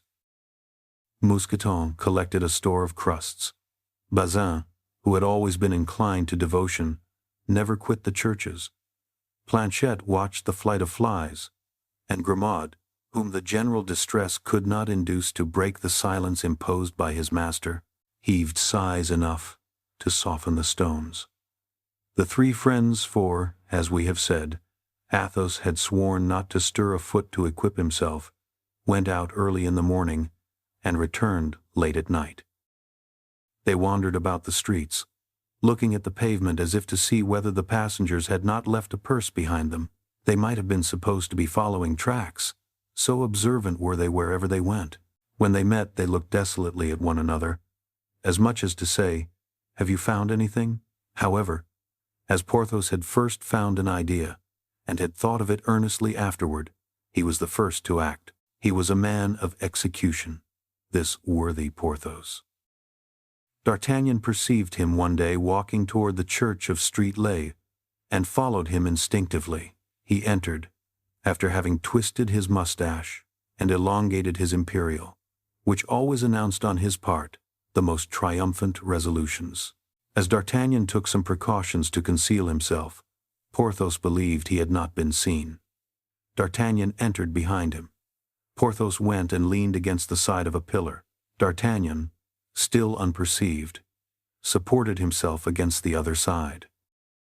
There happened to be a sermon, which made the church very full of people. Porthos took advantage of this circumstance to ogle the women.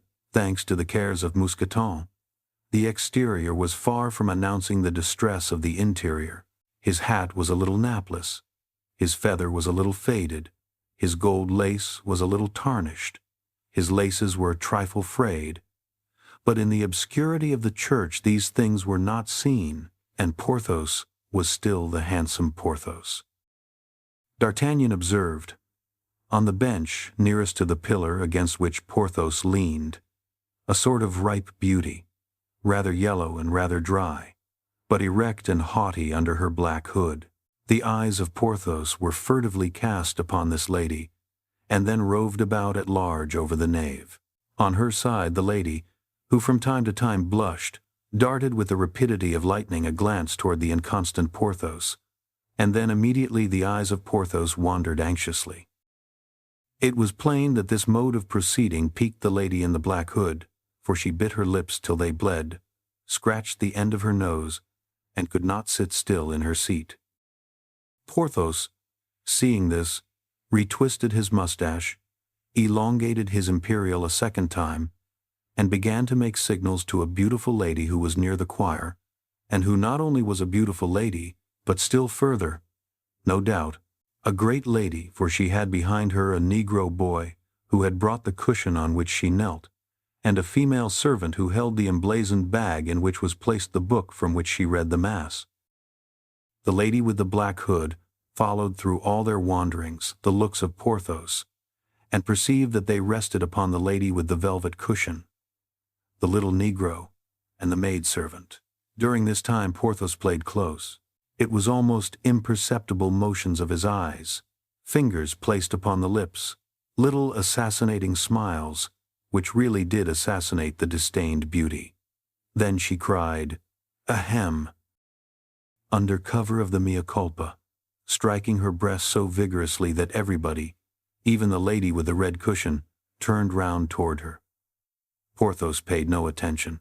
Nevertheless, he understood it all, but was deaf.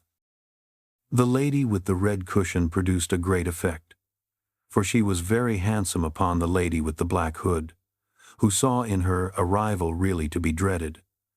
A great effect upon Porthos, who thought her much prettier than the lady with the black hood. A great effect upon D'Artagnan, who recognized in her the Lady of Meun, of Calais, and of Dover, whom his persecutor, the man with the scar, had saluted by the name of Milady. D'Artagnan, without losing sight of the lady of the red cushion, continued to watch the proceedings of Porthos, which amused him greatly.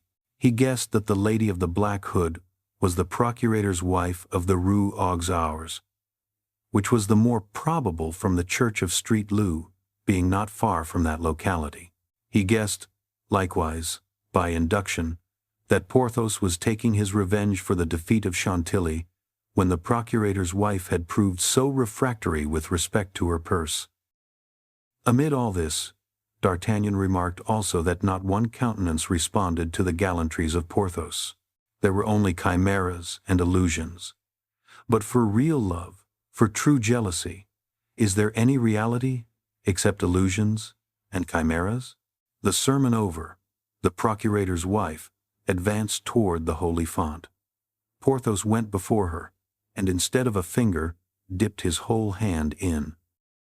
The procurator's wife smiled, thinking that it was for her Porthos had put himself to this trouble, but she was cruelly and promptly undeceived.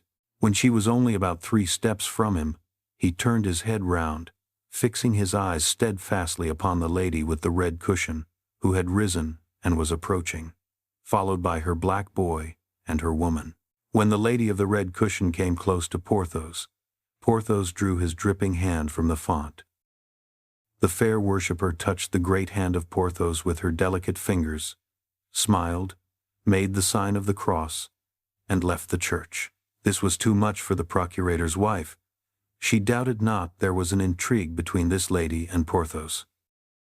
If she had been a great lady she would have fainted, but as she was only a procurator's wife, she contented herself, saying to the musketeer with concentrated fury, "Eh, Monsieur Porthos, you don't offer me any holy water?"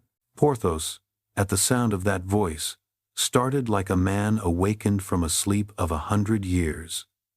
Madame," cried he, "is that you? How is your husband, our dear Monsieur Coquenard? Is he still as stingy as ever? Where can my eyes have been not to have seen you during the 2 hours of the sermon?"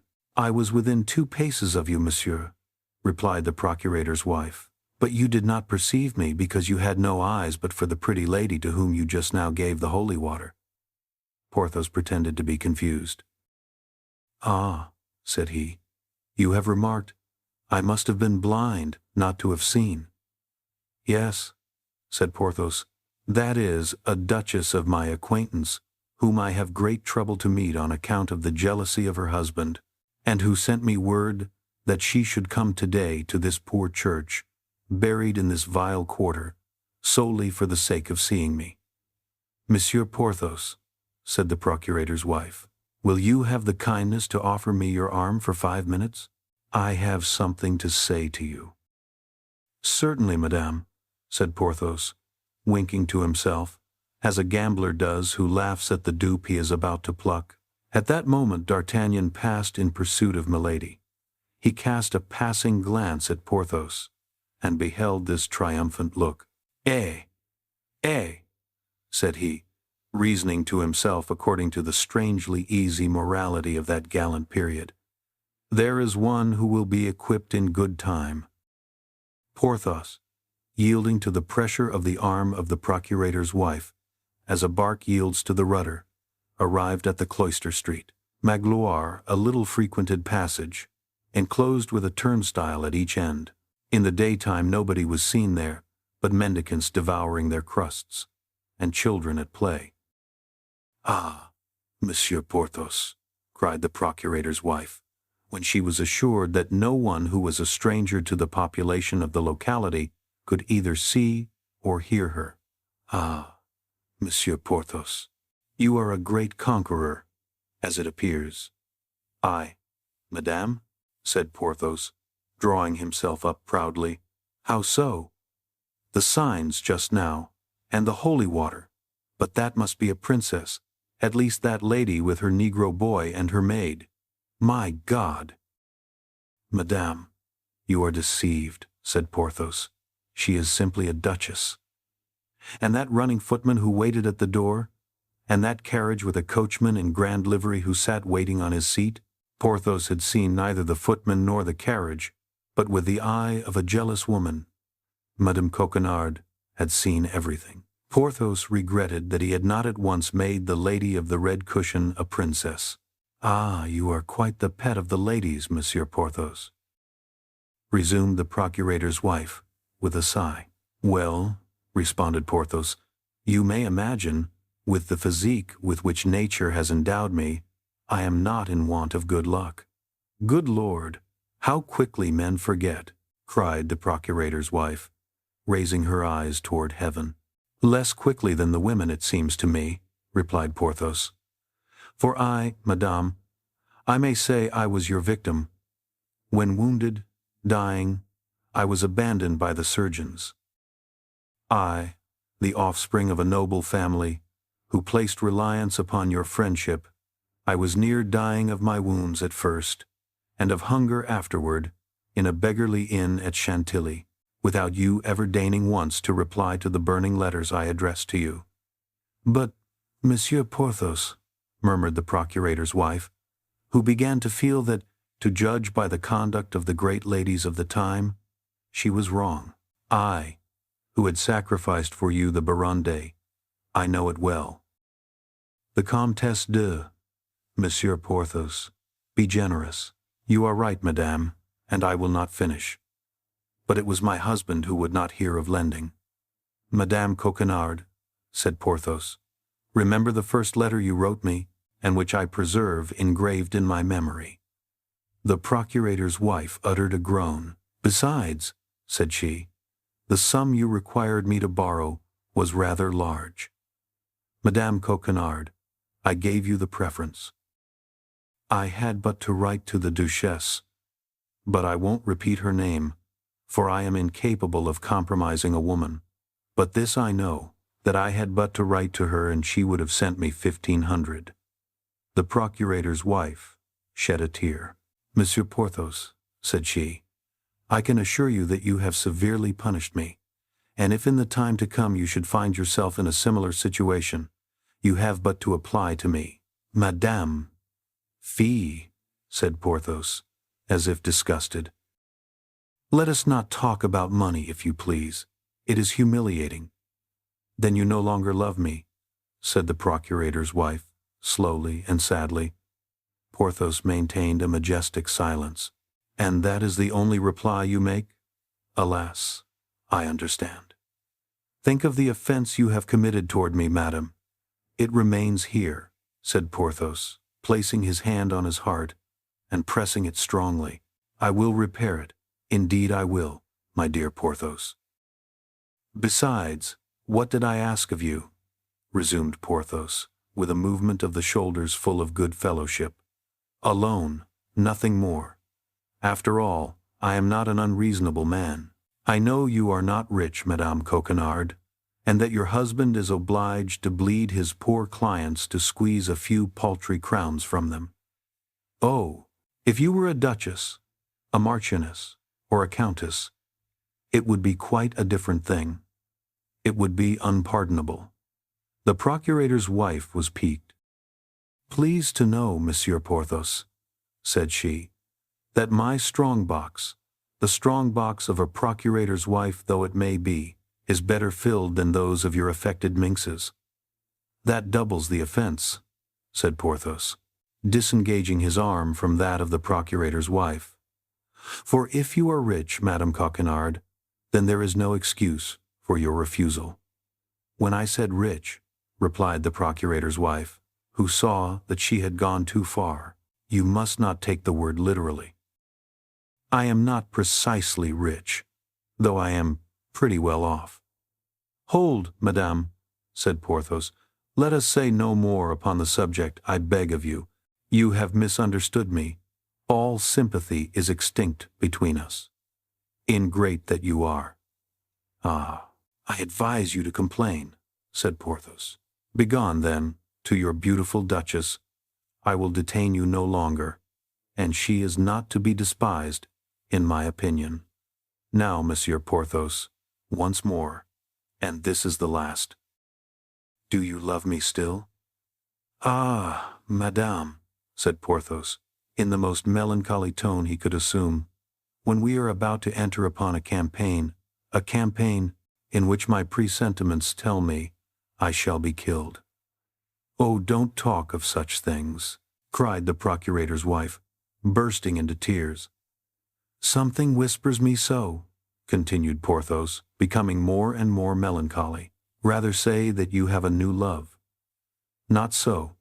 I speak frankly to you. No object affects me, and I even feel here, at the bottom of my heart, something which speaks for you. But in 15 days, as you know, or as you do not know, this fatal campaign is to open. I shall be fearfully preoccupied with my outfit. Then I must make a journey to see my family, in the lower part of Brittany, to obtain the sum necessary for my departure. Porthos observed a last struggle between love and avarice. And as, continued he, the duchess whom you saw at the church has estates near to those of my family, we mean to make the journey together. Journeys, you know, appear much shorter when we travel two in company. Have you no friends in Paris, then, Monsieur Porthos? Said the procurator's wife. I thought I had, said Porthos, resuming his melancholy air, but I have been taught my mistake. You have some, cried the procurator's wife, in a transport that surprised even herself. Come to our house tomorrow. You are the son of my aunt, consequently my cousin. You come from Noyon, in Picardy. You have several lawsuits and no attorney.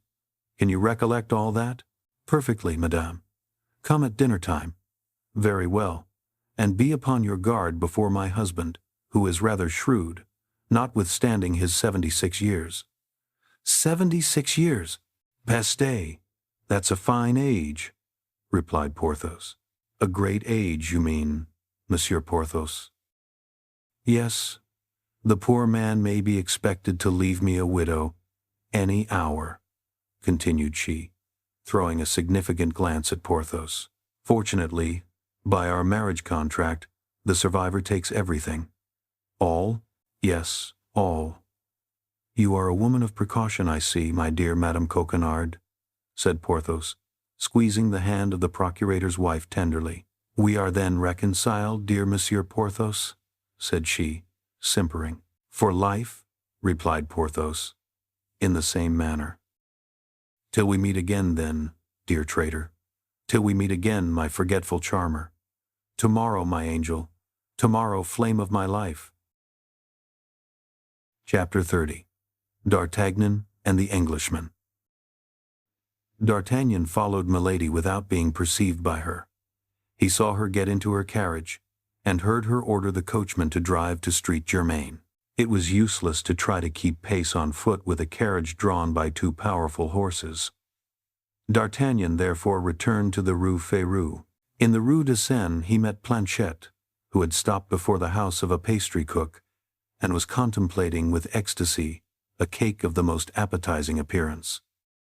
He ordered him to go and saddle 2 horses in M. de Treville's stables, one for himself, D'Artagnan, and one for Planchet, and bring them to Athos's place. Once for all, Tréville had placed his stable at D'Artagnan's service. Planchet proceeded toward the Rue du Colombier, and D'Artagnan toward the Rue Férou. Athos was at home, emptying sadly a bottle of the famous Spanish wine he had brought back with him from his journey into Picardy. He made a sign for Grimaud to bring a glass for D'Artagnan, and Grimaud obeyed as usual. D'Artagnan related to Athos all that had passed at the church between Porthos and the procurator's wife, and how their comrade was probably by that time in a fair way to be equipped. "As for me," replied Athos to this recital, "I am quite at my ease. It will not be women that will defray the expense of my outfit. Handsome, well-bred, noble lord as you are, my dear Athos, neither princesses nor queens would be secure from your amorous solicitations." "How young this D'Artagnan is," said Athos, shrugging his shoulders, and he made a sign to Grimaud to bring another bottle. At that moment Planchet put his head modestly in at the half-open door, and told his master that the horses were ready. "What horses?" asked Athos. "2 horses that Monsieur de Tréville lends me at my pleasure, and with which I am now going to take a ride to Street Germain." "Well, and what are you going to do at Street Germain?" then demanded Athos. Then D'Artagnan described the meeting which he had at the church, and how he had found that lady who, with the seigneur in the black cloak and with the scar near his temple, filled his mind constantly. "That is to say, you are in love with this lady as you were with Madame Bonacieux," said Athos, shrugging his shoulders contemptuously, as if he pitied human weakness. "I? Not at all," said D'Artagnan. "I am only curious to unravel the mystery to which she is attached. I do not know why, but I imagine that this woman, wholly unknown to me as she is, and wholly unknown to her as I am, has an influence over my life." "Well, perhaps you are right," said Athos. "I do not know a woman that is worth the trouble of being sought for when she is once lost. Madame Bonacieux is lost. So much the worse for her if she is found." "No, Athos, no, you are mistaken," said D'Artagnan. "I love my poor Constance more than ever, and if I knew the place in which she is, were it at the end of the world, I would go to free her from the hands of her enemies. But I am ignorant. All my researches have been useless. What is to be said? I must divert my attention." "Amuse yourself with Milady, my dear D'Artagnan. I wish you may with all my heart, if that will amuse you." "Hear me, Athos," said D'Artagnan. "Instead of shutting yourself up here, as if you were under arrest, get on horseback and come and take a ride with me to Street Germain." "My dear fellow," said Athos, "I ride horses when I have any. When I have none, I go afoot." "Well," said D'Artagnan, smiling at the misanthropy of Athos, which from any other person would have offended him, "I ride what I can get. I am not so proud as you. So au revoir, dear Athos." "Au revoir," said the Musketeer, making a sign to Grimaud to uncork the bottle he had just brought. D'Artagnan and Planchet mounted, and took the road to Street Germain. All along the road, what Athos had said respecting Madame Bonacieux recurred to the mind of the young man. Although D'Artagnan was not of a very sentimental character, the mercer's pretty wife had made a real impression upon his heart. As he said, he was ready to go to the end of the world to seek her. But the world, being round, has many ends, so that he did not know which way to turn. Meantime, he was going to try to find out Milady. Milady had spoken to the man in the black cloak, therefore she knew him. Now, in the opinion of D'Artagnan, it was certainly the man in the black cloak who had carried off Madame Bonacieux the second time, as he had carried her off the first. D'Artagnan then only half lied, which is lying but little, when he said that by going in search of Milady he at the same time went in search of Constance. Thinking of all this, and from time to time giving a touch of the spur to his horse, D'Artagnan completed his short journey and arrived at Street Germain.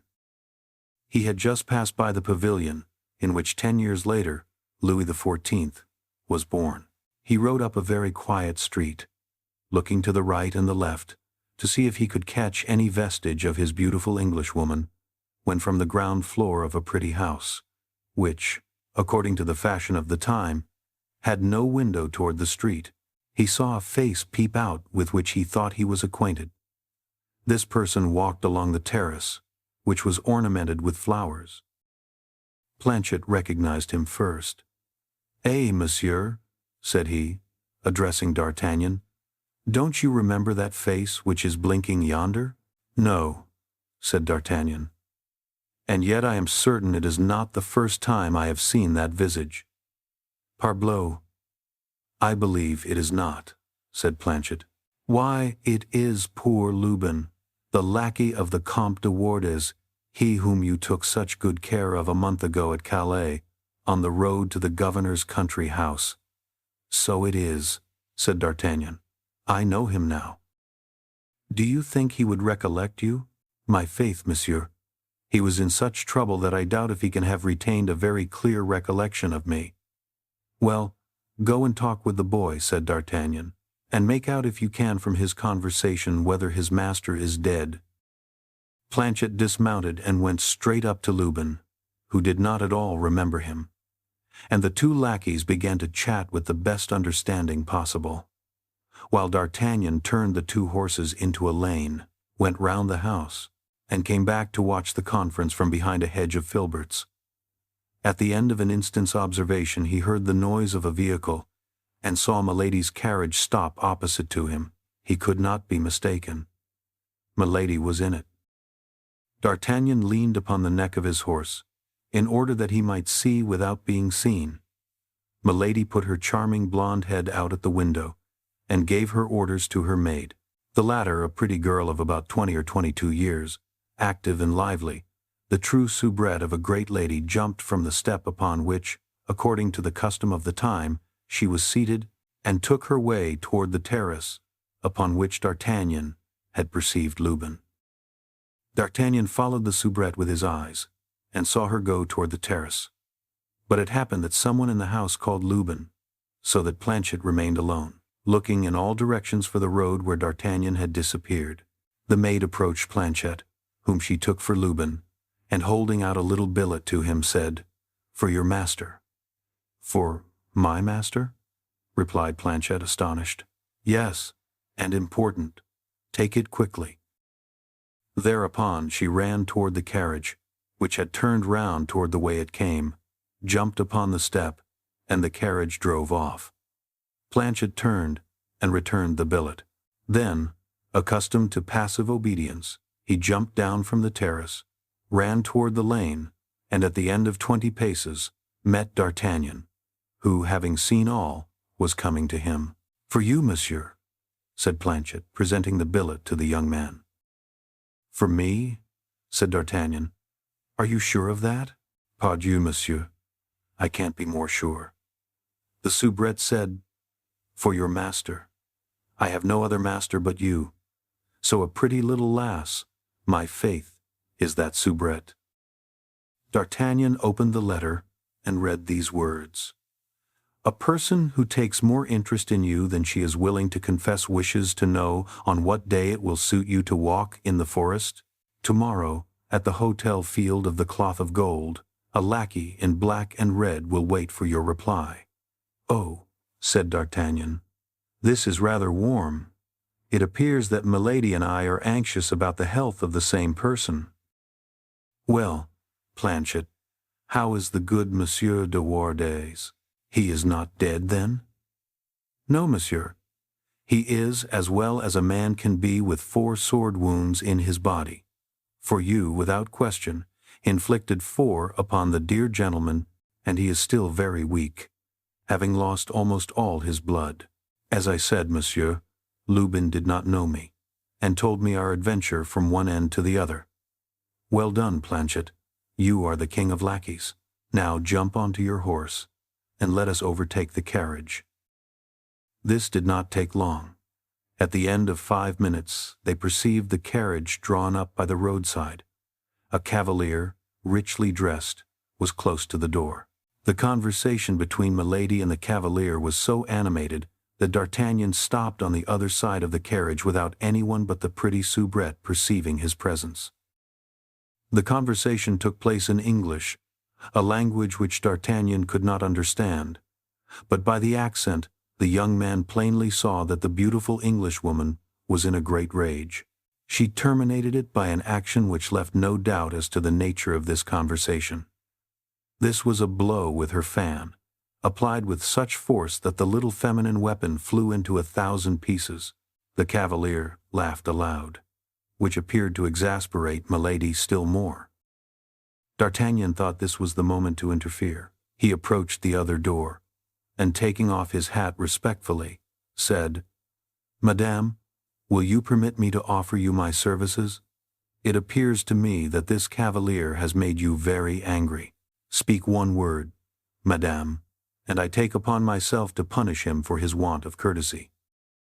At the first word Milady turned, looking at the young man with astonishment, and when he had finished, she said in very good French, "Monsieur, I should with great confidence place myself under your protection if the person with whom I quarrel were not my brother." "Ah, excuse me then," said D'Artagnan. "You must be aware that I was ignorant of that, madame."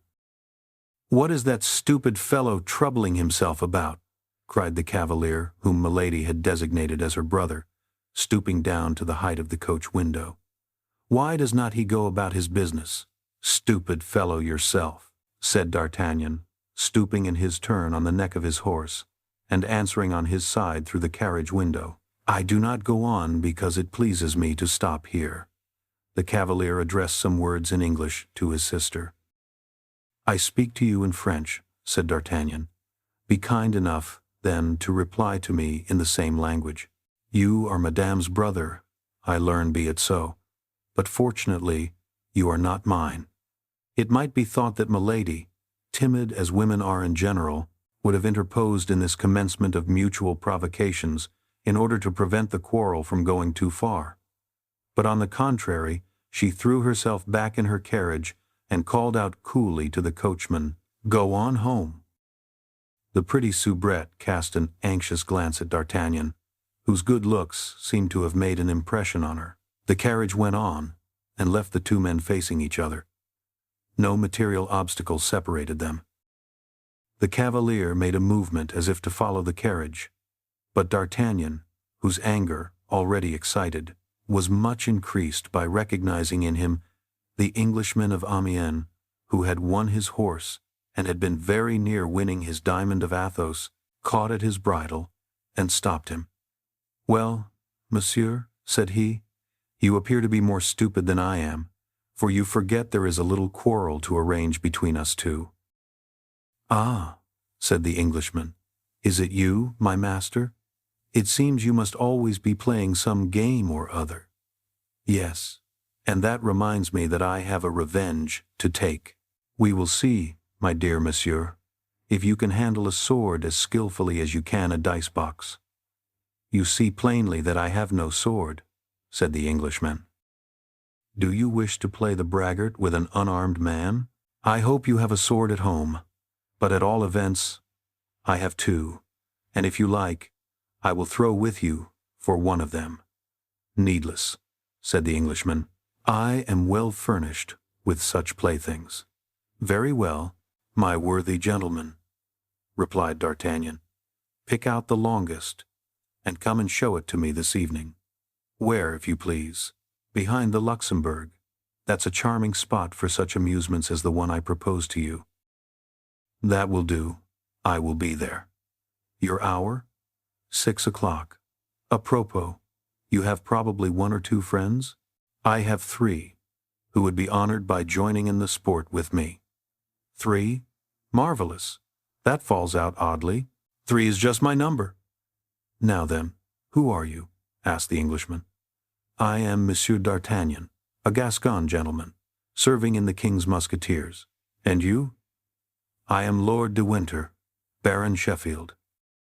Well, then, I am your servant, Monsieur Baron, said D'Artagnan, though you have names rather difficult to recollect. And touching his horse with the spur, he cantered back to Paris.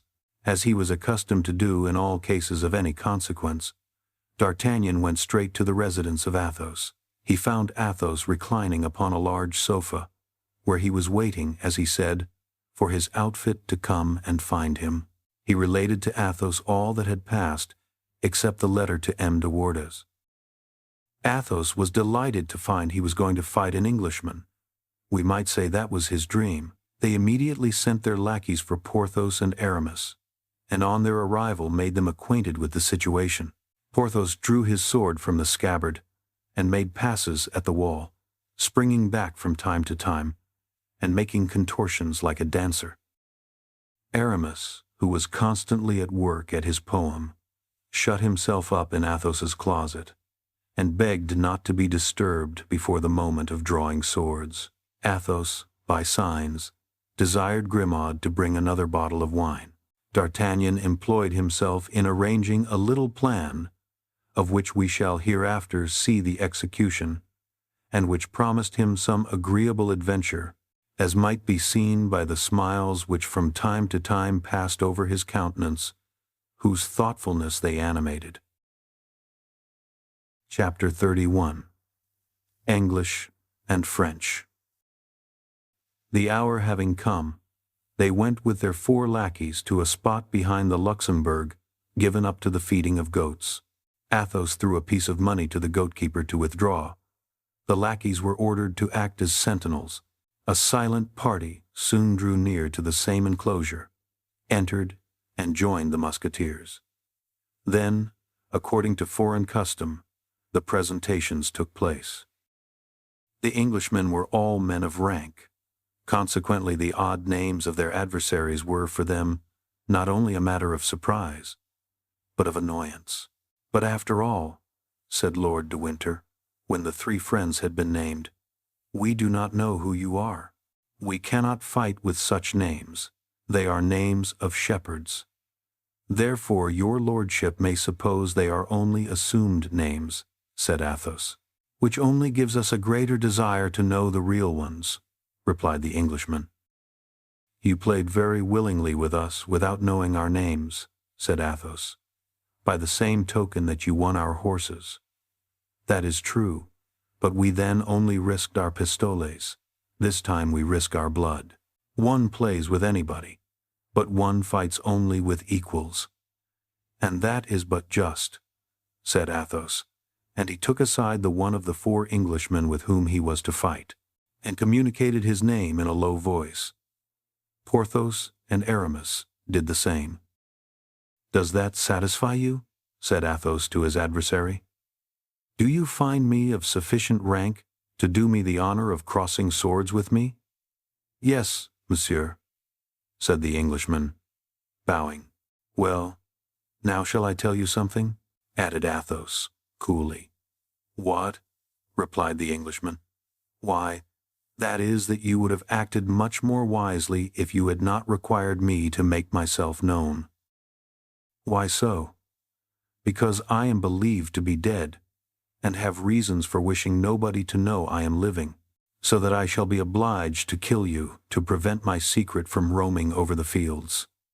The Englishman looked at Athos, believing that he jested, but Athos did not jest the least in the world.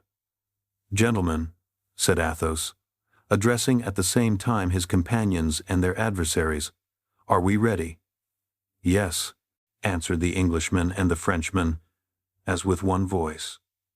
On guard, then, cried Athos. Immediately 8 swords glittered in the rays of the setting sun, and the combat began with an animosity very natural between men twice enemies. Athos fenced with as much calmness and method as if he had been practicing in a fencing school. Porthos, abated, no doubt, of his too great confidence by his adventure of Chantilly, played with skill and prudence. Aramis, who had the 3rd canto of his poem to finish, behaved like a man in haste. Athos killed his adversary first. He hit him but once, but as he had foretold, that hit was a mortal one. The sword pierced his heart. Second, Porthos stretched his upon the grass with a wound through his thigh, as the Englishman, without making any further resistance, then surrendered his sword. Porthos took him up in his arms and bore him to his carriage. Aramis pushed his so vigorously that after going back 50 paces, the man ended by fairly taking to his heels and disappeared amid the hooting of the lackeys. As to D'Artagnan, he fought purely and simply on the defensive, and when he saw his adversary pretty well fatigued, with a vigorous side thrust, sent his sword flying. The Baron, finding himself disarmed, took 2 or 3 steps back, but in this movement his foot slipped and he fell backward. D'Artagnan was over him at a bound, and said to the Englishman, pointing his sword to his throat, "I could kill you, my lord. You are completely in my hands, but I spare your life for the sake of your sister." D'Artagnan was at the height of joy.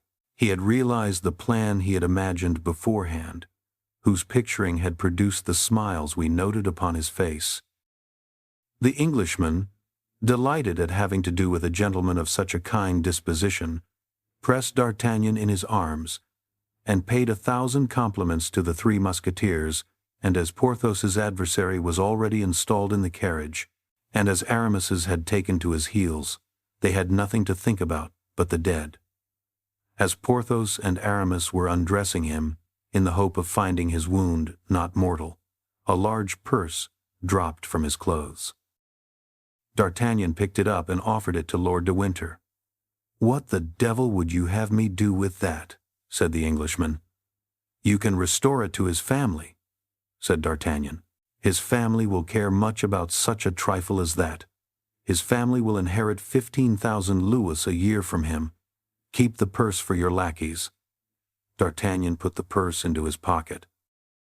"And now, my young friend, for you will permit me, I hope, to give you that name," said Lord de Winter, "on this very evening, if agreeable to you, I will present you to my sister, Milady Cleric, for I am desirous that she should take you into her good graces.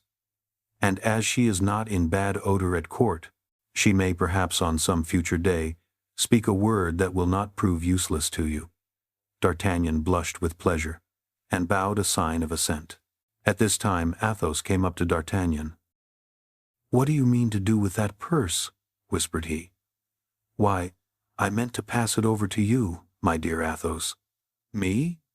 Why to me?" "Why, you killed him. They are the spoils of victory. I, the heir of an enemy," said Athos. "For whom then do you take me?" "It is the custom in war," said D'Artagnan. "Why should it not be the custom in a duel? Even on the field of battle, I have never done that." Porthos shrugged his shoulders. Aramis, by a movement of his lips, endorsed Athos. "Then," said D'Artagnan, "let us give the money to the lackeys, as Lord de Winter desired us to do." "Yes," said Athos. "Let us give the money to the lackeys, not to our lackeys, but to the lackeys of the Englishman." Athos took the purse and threw it into the hand of the coachman. "For you and your comrades." This greatness of spirit in a man who was quite destitute struck even Porthos, and this French generosity, repeated by Lord de Winter and his friend, was highly applauded, except by M.M. Grimaud, Bazin, Mousqueton, and Planchet. Lord de Winter, on quitting D'Artagnan, gave him his sister's address. She lived in the Place Royale, then the fashionable quarter at No. 6, and he undertook to call and take D'Artagnan with him in order to introduce him. D'Artagnan appointed 8 o'clock at Athos's residence. This introduction to Milady Cleric occupied the head of our Gascon greatly. He remembered in what a strange manner this woman had hitherto been mixed up in his destiny. According to his conviction, she was some creature of the cardinal, and yet he felt himself invincibly drawn toward her by one of those sentiments for which we cannot account. His only fear was that Milady would recognize in him the man of Meung and of Dover. Then she knew that he was one of the friends of M. de Treville, and consequently that he belonged body and soul to the king, which would make him lose a part of his advantage, since when known to Milady as he knew her, he played only an equal game with her. As to the commencement of an intrigue between her and M. de Wardes, our presumptuous hero gave but little heed to that, although the Marquis was young, handsome, rich, and high in the cardinal's favor. It is not for nothing we are but 20 years old, above all if we were born at Tarbes. D'Artagnan began by making his most splendid toilet, then returned to Athos's, and according to custom, related everything to him. Athos listened to his projects, then shook his head, and recommended prudence to him with a shade of bitterness. "What?" said he. "You have just lost one woman, whom you call good, charming, perfect, and here you are, running headlong after another." D'Artagnan felt the truth of this reproach. "I loved Madame Bonacieux with my heart, while I only love Milady with my head," said he. "In getting introduced to her, my principal object is to ascertain what part she plays at court. The part she plays, pardieu! It is not difficult to divine that, after all you have told me, she is some emissary of the cardinal, a woman who will draw you into a snare in which you will leave your head. The devil! My dear Athos, you view things on the dark side, methinks. My dear fellow, I mistrust women. Can it be otherwise? I bought my experience dearly, particularly fair women. Milady is fair, you say? She has the most beautiful light hair imaginable." "Ah, my poor D'Artagnan," said Athos, "listen to me. I want to be enlightened on a subject. Then, when I shall have learned what I desire to know, I will withdraw." "Be enlightened," said Athos, phlegmatically. Lord de Winter arrived at the appointed time, but Athos, being warned of his coming, went into the other chamber. He therefore found D'Artagnan alone, and as it was nearly 8 o'clock he took the young man with him. An elegant carriage waited below, and as it was drawn by 2 excellent horses, they were soon at the Place Royale. Milady Claric received D'Artagnan ceremoniously. Her hotel was remarkably sumptuous, and while the most part of the English had quit, or were about to quit, France on account of the war, Milady had just been laying out much money upon her residence, which proved that the general measure which drove the English from France did not affect her. "You see," said Lord de Winter, presenting D'Artagnan to his sister, "a young gentleman who has held my life in his hands, and who has not abused his advantage, although we have been twice enemies, although it was I who insulted him, and although I am an Englishman. Thank him then, madame, if you have any affection for me." Milady frowned slightly. A scarcely visible cloud passed over her brow, and so peculiar a smile appeared upon her lips that the young man, who saw and observed this triple shade, almost shuddered at it. The brother did not perceive this. He had turned round to play with Milady's favorite monkey, which had pulled him by the doublet. "You are welcome, monsieur," said Milady, in a voice whose singular sweetness contrasted with the symptoms of ill humor which D'Artagnan had just remarked. "You have today acquired eternal rights to my gratitude." The Englishman then turned round and described the combat without omitting a single detail. Milady listened with the greatest attention, and yet it was easily to be perceived, whatever effort she made to conceal her impressions, that this recital was not agreeable to her.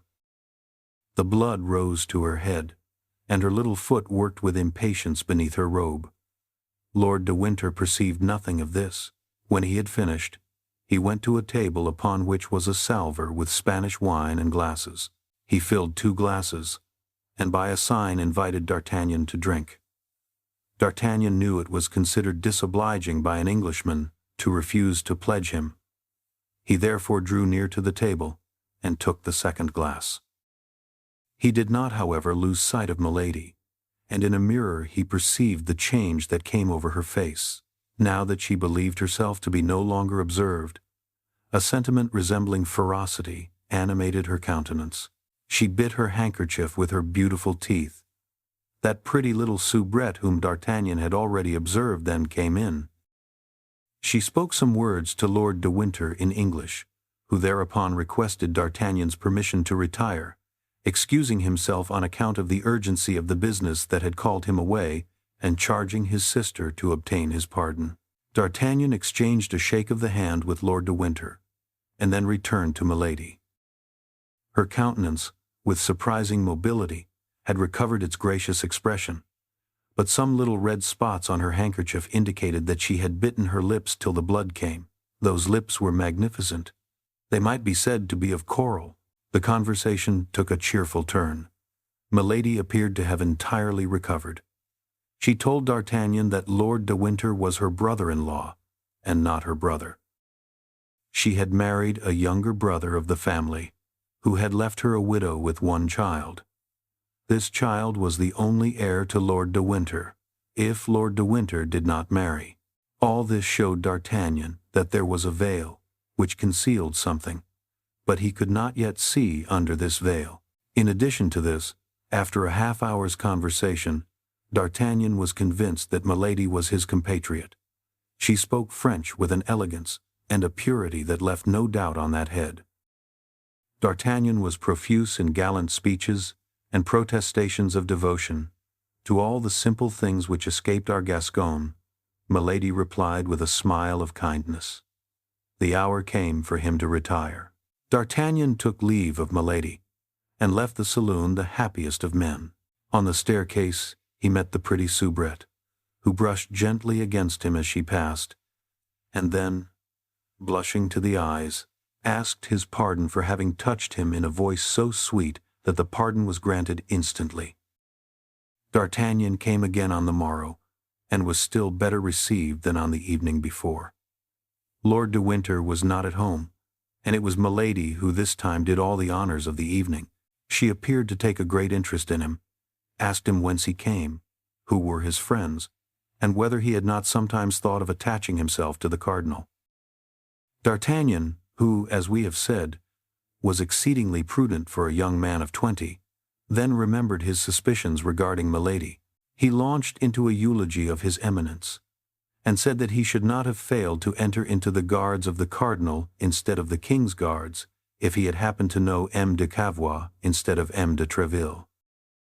Milady changed the conversation without any appearance of affectation, and asked D'Artagnan in the most careless manner possible if he had ever been in England. D'Artagnan replied that he had been sent thither by M. de Treville to treat for a supply of horses, and that he had brought back 4 as specimens. Milady in the course of the conversation twice or thrice bit her lips. She had to deal with a Gascon who played close. At the same hour as on the preceding evening, D'Artagnan retired. In the corridor he again met the pretty Kitty. That was the name of the Soubrette. She looked at him with an expression of kindness which it was impossible to mistake. But D'Artagnan was so preoccupied by the mistress that he noticed absolutely nothing but her. D'Artagnan came again on the morrow, and the day after that, and each day Milady gave him a more gracious reception. Every evening, either in the antechamber, the corridor, or on the stairs, he met the pretty Soubrette. But, as we have said, D'Artagnan paid no attention to this persistence of poor Kitty. Chapter 32. A Procurator's Dinner. However brilliant had been the part played by Porthos in the duel, it had not made him forget the dinner of the procurator's wife. On the morrow he received the last touches of Mousqueton's brush for an hour, and took his way toward the Rouaulx, hours with the steps of a man who was doubly in favor with fortune. His heart beat, but not like D'Artagnan's with a young and impatient love. No, a more material interest stirred his blood. He was about at last to pass that mysterious threshold, to climb those unknown stairs by which, one by one, the old crowns of M. Coquenard had ascended. He was about to see in reality a certain coffer, of which he had 20 times beheld the image in his dreams, a coffer long and deep, locked, bolted, fastened in the wall, a coffer of which he had so often heard, and which the hands a little wrinkled, it is true, but still not without elegance of the procurator's wife, were about to open to his admiring looks.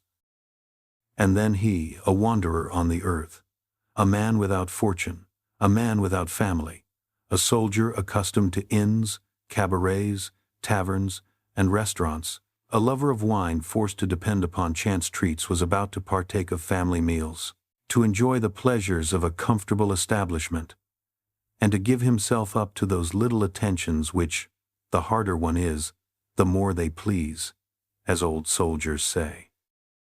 To come in the capacity of a cousin, and seat himself every day at a good table, to smooth the yellow, wrinkled brow of the old procurator, to pluck the clerks a little by teaching them basset, passe dix, and lansquenet, in their utmost nicety, and winning from them, by way of fee for the lesson he would give them in an hour, their savings of a month. All this was enormously delightful to Porthos. The Musketeer could not forget the evil reports which then prevailed, and which indeed have survived them, of the procurators of the period meanness, stinginess, fasts. But as, after all, excepting some few acts of economy which Porthos had always found very unseasonable, the procurator's wife had been tolerably liberal. That is, be it understood, for a procurator's wife, he hoped to see a household of a highly comfortable kind. And yet, at the very door, the Musketeer began to entertain some doubts. The approach was not such as to prepossess people in ill-smelling, dark passage, a staircase half-lighted by bars through which stole a glimmer from a neighboring yard. On the first floor, a low door studded with enormous nails, like the principal gate of the Grand Châtelet. Porthos knocked with his hand. A tall, pale clerk, his face shaded by a forest of virgin hair, opened the door, and bowed with the air of a man forced at once to respect in another lofty stature, which indicated strength, the military dress, which indicated rank, and a ruddy countenance, which indicated familiarity with good living. A shorter clerk came behind the first, a taller clerk behind the second, a stripling of a dozen years rising behind the third. In all, 3 clerks and a half, which, for the time, argued a very extensive clientage. Although the Musketeer was not expected before 1 o'clock, the procurator's wife had been on the watch ever since midday, reckoning that the heart, or perhaps the stomach, of her lover would bring him before his time, met him. Coquenard therefore entered the office from the house at the same moment her guest entered from the stairs, and the appearance of the worthy lady relieved him from an awkward embarrassment. The clerks surveyed him with great curiosity, and he, not knowing well what to say to this ascending and descending scale, remained tongue-tied. "It is my cousin," cried the procurator's wife. Come in, Monsieur Porthos." The name of Porthos produced its effect upon the clerks, who began to laugh. But Porthos turned sharply round, and every countenance quickly recovered its gravity. They reached the office of the procurator after having passed through the antechamber in which the clerks were, and the study in which they ought to have been. This last apartment was a sort of dark room, littered with papers. On quitting the study, they left the kitchen on the right and entered the reception room. All these rooms, which communicated with one another, did not inspire Porthos favorably. Words might be heard at a distance through all these open doors. Then, while passing, he had cast a rapid, investigating glance into the kitchen, and he was obliged to confess to himself, to the shame of the procurator's wife and his own regret, that he did not see that fire, that animation, that bustle, which, when a good repast is on foot, prevails generally in that sanctuary of good living.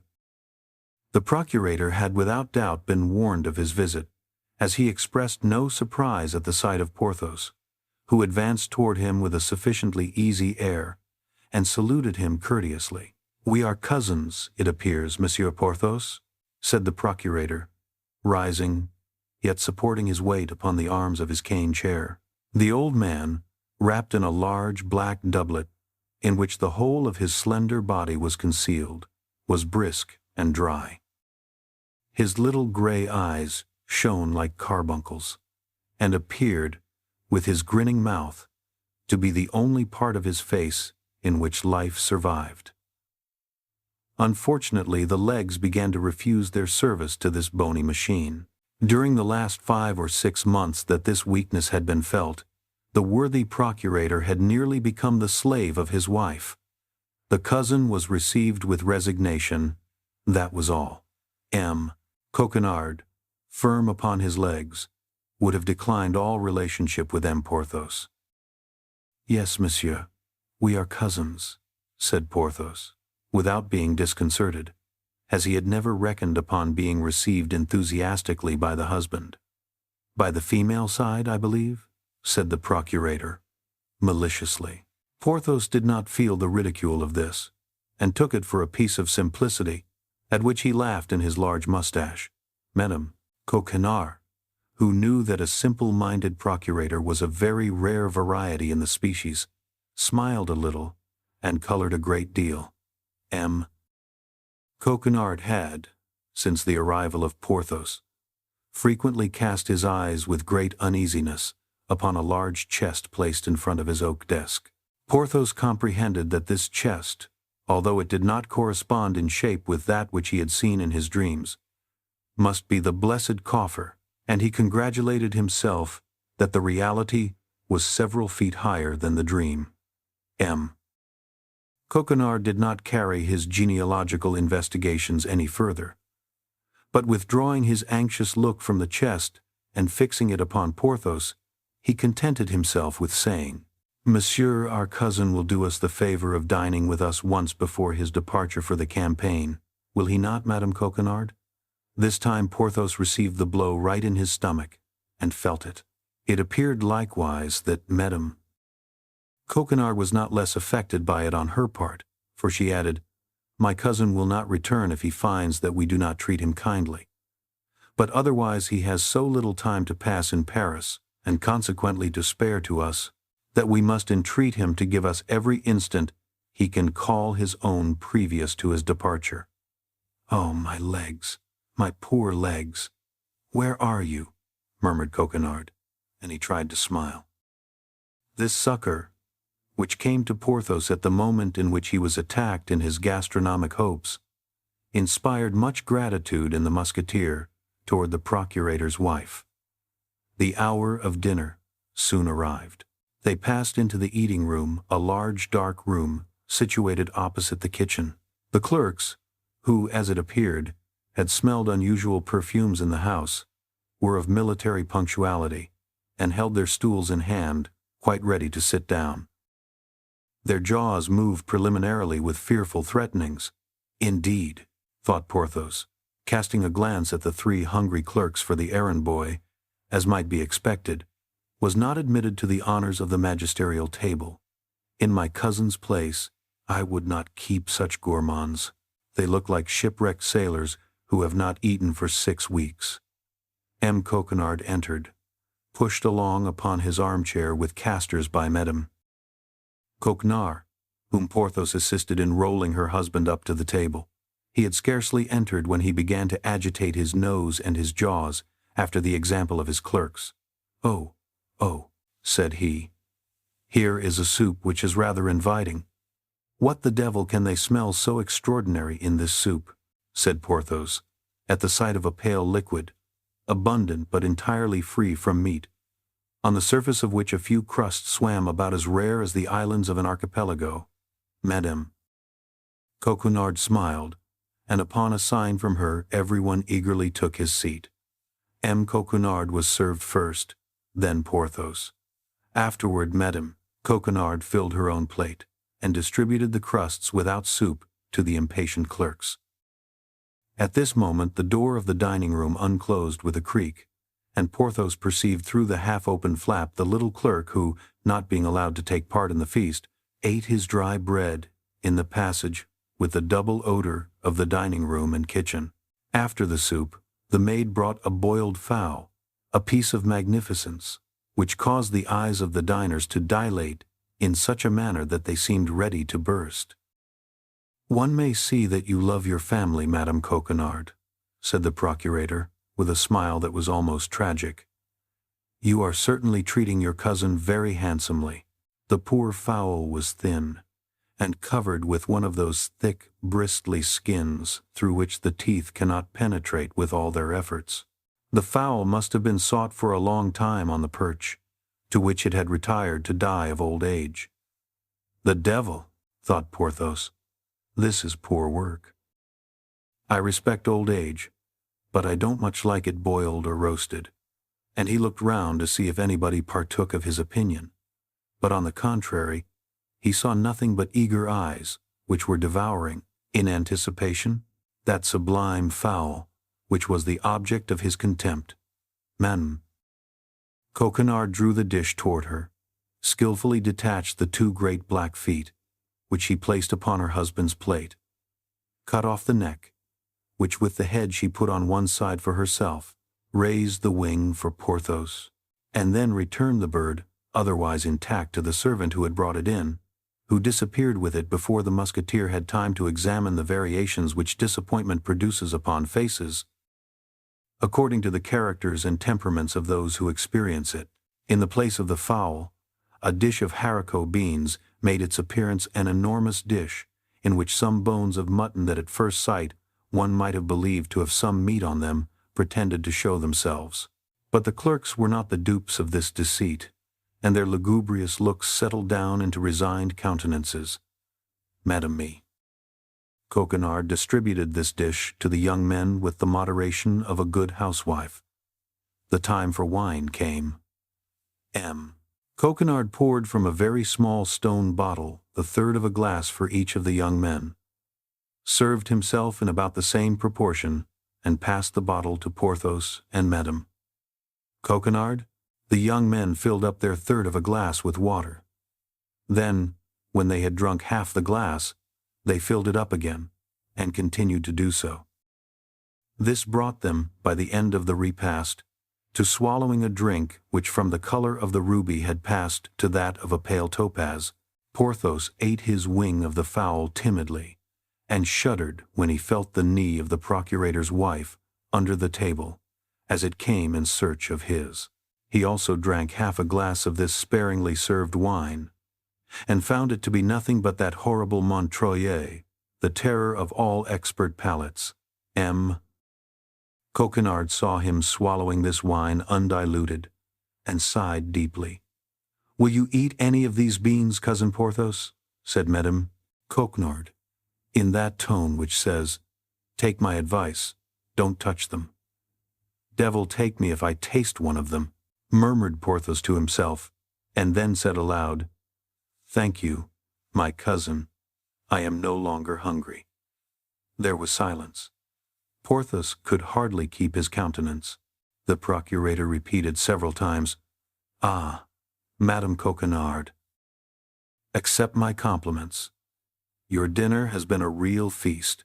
Lord, how I have eaten." Coquenard had eaten his soup, the black feet of the fowl, and the only mutton bone on which there was the least appearance of meat. Porthos fancied they were mystifying him, and began to curl his mustache and knit his eyebrows. But the knee of Madame Coquenard gently advised him to be patient. This silence and this interruption in serving, which were unintelligible to Porthos, had, on the contrary, a terrible meaning for the clerks. Upon a look from the procurator, accompanied by a smile from Coquenard, they arose slowly from the table, folded their napkins more slowly still, bowed, and retired. "Go, young men, go and promote digestion by working," said the procurator gravely. "The clerks gone." Coquenard rose, and took from a buffet a piece of cheese, some preserved quinces, and a cake, which she had herself made of almonds and honey. Coquenard knit his eyebrows, because there were too many good things. Porthos bit his lips, because he saw not the wherewithal to dine. He looked to see if the dish of beans was still there. The dish of beans had disappeared. "A positive feast!" cried M. Coquenard, turning about in his chair. "A real feast. Epule epulorum. Lucullus dines with Lucullus." Porthos looked at the bottle, which was near him, and hoped that with wine, bread, and cheese he might make a dinner. But wine was wanting. The bottle was empty. M. and Mem. Coquenard did not seem to observe it. "This is fine," said Porthos to himself. "I am prettily caught." He passed his tongue over a spoonful of preserves and stuck his teeth into the sticky pastry of Madame Coquenard. "Now," said he, "the sacrifice is consummated. Ah!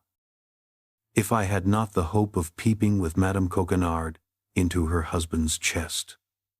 M. Coquenard, after the luxuries of such a repast, which he called an excess, felt the want of a siesta. Porthos began to hope that the thing would take place at the present sitting and in that same locality. But the procurator would listen to nothing. He would be taken to his room and was not satisfied till he was close to his chest, upon the edge of which, for still greater precaution, he placed his feet. The procurator's wife took Porthos into an adjoining room, and they began to lay the basis of a reconciliation.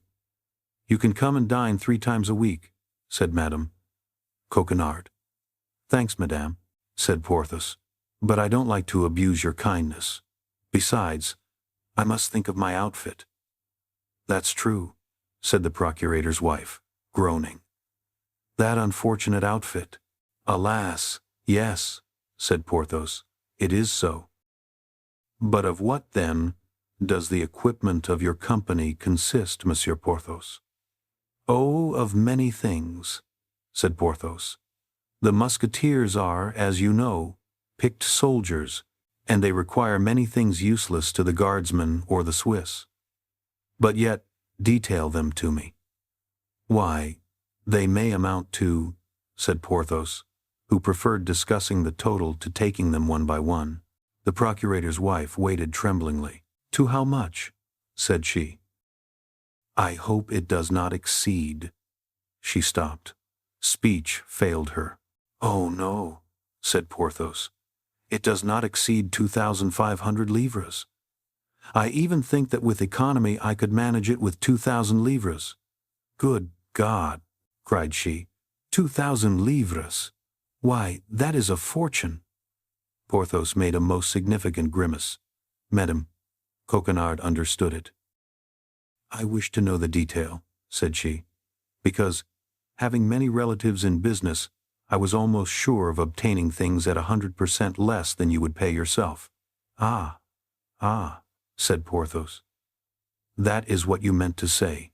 "Yes, dear Monsieur Porthos. Thus, for instance, don't you, in the first place, want a horse?" "Yes, a horse? Well then, I can just suit you." "Ah," said Porthos, brightening, "that's well as regards my horse. But I must have the appointments complete, as they include objects which a musketeer alone can purchase, and which will not amount, besides, to more than 300 livres. 300 livres?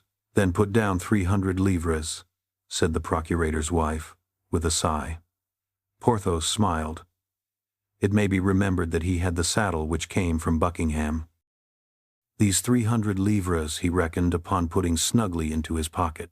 "Then," continued he, "there is a horse for my lackey and my valise. As to my arms, it is useless to trouble you about them. I have them." "A horse for your lackey," resumed the procurator's wife, hesitatingly. "But that is doing things in lordly style, my friend." "Ah, madame," said Porthos, haughtily. "Do you take me for a beggar?" "No, I only thought that a pretty mule makes sometimes as good an appearance as a horse, and it seemed to me that by getting a pretty mule for Mousqueton—" "Well, agreed, for a pretty mule," said Porthos. "You are right. I have seen very great Spanish nobles whose whole suite were mounted on mules. But then you understand, Madame Coquenard, a mule with feathers and bells. "Be satisfied," said the procurator's wife. "There remains the valise," added Porthos. "Oh, don't let that disturb you," cried Mem. Coquenard. "My husband has 5 or 6 valises. You shall choose the best. There is one in particular which he prefers in his journeys, large enough to hold all the world." "Your valise is then empty?" asked Porthos, with simplicity. "Certainly it is empty," replied the procurator's wife, in real innocence. "Ah, but the valise I want," cried Porthos, "is a well-filled one, my dear." Madame uttered fresh sighs. Molière had not written his scene in La Verre then. Madame Coquenard was in the dilemma of Harpagon. Finally, the rest of the equipment was successively debated in the same manner, and the result of the sitting was that the procurator's wife should give 800 livres in money, and should furnish the horse and the mule, which should have the honor of carrying Porthos and Mousqueton to glory. These conditions being agreed to, Porthos took leave of Madame Coquenard.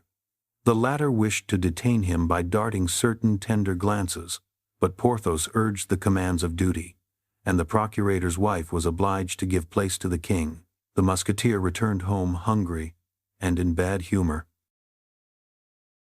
Chapter 33. Soubrette and Mistress. Meantime, as we have said, despite the cries of his conscience and the wise counsels of Athos, D'Artagnan became hourly more in love with Milady. Thus he never failed to pay his diurnal court to her, and the self-satisfied Gascon was convinced that sooner or later she could not fail to respond. One day, when he arrived with his head in the air, and as light at heart as a man who awaits a shower of gold, he found the soubrette under the gateway of the hotel. But this time the pretty Kitty was not contented with touching him as he passed. She took him gently by the hand. "Good," thought D'Artagnan. "She is charged with some message for me from her mistress. She is about to appoint some rendezvous of which she had not courage to speak." And he looked down at the pretty girl with the most triumphant air imaginable. "I wish to say 3 words to you, Monsieur Chevalier," stammered the soubrette. "Speak, my child, speak," said D'Artagnan. "I listen." "Here? Impossible. That which I have to say is too long, and above all, too secret." "Well, what is to be done?" "If Monsieur Chevalier would follow me," said Kitty, timidly. "Where you please, my dear child." "Come, then." And Kitty, who had not let go the hand of D'Artagnan, led him up a little dark winding staircase, and after ascending about 15 steps, opened a door. "Come in here, Monsieur Chevalier," said she. "Here we shall be alone, and can talk." "It is mine, Monsieur Chevalier. It communicates with my mistress's by that door. But you need not fear. She will not hear what we say. She never goes to bed before midnight." D'Artagnan cast a glance around him. The little apartment was charming for its taste and neatness, but in spite of himself, his eyes were directed to that door which Kitty said led to Milady's chamber. Kitty guessed what was passing in the mind of the young man, and heaved a deep sigh. "You love my mistress, then, very dearly, Monsieur Chevalier?" said she. "Oh, more than I can say, Kitty. I am mad for her." Kitty breathed a second sigh. "Alas, monsieur," said she, "that is too bad." "What the devil do you see so bad in it?" said D'Artagnan. "Because, monsieur," replied Kitty, "my mistress loves you not at all." "Hein," said D'Artagnan, "can she have charged you to tell me so?" "Oh no, monsieur, but out of the regard I have for you, I have taken the resolution to tell you so." "Much obliged, my dear Kitty. But for the intention, only for the information, you must agree, is not likely to be at all agreeable. That is to say, you don't believe what I have told you. Is it not so? We have always some difficulty in believing such things, my pretty dear, were it only from self-love." "Then you don't believe me?" "I confess that unless you deign to give me some proof of what you advance, what do you think of this?" Kitty drew a little note from her bosom. "For me?" said D'Artagnan, seizing the letter. "No, for another." "For another?" "Yes, his name." "His name!" cried D'Artagnan. "Read the address." Monsieur el Comte de Wardes. The remembrance of the scene at Street Germain presented itself to the mind of the presumptuous Gascon. As quick as thought, he tore open the letter, in spite of the cry which Kitty uttered on seeing what he was going to do, or rather, what he was doing. "Oh, good Lord, Monsieur Chevalier," said she, "what are you doing?" "I?" said D'Artagnan. "Nothing." And he read, "You have not answered my first note. Are you indisposed, or have you forgotten the glances you favored me with at the ball of May de Guise? You have an opportunity now, Count. Do not allow it to escape." D'Artagnan became very pale. He was wounded in his self-love. He thought that it was in his love. "Poor dear Monsieur d'Artagnan," said Kitty, in a voice full of compassion, and pressing anew the young man's hand. "You pity me, little one?" said D'Artagnan. "Oh, yes, and with all my heart, for I know what it is to be in love." "You know what it is to be in love?" said D'Artagnan, looking at her for the first time with much attention. "Alas, yes." "Well then, instead of pitying me, you would do much better to assist me in avenging myself on your mistress." "And what sort of revenge would you take?" "I would triumph over her, and supplant my rival." "I will never help you in that, Monsieur Chevalier," said Kitty, warmly. "And why not?" demanded D'Artagnan. "For 2 reasons." "What ones?" "The first is that my mistress will never love you." "How do you know that?" "You have cut her to the heart." "I? In what can I have offended her, I who ever since I have known her have lived at her feet like a slave?" "Speak, I beg you." "I will never confess that but to the man who should read to the bottom of my soul." D'Artagnan looked at Kitty for the second time. The young girl had freshness and beauty which many duchesses would have purchased with their coronets. "Kitty," said he, "I will read to the bottom of your soul whenever you like. Don't let that disturb you." And he gave her a kiss, at which the poor girl became as red as a cherry. "Oh, no," said Kitty. "It is not me you love. It is my mistress you love. You told me so just now." "And does that hinder you from letting me know the second reason?" "The second reason, Monsieur the Chevalier," replied Kitty, emboldened by the kiss in the first place, and still further by the expression of the eyes of the young man, "is that in love everyone for herself." Then only D'Artagnan remembered the languishing glances of Kitty, her constantly meeting him in the antechamber, the corridor, or on the stairs, those touches of the hand every time she met him, and her deep sighs. But absorbed by his desire to please the great lady, he had disdained the soubrette. He whose game is the eagle takes no heed of the sparrow. But this time our Gascon saw at a glance all the advantage to be derived from the love which Kitty had just confessed so innocently, or so boldly, the interception of letters addressed to the Comte de Wardes, news on the spot, entrance at all hours into Kitty's chamber, which was contiguous to her mistress's. The perfidious deceiver was, as may plainly be perceived, already sacrificing, in intention, the poor girl in order to obtain Milady, willy-nilly. "Well," said he to the young girl, "are you willing, my dear Kitty, that I should give you a proof of that love which you doubt?" "What love?" asked the young girl. "Of that which I am ready to feel toward you." "And what is that proof? Are you willing that I should this evening pass with you the time I generally spend with your mistress?"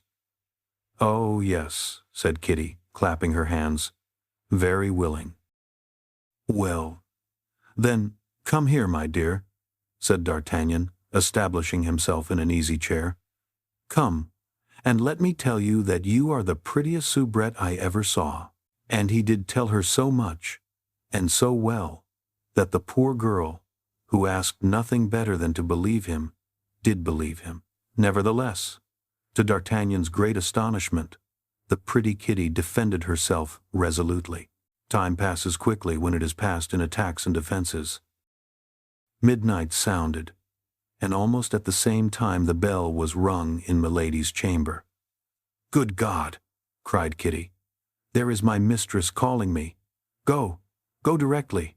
D'Artagnan rose, took his hat, as if it had been his intention to obey. Then, opening quickly the door of a large closet, instead of that leading to the staircase, he buried himself amid the robes and dressing gowns of Milady. "What are you doing?" cried Kitty. D'Artagnan, who had secured the key, shut himself up in the closet without reply. "Well," cried Milady, in a sharp voice, "are you asleep, that you don't answer when I ring?" And D'Artagnan heard the door of communication opened violently. "Here am I, Milady, here am I," cried Kitty, springing forward to meet her mistress. Both went into the bedroom, and as the door of communication remained open, D'Artagnan could hear Milady for some time scolding her maid. She was at length appeased, and the conversation turned upon him while Kitty was assisting her mistress. "Well," said Milady, "I have not seen our Gascon this evening." "What, Milady? Has he not come?" said Kitty. "Can he be inconstant before being happy?" "Oh no, he must have been prevented by Monsieur de Tréville or Monsieur de Cessart. I understand my game, Kitty. I have this one safe." "What will you do with him, madame?" "What will I do with him? Be easy, Kitty. There is something between that man and me that he is quite ignorant of. He nearly made me lose my credit with his eminence. Oh, I will be revenged. I believed that Madame loved him. I love him?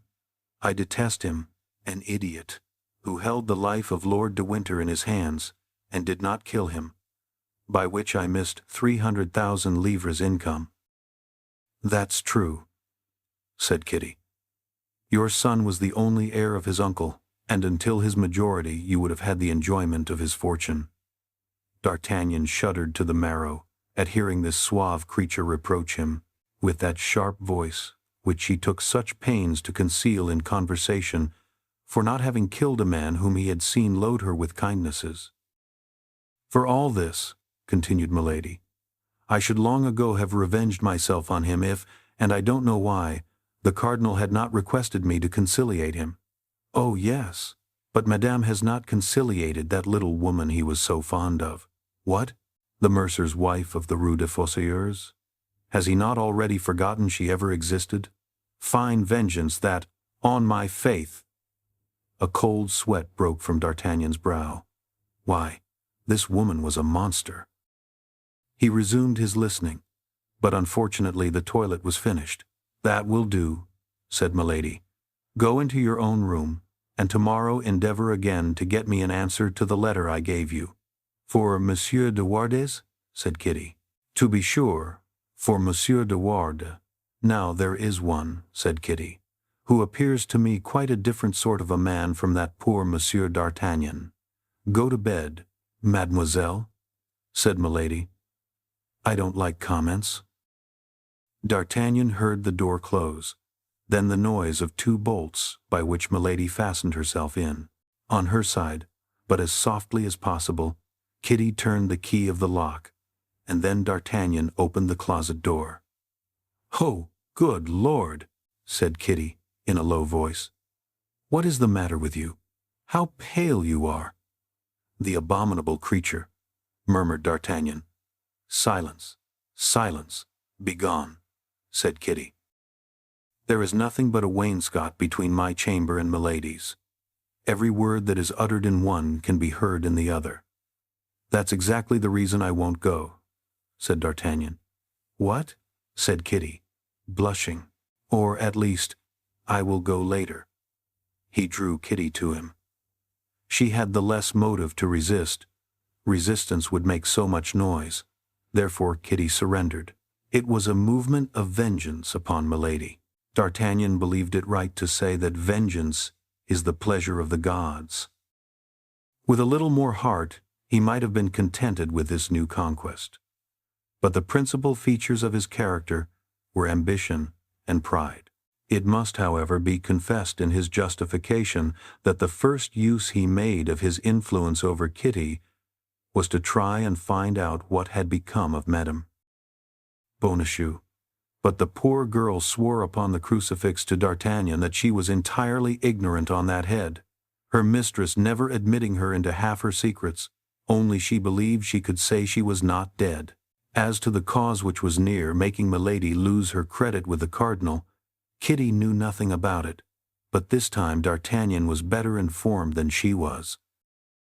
As he had seen Milady on board a vessel at the moment he was leaving England, he suspected that it was, almost without a doubt, on account of the diamond studs. But what was clearest in all this was that the true hatred, the profound hatred, the inveterate hatred of Milady, was increased by his not having killed her brother-in-law. D'Artagnan came the next day to Milady's, and finding her in a very ill humor, had no doubt that it was lack of an answer from M. de Wardes that provoked her thus. Kitty came in, but Milady was very cross with her. The poor girl ventured a glance at D'Artagnan which said, "See how I suffer on your account?" Toward the end of the evening, however, the beautiful lioness became milder. She smilingly listened to the soft speeches of D'Artagnan, and even gave him her hand to kiss. D'Artagnan departed, scarcely knowing what to think, but as he was a youth who did not easily lose his head while continuing to pay his court to Milady, he had framed a little plan in his mind. He found Kitty at the gate, and, as on the preceding evening, went up to her chamber. Kitty had been accused of negligence, and severely scolded. Milady could not at all comprehend the silence of the Comte de Wardes, and she ordered Kitty to come at 9 o'clock in the morning to take a third letter. D'Artagnan made Kitty promise to bring him that letter on the following morning. The poor girl promised all her lover desired. She was mad. Things passed as on the night before. D'Artagnan concealed himself in his closet. Milady called, undressed, sent away Kitty, and shut the door. As the night before, D'Artagnan did not return home till 5 o'clock in the morning. At 11 o'clock Kitty came to him. She held in her hand a fresh billet from Milady. This time the poor girl did not even argue with D'Artagnan. She gave it to him at once. She belonged body and soul to her handsome soldier. D'Artagnan opened the letter and read as follows. "This is the third time I have written to you, to tell you that I love you. Beware that I do not write to you a fourth time, to tell you that I detest you. If you repent of the manner in which you have acted toward me, the young girl who brings you this will tell you how a man of spirit may obtain his pardon." D'Artagnan colored and grew pale several times in reading this billet. "Oh, you love her still," said Kitty, who had not taken her eyes off the young man's countenance for an instant. "No, Kitty, you are mistaken. I do not love her, but I will avenge myself for her contempt." "Oh, yes. I know what sort of vengeance. You told me that." "What matters it to you, Kitty? You know it is you alone whom I love." "How can I know that?" "By the scorn I will throw upon her." D'Artagnan took a pen and wrote, "Madame, until the present moment I could not believe that it was to me your first 2 letters were addressed. So unworthy did I feel myself of such an honor. Besides, I was so seriously indisposed that I could not in any case have replied to them. But now I am forced to believe in the excess of your kindness, since not only your letter but your servant assures me that I have the good fortune to be beloved by you. She has no occasion to teach me the way in which a man of spirit may obtain his pardon. I will come and ask mine at 11 o'clock this evening. To delay it a single day would be in my eyes now to commit a fresh offense. From him whom you have rendered the happiest of men, Comte de Wardes." This note was in the first place a forgery. It was likewise an indelicacy. It was even, according to our present manners, something like an infamous action. But at that period, people did not manage affairs as they do today. Besides, D'Artagnan, from her own admission, knew Milady culpable of treachery in matters more important, and could entertain no respect for her. And yet, notwithstanding this want of respect, he felt an uncontrollable passion for this woman, boiling in his veins, passion drunk with contempt. But passion or thirst, as the reader pleases, D'Artagnan's plan was very simple. By Kitty's chamber he could gain that of her mistress. He would take advantage of the first moment of surprise, shame, and terror to triumph over her. He might fail, but something must be left to chance. In 8 days the campaign would open, and he would be compelled to leave Paris. D'Artagnan had no time for a prolonged love siege. "There," said the young man, handing Kitty the letter sealed. "Give that to Milady." It is the Count's reply. Poor Kitty became as pale as death. She suspected what the letter contained. "Listen, my dear girl," said D'Artagnan. "You cannot but perceive that all this must end some way or other.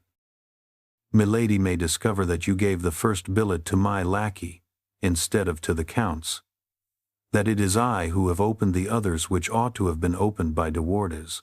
Milady will then turn you out of doors, and you know she is not the woman to limit her vengeance." "Alas," said Kitty, "for whom have I exposed myself to all that?" "For me, I well know, my sweet girl," said D'Artagnan, "but I am grateful, I swear to you. But what does this note contain? Milady will tell you." "Ah, you do not love me," cried Kitty, "and I am very wretched." To this reproach there is always one response which deludes women. D'Artagnan replied in such a manner that Kitty remained in her great delusion. Although she cried freely before deciding to transmit the letter to her mistress, she did at last so decide, which was all D'Artagnan wished. Finally, he promised that he would leave her mistress's presence at an early hour that evening, and that when he left the mistress he would ascend with the maid. This promise completed poor Kitty's consolation. Chapter 34, in which the equipment of Aramis and Porthos is treated of. Since the 4 friends had been each in search of his equipments, there had been no fixed meeting between them. They dined apart from one another, wherever they might happen to be, or rather, where they could. Duty likewise on its part took a portion of that precious time which was gliding away so rapidly, only they had agreed to meet once a week, about 1 o'clock, at the residence of Athos, seeing that he, in agreement with the vow he had formed, did not pass over the threshold of his door. This day of reunion was the same day as that on which Kitty came to find D'Artagnan. Soon as Kitty left him, D'Artagnan directed his steps toward the Rue Férou. He found Athos and Aramis philosophizing. Aramis had some slight inclination to resume the cassock. Athos, according to his system, neither encouraged nor dissuaded him. Athos believed that everyone should be left to his own free will. He never gave advice, but when it was asked, and even then he required to be asked twice. People, in general, he said, only ask advice not to follow it. Or if they do follow it, it is for the sake of having someone to blame for having given it. Porthos arrived a minute after D'Artagnan. The 4 friends were reunited. The 4 countenances expressed 4 different feelings: that of Porthos, tranquility; that of D'Artagnan, hope; that of Aramis, uneasiness; that of Athos, carelessness. At the end of a moment's conversation, in which Porthos hinted that a lady of elevated rank had condescended to relieve him from his embarrassment, Mousqueton entered. He came to request his master to return to his lodgings, where his presence was urgent, as he piteously said. "Is it my equipment?" "Yes and no," replied Mousqueton. "Well, but can't you speak?" "Come, monsieur." Porthos rose, saluted his friends, and followed Mousqueton. An instant after, Bazin made his appearance at the door. "What do you want with me, my friend?" said Aramis, with that mildness of language which was observable in him every time that his ideas were directed toward the church. "A man wishes to see monsieur at home," replied Bazin. "A man? What man?" "A mendicant." "Give him alms, Bazin, and bid him pray for a poor sinner. This mendicant insists upon speaking to you, and pretends that you will be very glad to see him. Has he sent no particular message for me?" "Yes. If Monsieur Aramis hesitates to come," he said, "tell him I am from Tours." "From Tours?" cried Aramis. "1,000 pardons, gentlemen, but no doubt this man brings me the news I expected." And rising also, he went off at a quick pace. There remained Athos and D'Artagnan. "I believe these fellows have managed their business." "What do you think, D'Artagnan?" said Athos. "I know that Porthos was in a fair way," replied D'Artagnan. "And as to Aramis, to tell you the truth, I have never been seriously uneasy on his account. But you, my dear Athos, you, who so generously distributed the Englishman's pistoles, which were our legitimate property, what do you mean to do?" "I am satisfied with having killed that fellow, my boy, seeing that it is blessed bread to kill an Englishman. But if I had pocketed his pistoles, they would have weighed me down like a remorse. Go to, my dear Athos. You have truly inconceivable ideas. Let it pass. What do you think of Monsieur de Tréville telling me, when he did me the honor to call upon me yesterday, that you associated with the suspected English, whom the cardinal protects? That is to say, I visit an Englishwoman, the one I named. Oh, the fair woman, on whose account I gave you advice, which naturally you took care not to adopt. I gave you my reasons. Yes, you look there for your outfit, I think you said. Not at all. I have acquired certain knowledge that that woman was concerned in the abduction of Madame Bonacieux. Yes, I understand now. To find one woman, you court another. It is the longest road, but certainly the most amusing. D'Artagnan was on the point of telling Athos all, but one consideration restrained him. Athos was a gentleman, punctilious in points of honor, and there were in the plan which our lover had devised for Milady, he was sure, certain things that would not obtain the assent of this Puritan. He was therefore silent, and as Athos was the least inquisitive of any man on earth, D'Artagnan's confidence stopped there. We will therefore leave the two friends, who had nothing important to say to each other, and follow Aramis. Upon being informed that the person who wanted to speak to him came from Tours, we have seen with what rapidity the young man followed, or rather went before, Bazin. He ran without stopping from the Rue Férou to the Rue de Vaugirard. On entering he found a man of short stature and intelligent eyes, but covered with rags. "You have asked for me?" said the Musketeer. "I wish to speak with Monsieur Aramis." "Is that your name, monsieur?" "My very own." "You have brought me something?" "Yes, if you show me a certain embroidered handkerchief." "Here it is," said Aramis, taking a small key from his breast and opening a little ebony box inlaid with mother of pearl. "Here it is. Look." "That is right," replied the mendicant. "Dismiss your lackey." In fact, Bazin, curious to know what the mendicant could want with his master, kept pace with him as well as he could, and arrived almost at the same time he did, but his quickness was not of much use to him. At the hint from the mendicant his master made him a sign to retire, and he was obliged to obey. Bazin gone, the mendicant cast a rapid glance around him, in order to be sure that nobody could either see or hear him, and opening his ragged vest, badly held together by a leather strap, he began to rip the upper part of his doublet, from which he drew a letter. Aramis uttered a cry of joy at the sight of the seal, kissed the superscription with an almost religious respect, and opened the epistle, which contained what follows. "My friend, it is the will of fate that we should be still for some time separated, but the delightful days of youth are not lost beyond return. Perform your duty in camp, I will do mine elsewhere. Accept that which the bearer brings you, Make the campaign like a handsome, true gentleman, and think of me, who kisses tenderly your black eyes. Adieu. Or rather, au revoir." The mendicant continued to rip his garments, and drew from amid his rags 150 Spanish double pistoles, which he laid down on the table. Then he opened the door, bowed, and went out before the young man, stupefied by his letter, had ventured to address a word to him. Aramis then reperused the letter, and perceived a postscript. P.S. You may behave politely to the bearer, who is a count and a grandee of Spain. "Golden dreams!" cried Aramis. "Oh, beautiful life! Yes, we are young. Yes, we shall yet have happy days.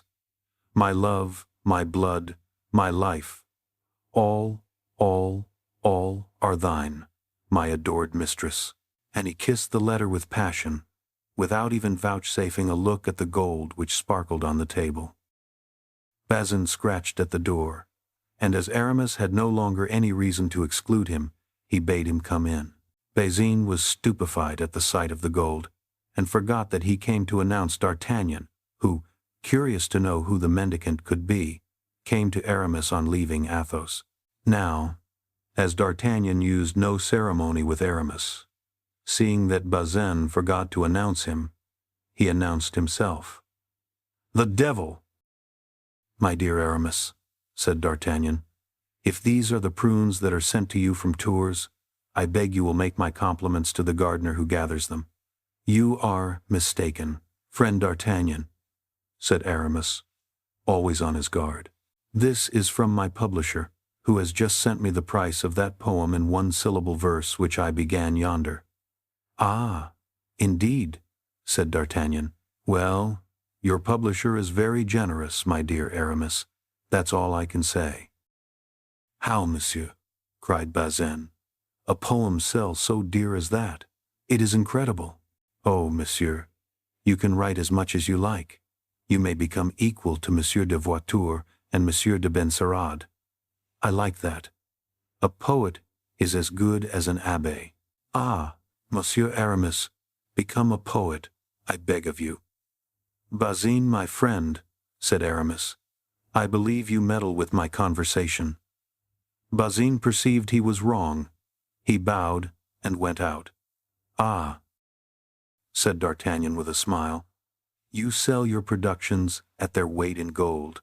You are very fortunate, my friend, but take care or you will lose that letter which is peeping from your doublet, and which also comes, no doubt, from your publisher."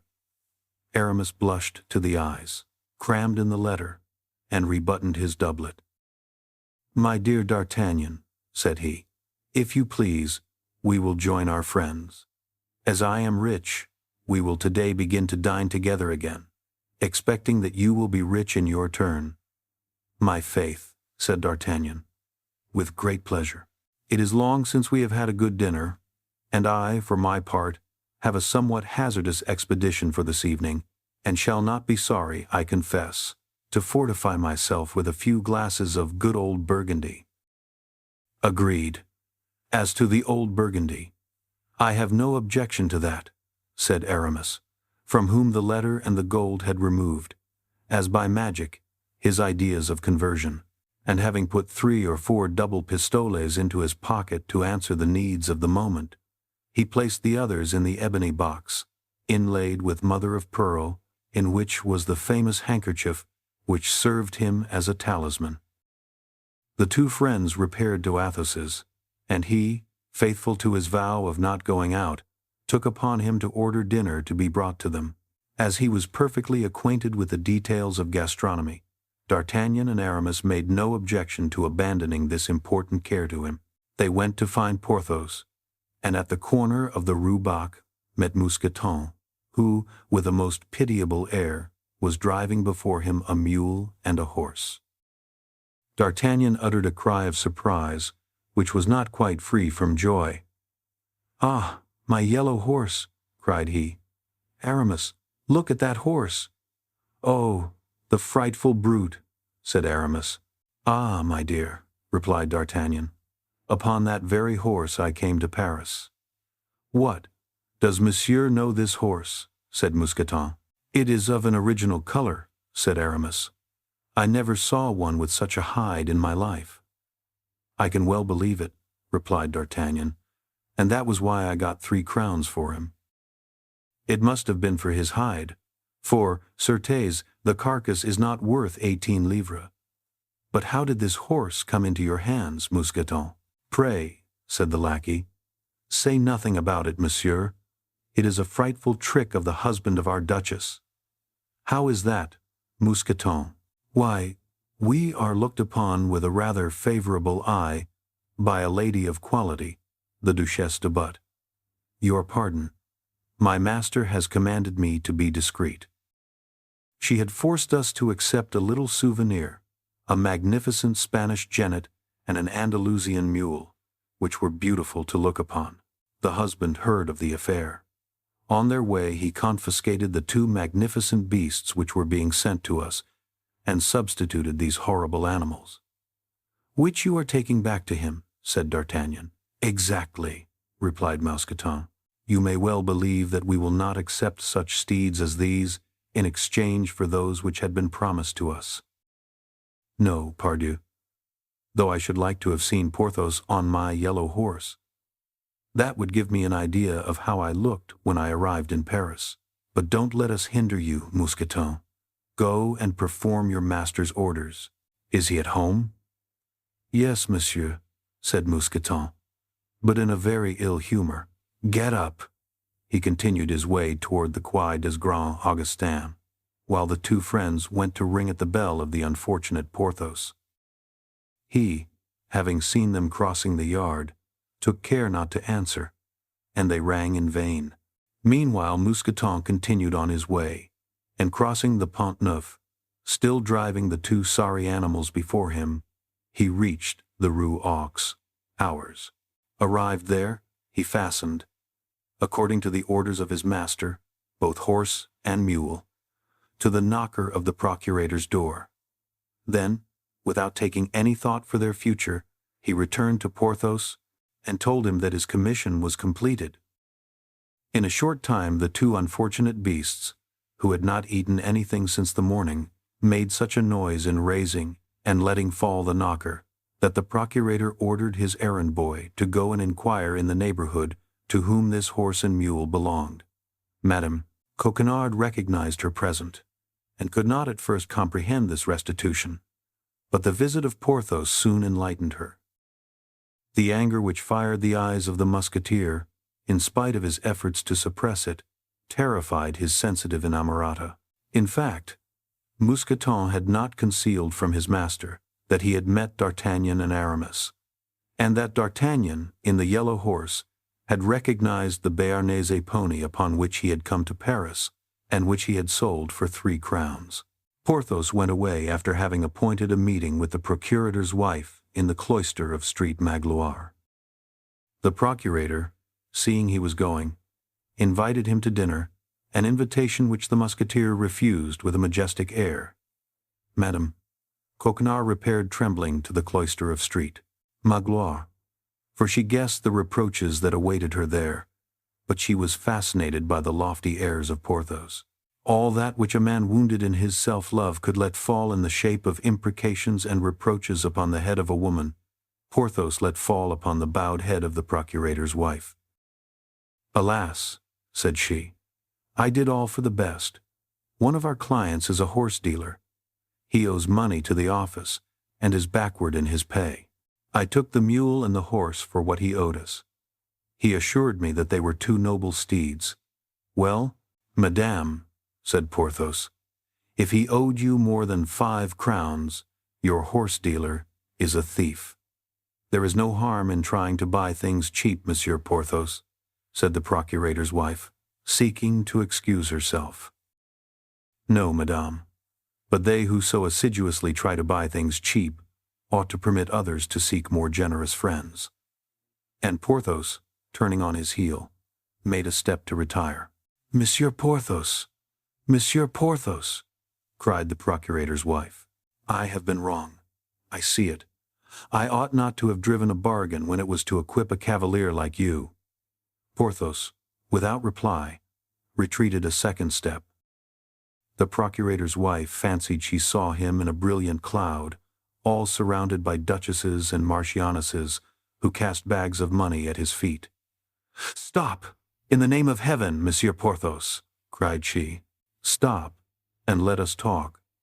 "Talking with you brings me misfortune," said Porthos. "But tell me, what do you ask?" "Nothing. For that amounts to the same thing as if I asked you for something." The procurator's wife hung upon the arm of Porthos, and in the violence of her grief she cried out, "Monsieur Porthos, I am ignorant of all such matters. How should I know what a horse is? How should I know what horse furniture is?" "You should have left it to me then, madame, who know what they are. But you wished to be frugal, and consequently to lend at usury." "It was wrong, Monsieur Porthos, but I will repair that wrong, upon my word of honor." "How so?" asked the Musketeer. "Listen. This evening M. Coquenard is going to the house of the Duc de Chaulnes, who has sent for him. It is for a consultation, which will last 3 hours at least.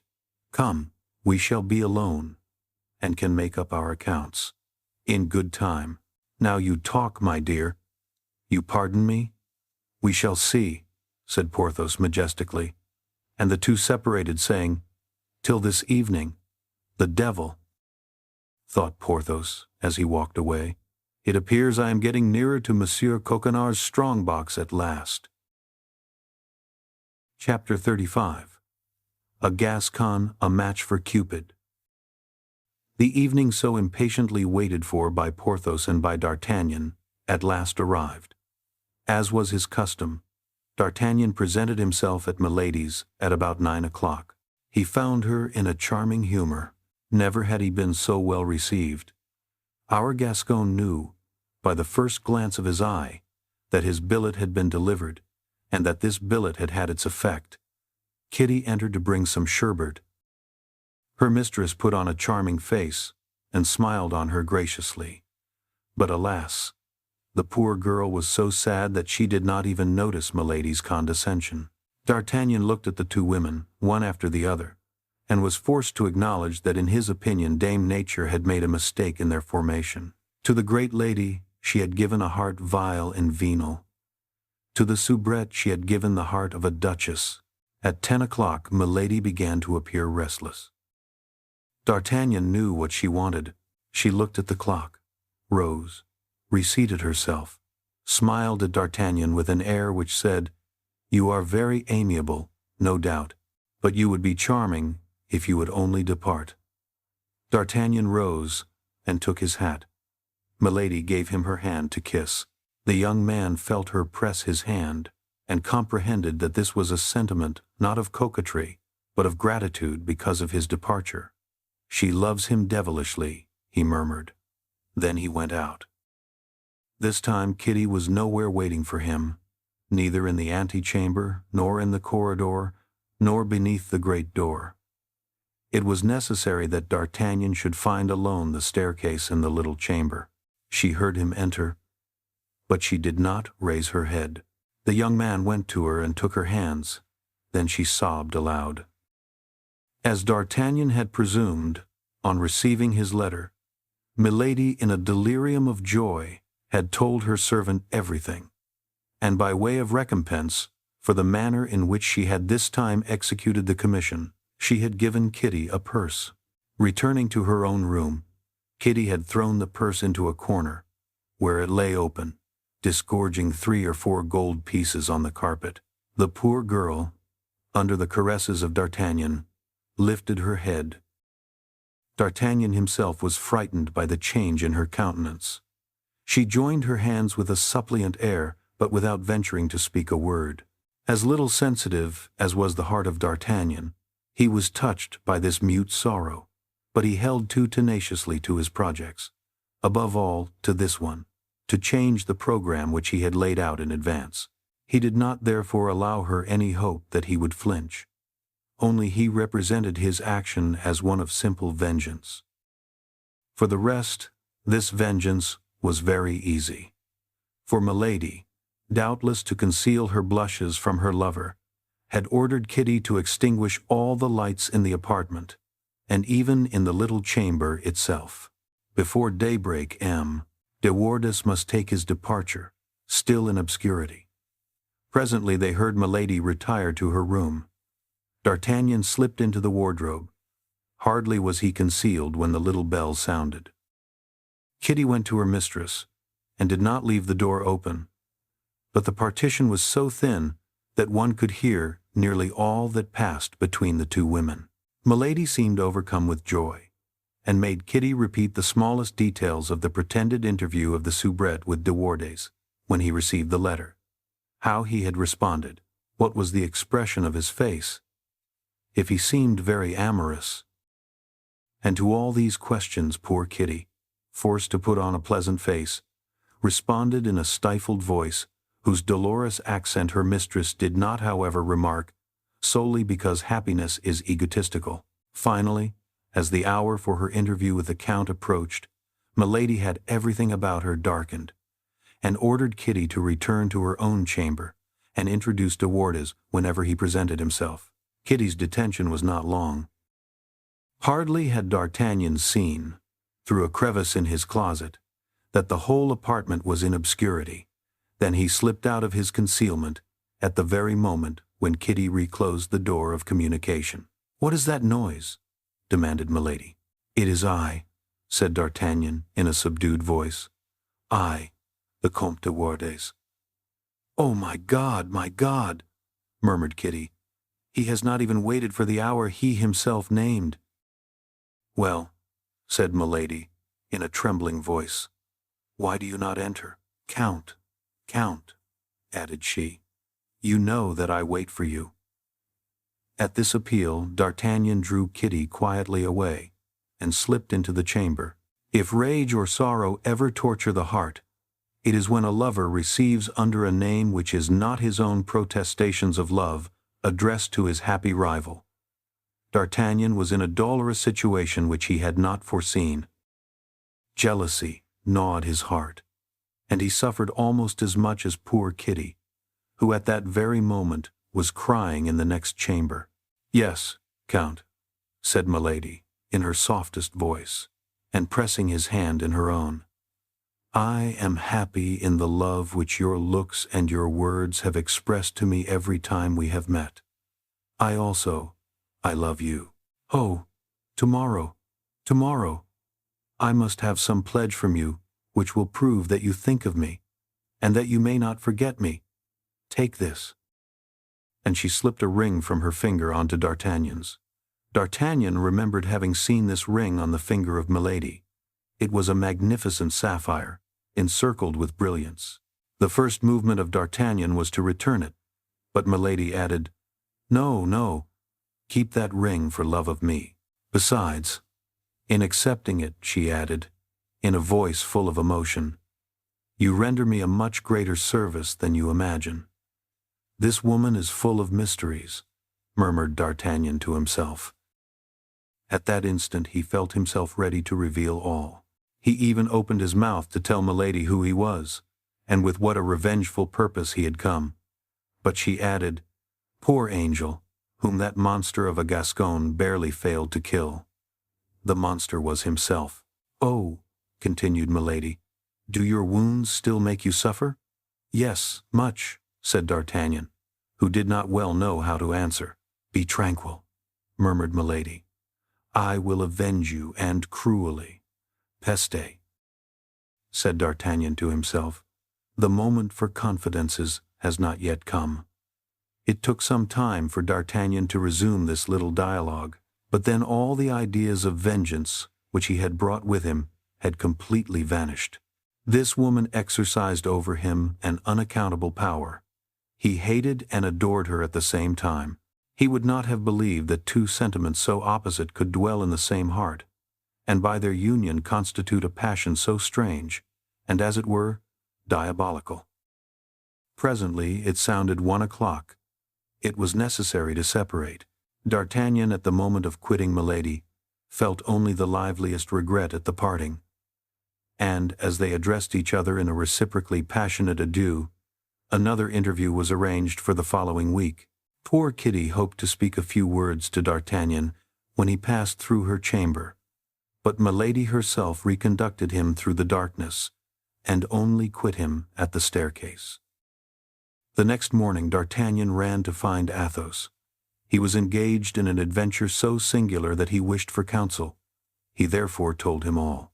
"Your Milady," said he, "appears to be an infamous creature, but not the less you have done wrong to deceive her. In one fashion or another you have a terrible enemy on your hands." While thus speaking, Athos regarded with attention the sapphire set with diamonds which had taken, on D'Artagnan's finger, the place of the Queen's ring, carefully kept in a casket. "You notice my ring?" said the Gascon, proud to display so rich a gift in the eyes of his friends. "Yes," said Athos. "It reminds me of a family jewel." "It is beautiful, is it not?" said D'Artagnan. "Yes," said Athos. "Magnificent. I did not think 2 sapphires of such a fine water existed." "Have you traded it for your diamond?" "No. It is a gift from my beautiful Englishwoman, or rather Frenchwoman, for I am convinced she was born in France, though I have not questioned her." "That ring comes from Milady?" cried Athos, with a voice in which it was easy to detect strong emotion. "Her very self. She gave it me last night." "Here it is," replied D'Artagnan, taking it from his finger. Athos examined it and became very pale. He tried it on his left hand. It fit his finger as if made for it. A shade of anger and vengeance passed across the usually calm brow of this gentleman. "It is impossible it can be she," said he. "How could this ring come into the hands of Milady Clarik? And yet it is difficult to suppose such a resemblance should exist between 2 jewels." "Do you know this ring?" said D'Artagnan. "I thought I did," replied Athos, "but no doubt I was mistaken." And he returned D'Artagnan the ring without, however, ceasing to look at it. "Pray, D'Artagnan," said Athos after a minute, "either take off that ring or turn the mounting inside. It recalls such cruel recollections that I shall have no head to converse with you. Don't ask me for counsel. Don't tell me you are perplexed what to do, but stop. Let me look at that sapphire again. The one I mentioned to you had one of its faces scratched by accident." D'Artagnan took off the ring, giving it again to Athos. Athos started. "Look," said he, "is it not strange?" And he pointed out to D'Artagnan the scratch he had remembered. "But from whom did this ring come to you, Athos?" "From my mother, who inherited it from her mother. As I told you, it is an old family jewel." "And you sold it?" asked D'Artagnan, hesitatingly. "No," replied Athos, with a singular smile. "I gave it away in a night of love, as it has been given to you." D'Artagnan became pensive in his turn. It appeared as if there were abysses in Milady's soul whose depths were dark and unknown. He took back the ring, but put it in his pocket and not on his finger. "D'Artagnan," said Athos, taking his hand, "you know I love you. If I had a son, I could not love him better. Take my advice. Renounce this woman. I do not know her, but a sort of intuition tells me she is a lost creature, and that there is something fatal about her." "You are right," said D'Artagnan. "I will have done with her. I own that this woman terrifies me." "Shall you have the courage?" said Athos. "I shall," replied D'Artagnan, and instantly. "In truth, my young friend, you will act rightly," said the gentleman, pressing the Gascon's hand with an affection almost paternal. "And God grant that this woman, who has scarcely entered into your life, may not leave a terrible trace in it." And Athos bowed to D'Artagnan like a man who wishes it understood that he would not be sorry to be left alone with his thoughts. On reaching home, D'Artagnan found Kitty waiting for him. A month of fever could not have changed her more than this one night of sleeplessness and sorrow. She was sent by her mistress to the False de Wardes. Her mistress was mad with love, intoxicated with joy. She wished to know when her lover would meet her a second night, and poor Kitty, pale and trembling, awaited D'Artagnan's reply.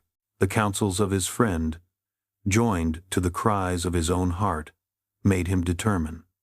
Now his pride was saved, and his vengeance satisfied, not to see Milady again. As a reply, he wrote the following letter: "Do not depend upon me, madame, for the next meeting. Since my convalescence, I have so many affairs of this kind on my hands that I am forced to regulate them a little. When your turn comes, I shall have the honor to inform you of it. I kiss your hands. Comte de Wardes." Not a word about the sapphire. Was the Gascon determined to keep it as a weapon against Milady? Or else, let us be frank, did he not reserve the sapphire as a last resource for his outfit? It would be wrong to judge the actions of one period from the point of view of another.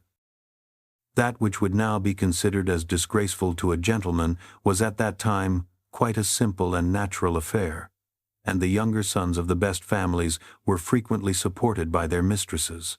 D'Artagnan gave the open letter to Kitty, who at first was unable to comprehend it, but who became almost wild with joy on reading it a second time. She could scarcely believe in her happiness, and D'Artagnan was forced to renew with the living voice the assurances which he had written. And whatever might be considering the violent character of Milady, the danger which the poor girl incurred in giving this billet to her mistress, she ran back to the Place Royale as fast as her legs could carry her. The heart of the best woman is pitiless toward the sorrows of a rival. Milady opened the letter with eagerness equal to Kitty's in bringing it, but at the first words she read she became livid. She crushed the paper in her hand, and turning with flashing eyes upon Kitty, she cried, "What is this letter?" "The answer to Madame's," replied Kitty, all in a tremble. "Impossible!" cried Milady. "It is impossible a gentleman could have written such a letter to a woman." Then all at once, starting, she cried, "My God! Can he have—" And she stopped. She ground her teeth.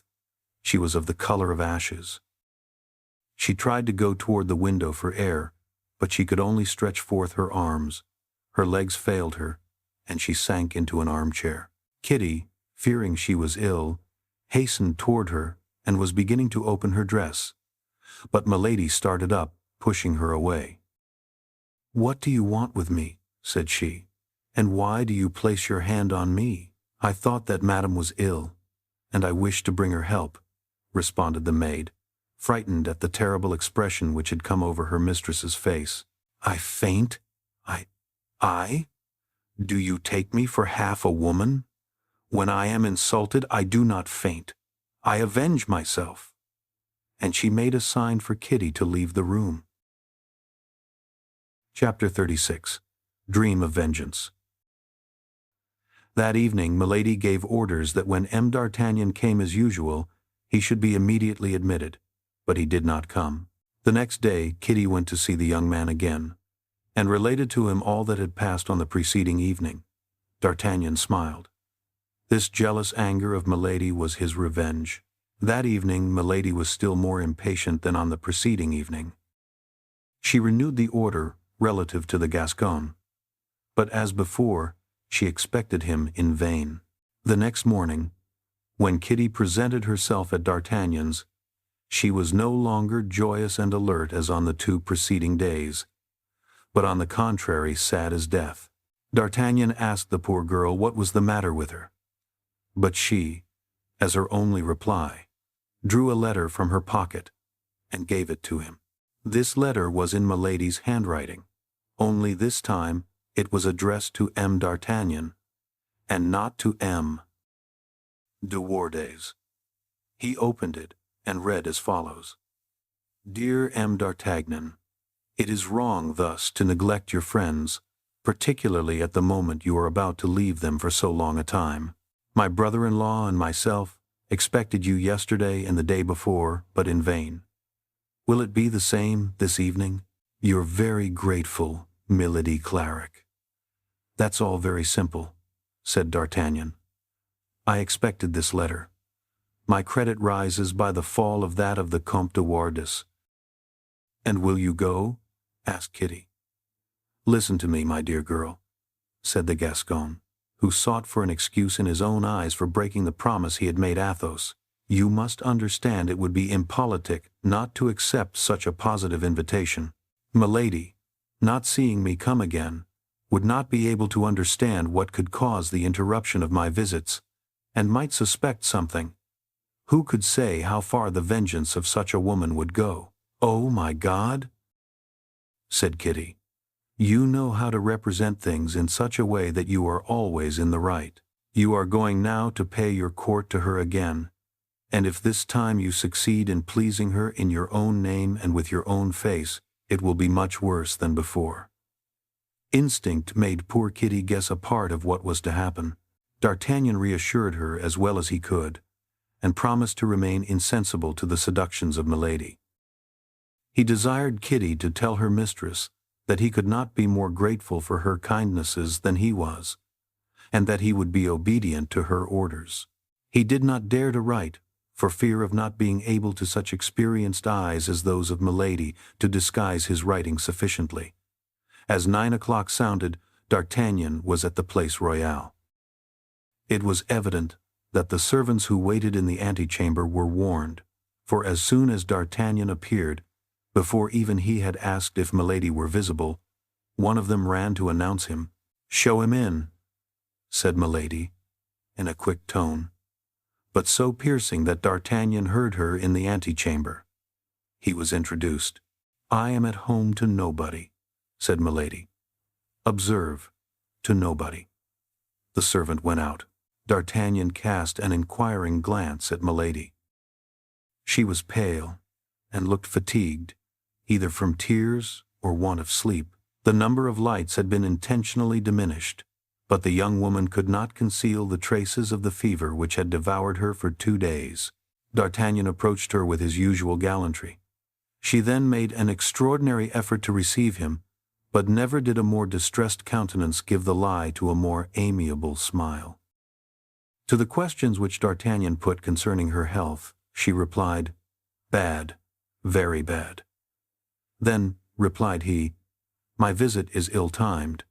You, no doubt, stand in need of repose, and I will withdraw." "No, no," said Milady.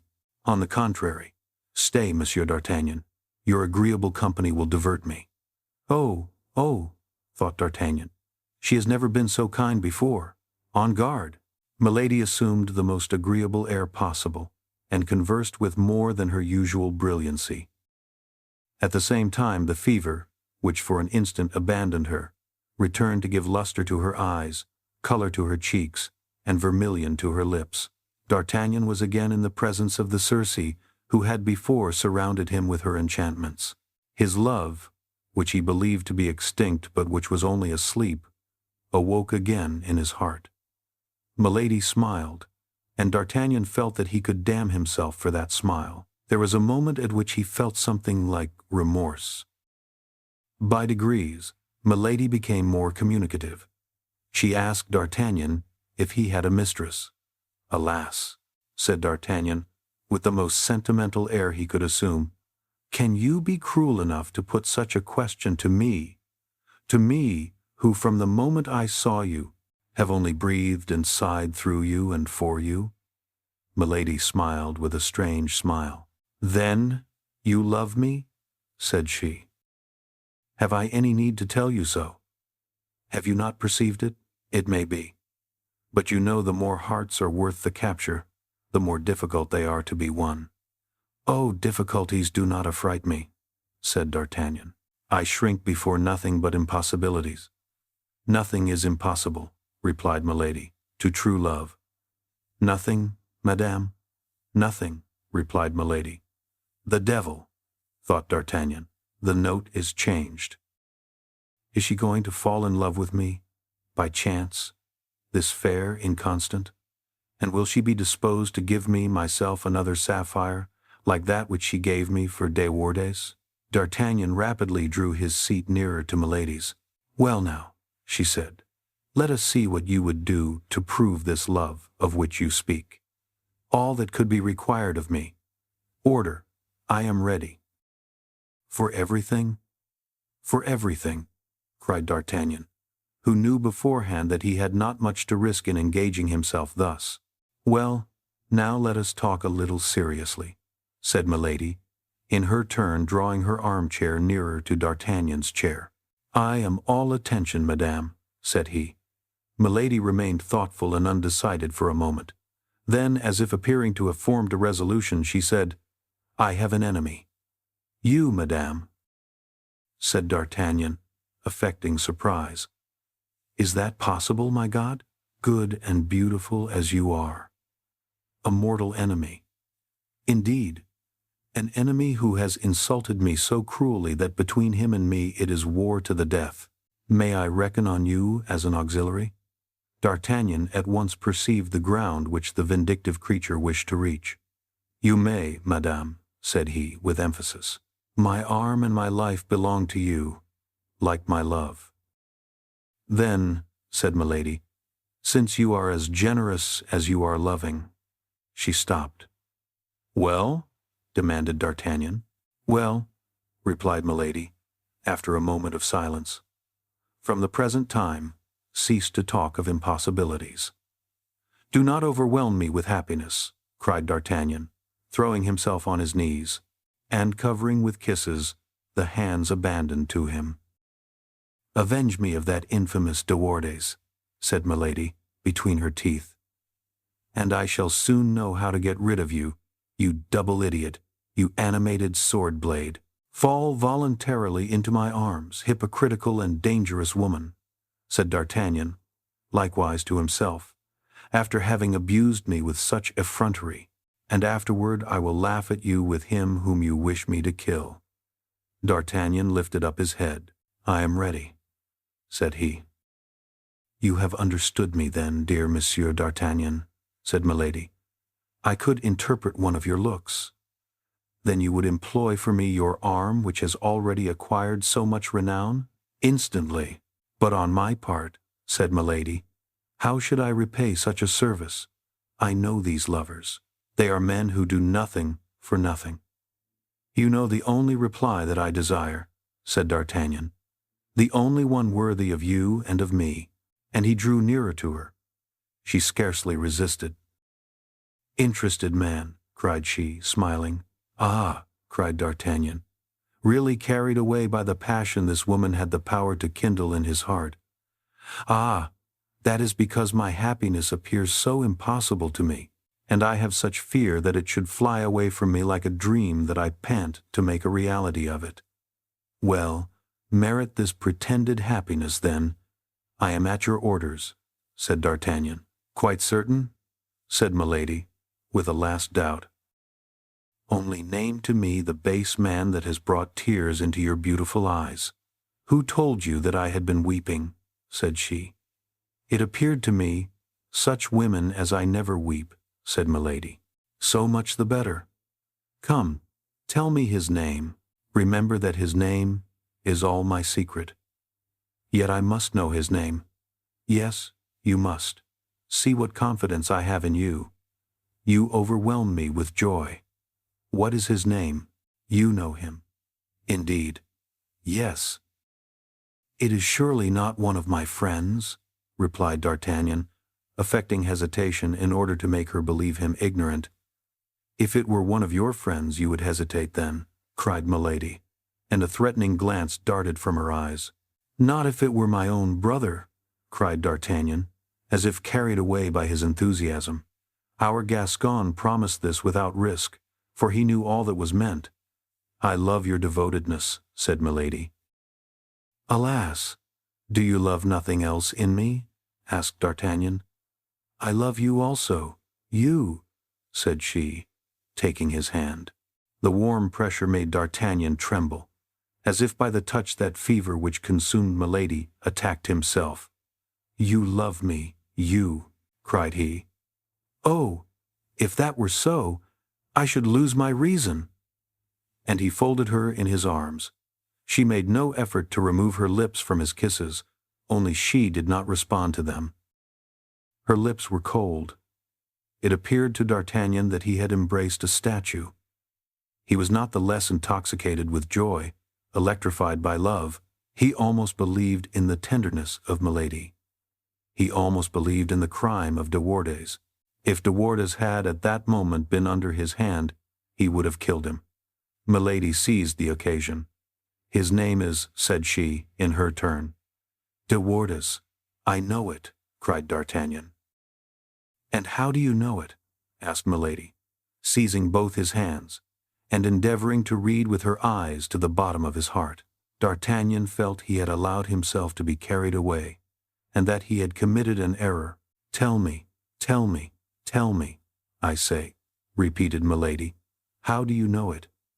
"How do I know it?" said D'Artagnan. "Yes, I know it because yesterday Monsieur de Wardes, in a saloon where I was, showed a ring which he said he had received from you." "Wretch!" cried Milady. The epithet, as may be easily understood, resounded to the very bottom of D'Artagnan's heart. "Well," continued she. "Well, I will avenge you of this wretch," replied D'Artagnan, giving himself the airs of Don Japhet of Armenia. "Thanks, my brave friend," cried Milady. "And when shall I be avenged?" "Tomorrow, immediately, when you please." Milady was about to cry out, "Immediately," but she reflected that such precipitation would not be very gracious toward D'Artagnan. Besides, she had 1,000 precautions to take, 1,000 counsels to give to her defender, in order that he might avoid explanations with the Count before witnesses. All this was answered by an expression of D'Artagnan's. "Tomorrow," said he, "you will be avenged, or I shall be dead." "No," said she, "you will avenge me, but you will not be dead." He is a coward. With women, perhaps, but not with men. I know something of him. But it seems you had not much reason to complain of your fortune in your contest with him. Fortune is a courtesan. Favorable yesterday, she may turn her back tomorrow. Which means that you now hesitate? No, I do not hesitate. God forbid. But would it be just to allow me to go to a possible death without having given me at least something more than hope? Milady answered by a glance which said, "Is that all? Speak then." And then accompanying the glance with explanatory words, "That is but too just," said she tenderly. "Oh, you are an angel!" exclaimed the young man. "Then all is agreed?" said she, "except that which I ask of you, dear love. But when I assure you that you may rely on my tenderness, I cannot wait till tomorrow. Silence, I hear my brother. It will be useless for him to find you here." She rang the bell, and Kitty appeared.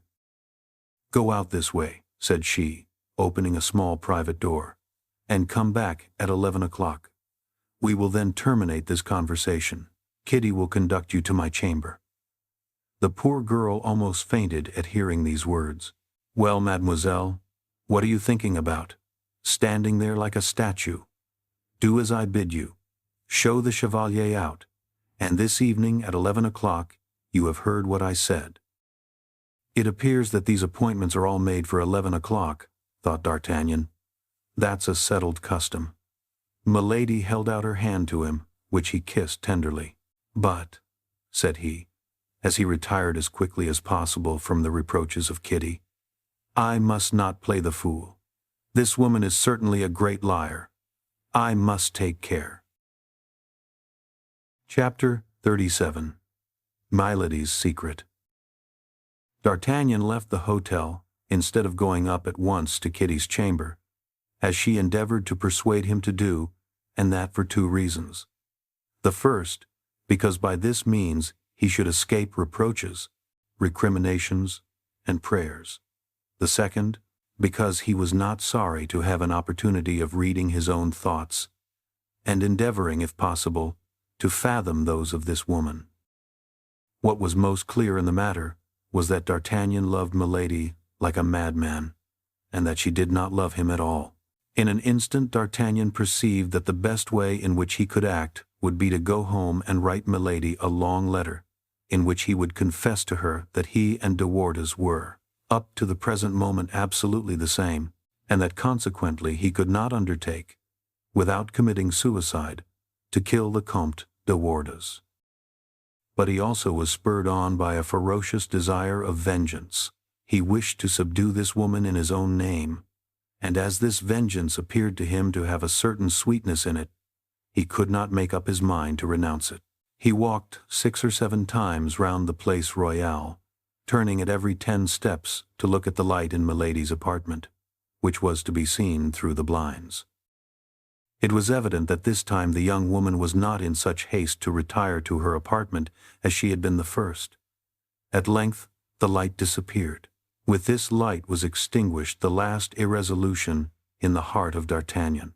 He recalled to his mind the details of the first night, and with a beating heart and a brain on fire he re-entered the hotel and flew toward Kitty's chamber.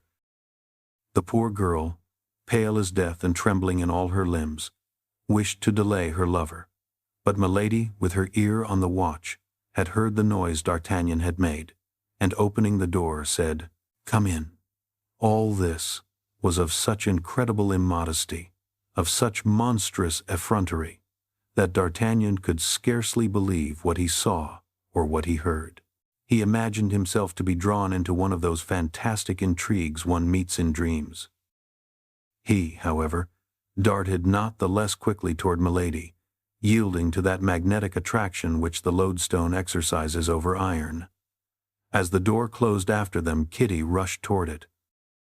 Jealousy, fury, offended pride, all the passions, in short, that dispute the heart of an outraged woman in love, urged her to make a revelation, but she reflected that she would be totally lost if she confessed having assisted in such a machination, and above all, that D'Artagnan would also be lost to her forever. This last thought of love counseled her to make this last sacrifice. D'Artagnan, on his part, had gained the summit of all his wishes. It was no longer a rival who was beloved, it was himself who was apparently beloved. A secret voice whispered to him, at the bottom of his heart, that he was but an instrument of vengeance, that he was only caressed till he had given death. But pride, but self-love, but madness silenced this voice, and stifled its murmurs. And then our Gascon, with that large quantity of conceit which we know he possessed, compared himself with de Wardes, and asked himself why, after all, he should not be beloved for himself. He was absorbed entirely by the sensations of the moment. Milady was no longer for him. That woman of fatal intentions, who had for a moment terrified him. She was an ardent, passionate mistress, abandoning herself to love which she also seemed to feel. 2 hours thus glided away. When the transports of the two lovers were calmer, Milady, who had not the same motives for forgetfulness that D'Artagnan had, was the first to return to reality, and asked the young man if the means which were on the morrow to bring on the encounter between him and de Wardes were already arranged in his mind.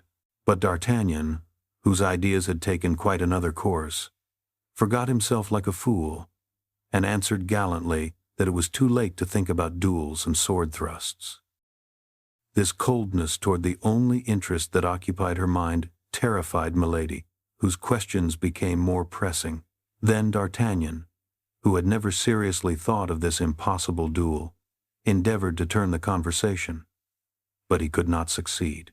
Milady kept him within the limits she had traced beforehand, with her irresistible spirit and her iron will. D'Artagnan fancied himself very cunning when advising Milady to renounce, by pardoning de Wardes, the furious project she had formed. But at the first word the young woman started, and exclaimed in a sharp, bantering tone, which sounded strangely in the darkness, "Are you afraid, dear Monsieur D'Artagnan?" "You cannot think so, dear love," replied D'Artagnan. "But now suppose this poor Comte de Wardes were less guilty than you think him?" "At all events," said Milady, seriously, "he has deceived me, and from the moment he deceived me, he merited death.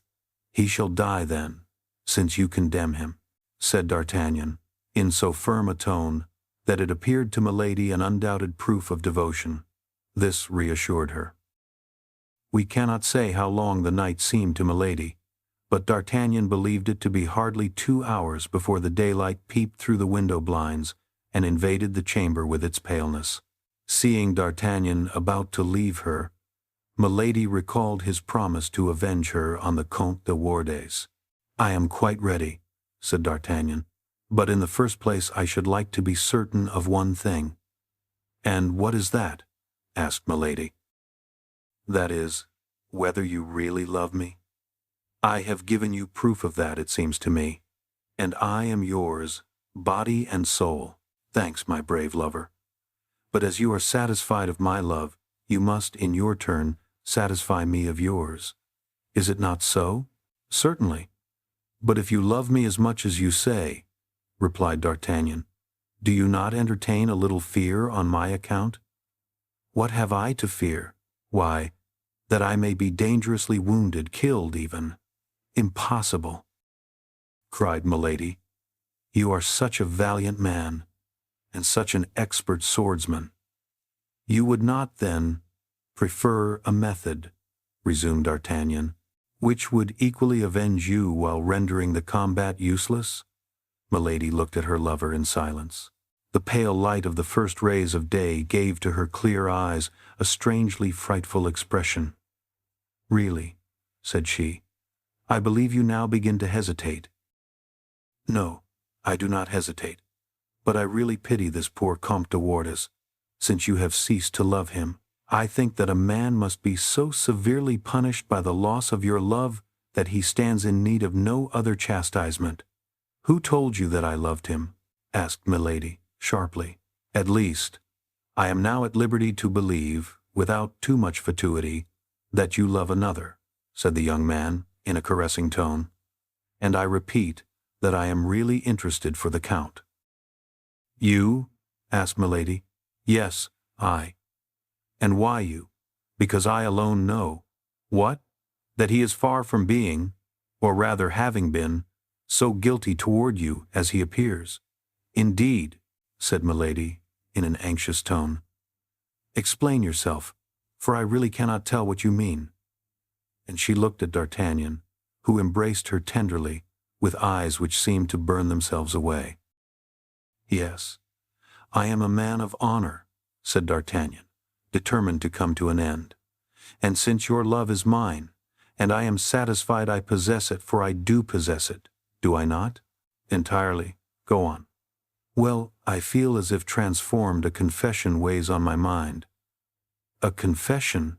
If I had the least doubt of your love, I would not make it. But you love me, my beautiful mistress, do you not?" "Without doubt." "Then if through excessive love I have rendered myself culpable toward you, you will pardon me?" "Perhaps." D'Artagnan tried with his sweetest smile to touch his lips to Milady's, but she evaded him. "This confession," said she, growing paler. "What is this confession?" "You gave de Wardes a meeting on Thursday last in this very room, did you not?" "No, no." "It is not true," said Milady, in a tone of voice so firm, and with a countenance so unchanged, that if D'Artagnan had not been in such perfect possession of the fact, he would have doubted. "Do not lie, my angel," said D'Artagnan, smiling. "That would be useless." "What do you mean? Speak. You kill me. Be satisfied. You are not guilty toward me, and I have already pardoned you.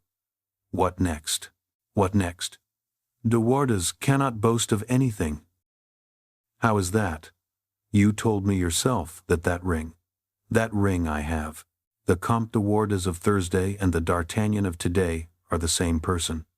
The imprudent young man expected a surprise, mixed with shame, a slight storm which would resolve itself into tears, but he was strangely deceived. And his error was not of long duration. Pale and trembling, Milady repulsed D'Artagnan's attempted embrace by a violent blow on the chest, as she sprang out of bed. It was almost broad daylight.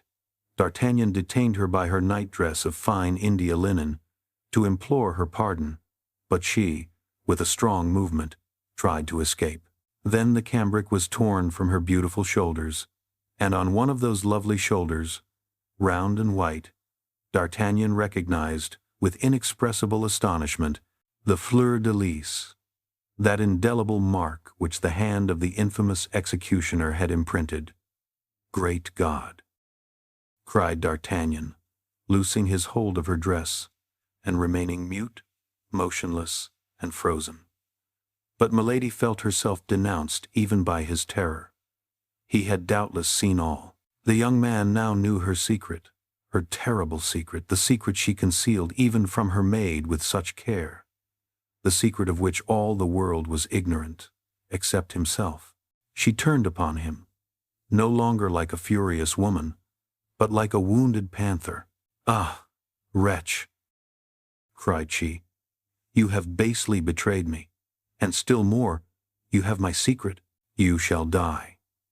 And she flew to a little inlaid casket, which stood upon the dressing-table, opened it with a feverish and trembling hand, drew from it a small poniard, with a golden haft and a sharp thin blade, and then threw herself with a bound upon D'Artagnan.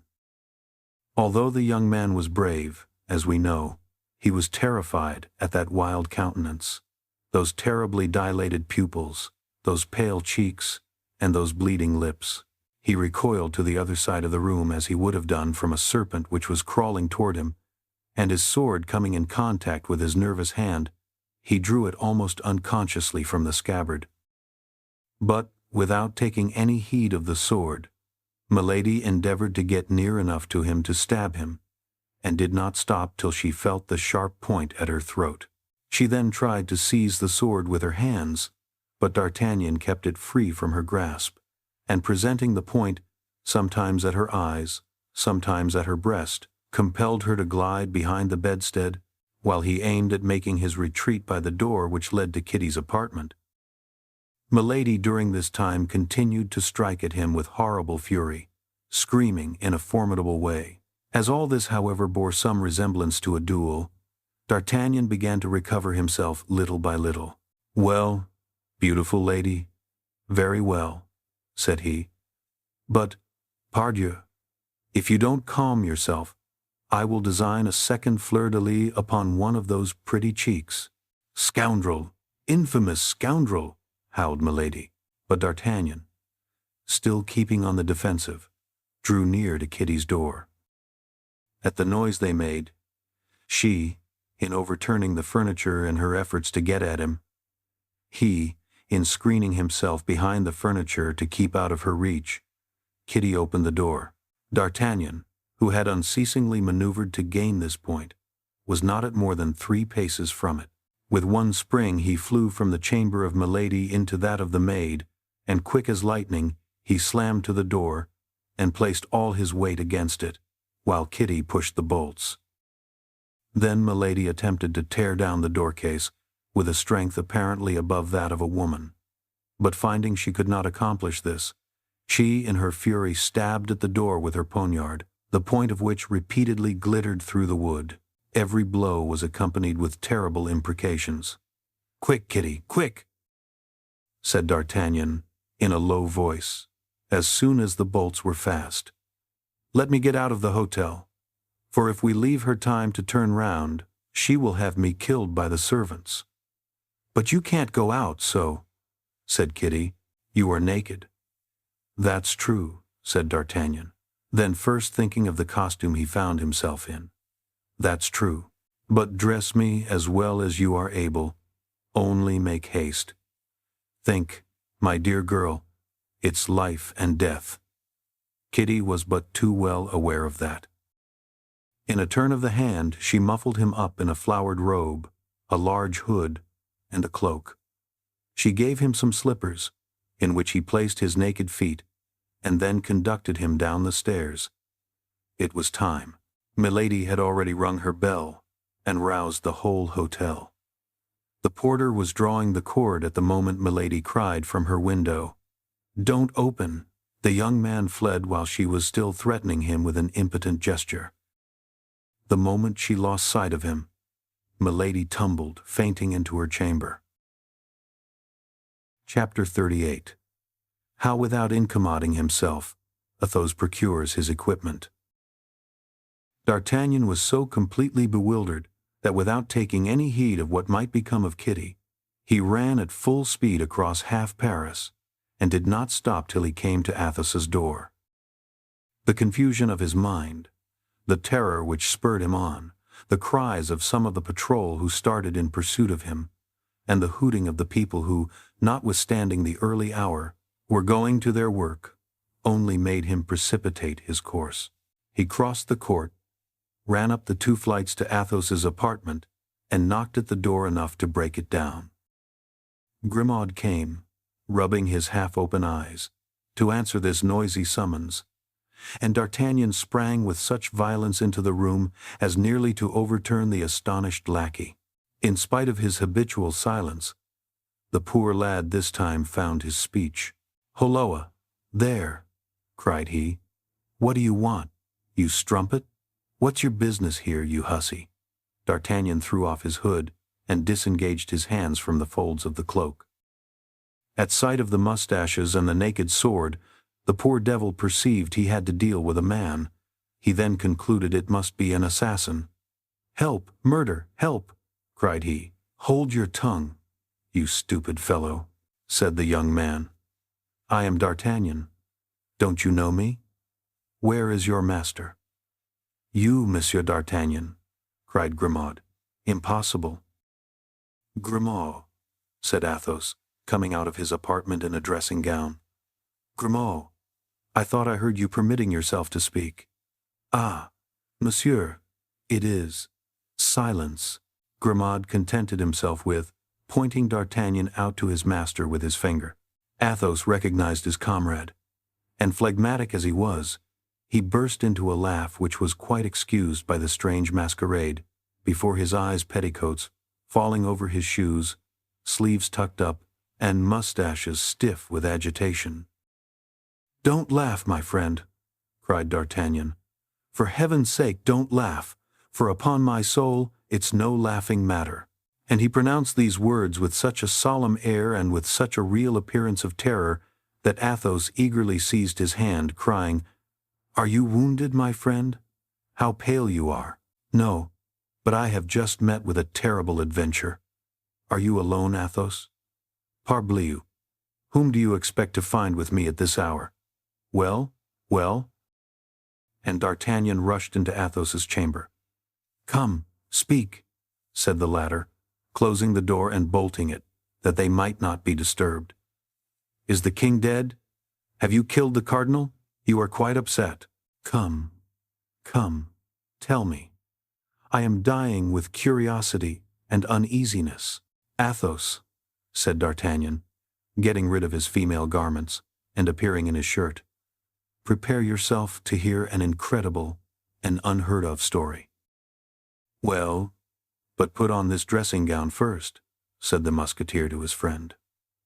D'Artagnan donned the robe as quickly as he could, mistaking one sleeve for the other, so greatly was he still agitated. "Well?" said Athos. "Well," replied D'Artagnan, bending his mouth to Athos's ear and lowering his voice. "Milady is marked with a fleur-de-lis upon her shoulder." "Ah!" cried the Musketeer, as if he had received a ball in his heart. "Let us see," said D'Artagnan. "Are you sure that the other is dead?" "The other?" said Athos, in so stifled a voice that D'Artagnan scarcely heard him. "Yes, she of whom you told me one day at Amiens." Athos uttered a groan, and let his head sink on his hands. "This is a woman of 26 or 28 years." "Fair," said Athos. "Is she not?" "Very. Blue and clear eyes, of a strange brilliancy, with black eyelids and eyebrows." "Yes." "Tall, well-made, she has lost a tooth, next to the eye-tooth on the left?" "Yes." "The fleur-de-lis is small, rosy in color, and looks as if efforts had been made to efface it by the application of poultices?" "Yes." "But you say she is English?" "She is called Milady, but she may be French. Lord de Winter is only her brother-in-law." "I will see her, D'Artagnan." "Beware, Athos, beware. You tried to kill her. She is a woman to return you the like, and not to fail." She will not dare to say anything. That would be to denounce herself. She is capable of anything or everything. Did you ever see her furious? No, said Athos. A tigress, a panther. Ah, my dear Athos, I am greatly afraid I have drawn a terrible vengeance on both of us. D'Artagnan then related all the mad passion of Milady and her menaces of death. You are right. And upon my soul I would give my life for a hare, said Athos. Fortunately, the day after tomorrow we leave Paris. We are going according to all probability to La Rochelle, and once gone, she will follow you to the end of the world, Athos, if she recognizes you. Let her, then, exhaust her vengeance on me alone. My dear friend, of what consequence is it if she kills me? Said Athos. Do you, perchance, think I set any great store by life? There is something horribly mysterious under all this, Athos. This woman is one of the cardinal's spies. I am sure of that. In that case, take care. If the cardinal does not hold you in high admiration for the affair of London, he entertains a great hatred for you. But as, considering everything, he cannot accuse you openly, and his hatred must be satisfied, particularly when it's a cardinal's hatred, take care of yourself. If you go out, do not go out alone. When you eat, use every precaution. Mistrust everything. In short, even your own shadow. Fortunately, said D'Artagnan, all this will be only necessary till after tomorrow evening, for when once with the army, we shall have, I hope, only men to dread.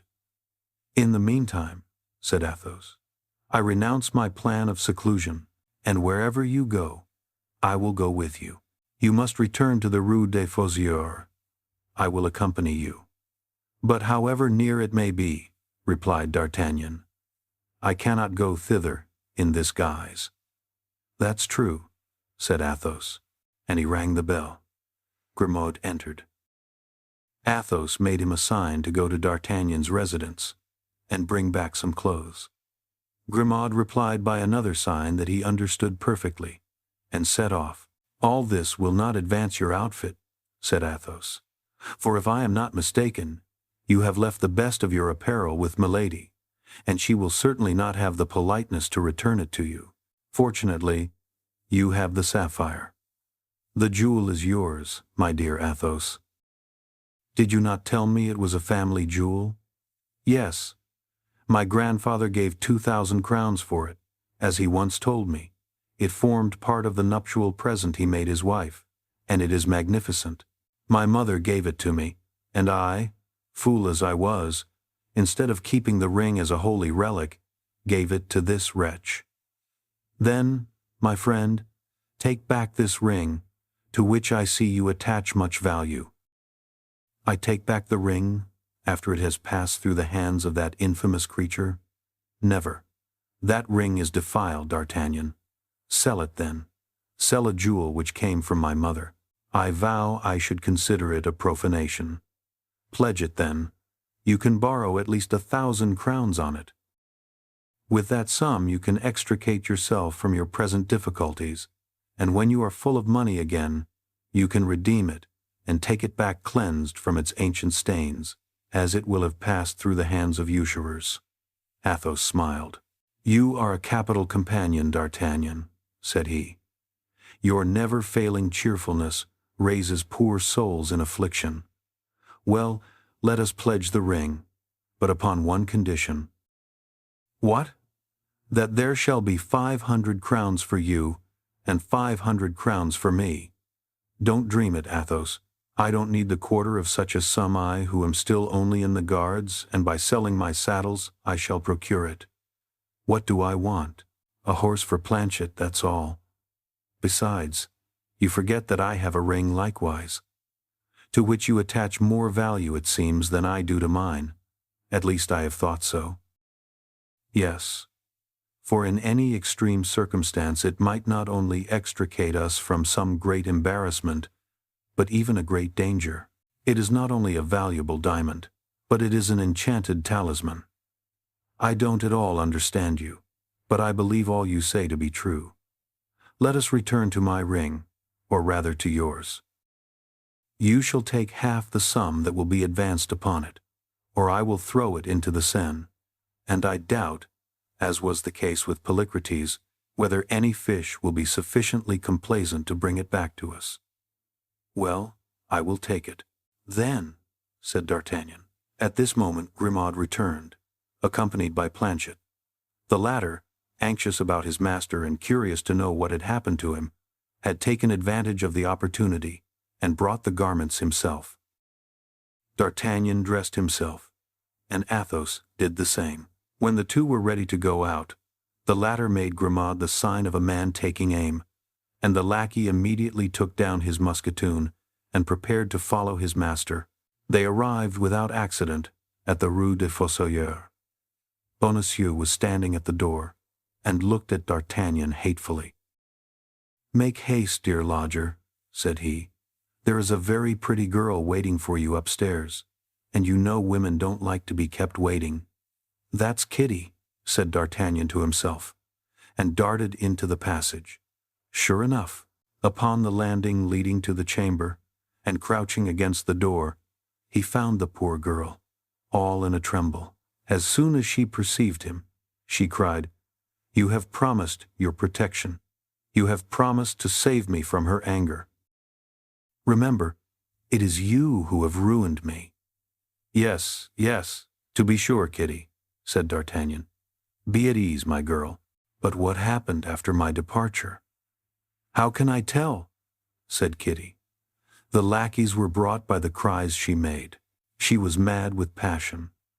There exist no imprecations she did not pour out against you. Then I thought she would remember it was through my chamber you had penetrated hers, and that then she would suppose I was your accomplice. So I took what little money I had and the best of my things, and I got away. Poor dear girl, but what can I do with you? I am going away the day after tomorrow. Do what you please, Monsieur Chevalier. Help me out of Paris. Help me out of France. I cannot take you, however, to the siege of La Rochelle," said D'Artagnan. "No, but you can place me in one of the provinces with some lady of your acquaintance, in your own country, for instance." "My dear little love, in my country the ladies do without chambermaids. But stop, I can manage your business for you. Planchet, go and find Aramis. Request him to come here directly. We have something very important to say to him." "I understand," said Athos. "But why not Porthos? I should have thought that his duchess—" "Oh, Porthos's duchess is dressed by her husband's clerks," said D'Artagnan, laughing. "Besides, Kitty would not like to live in the Rue aux Ours. Isn't it so, Kitty?" "I do not care where I live," said Kitty, "provided I am well concealed, and nobody knows where I am.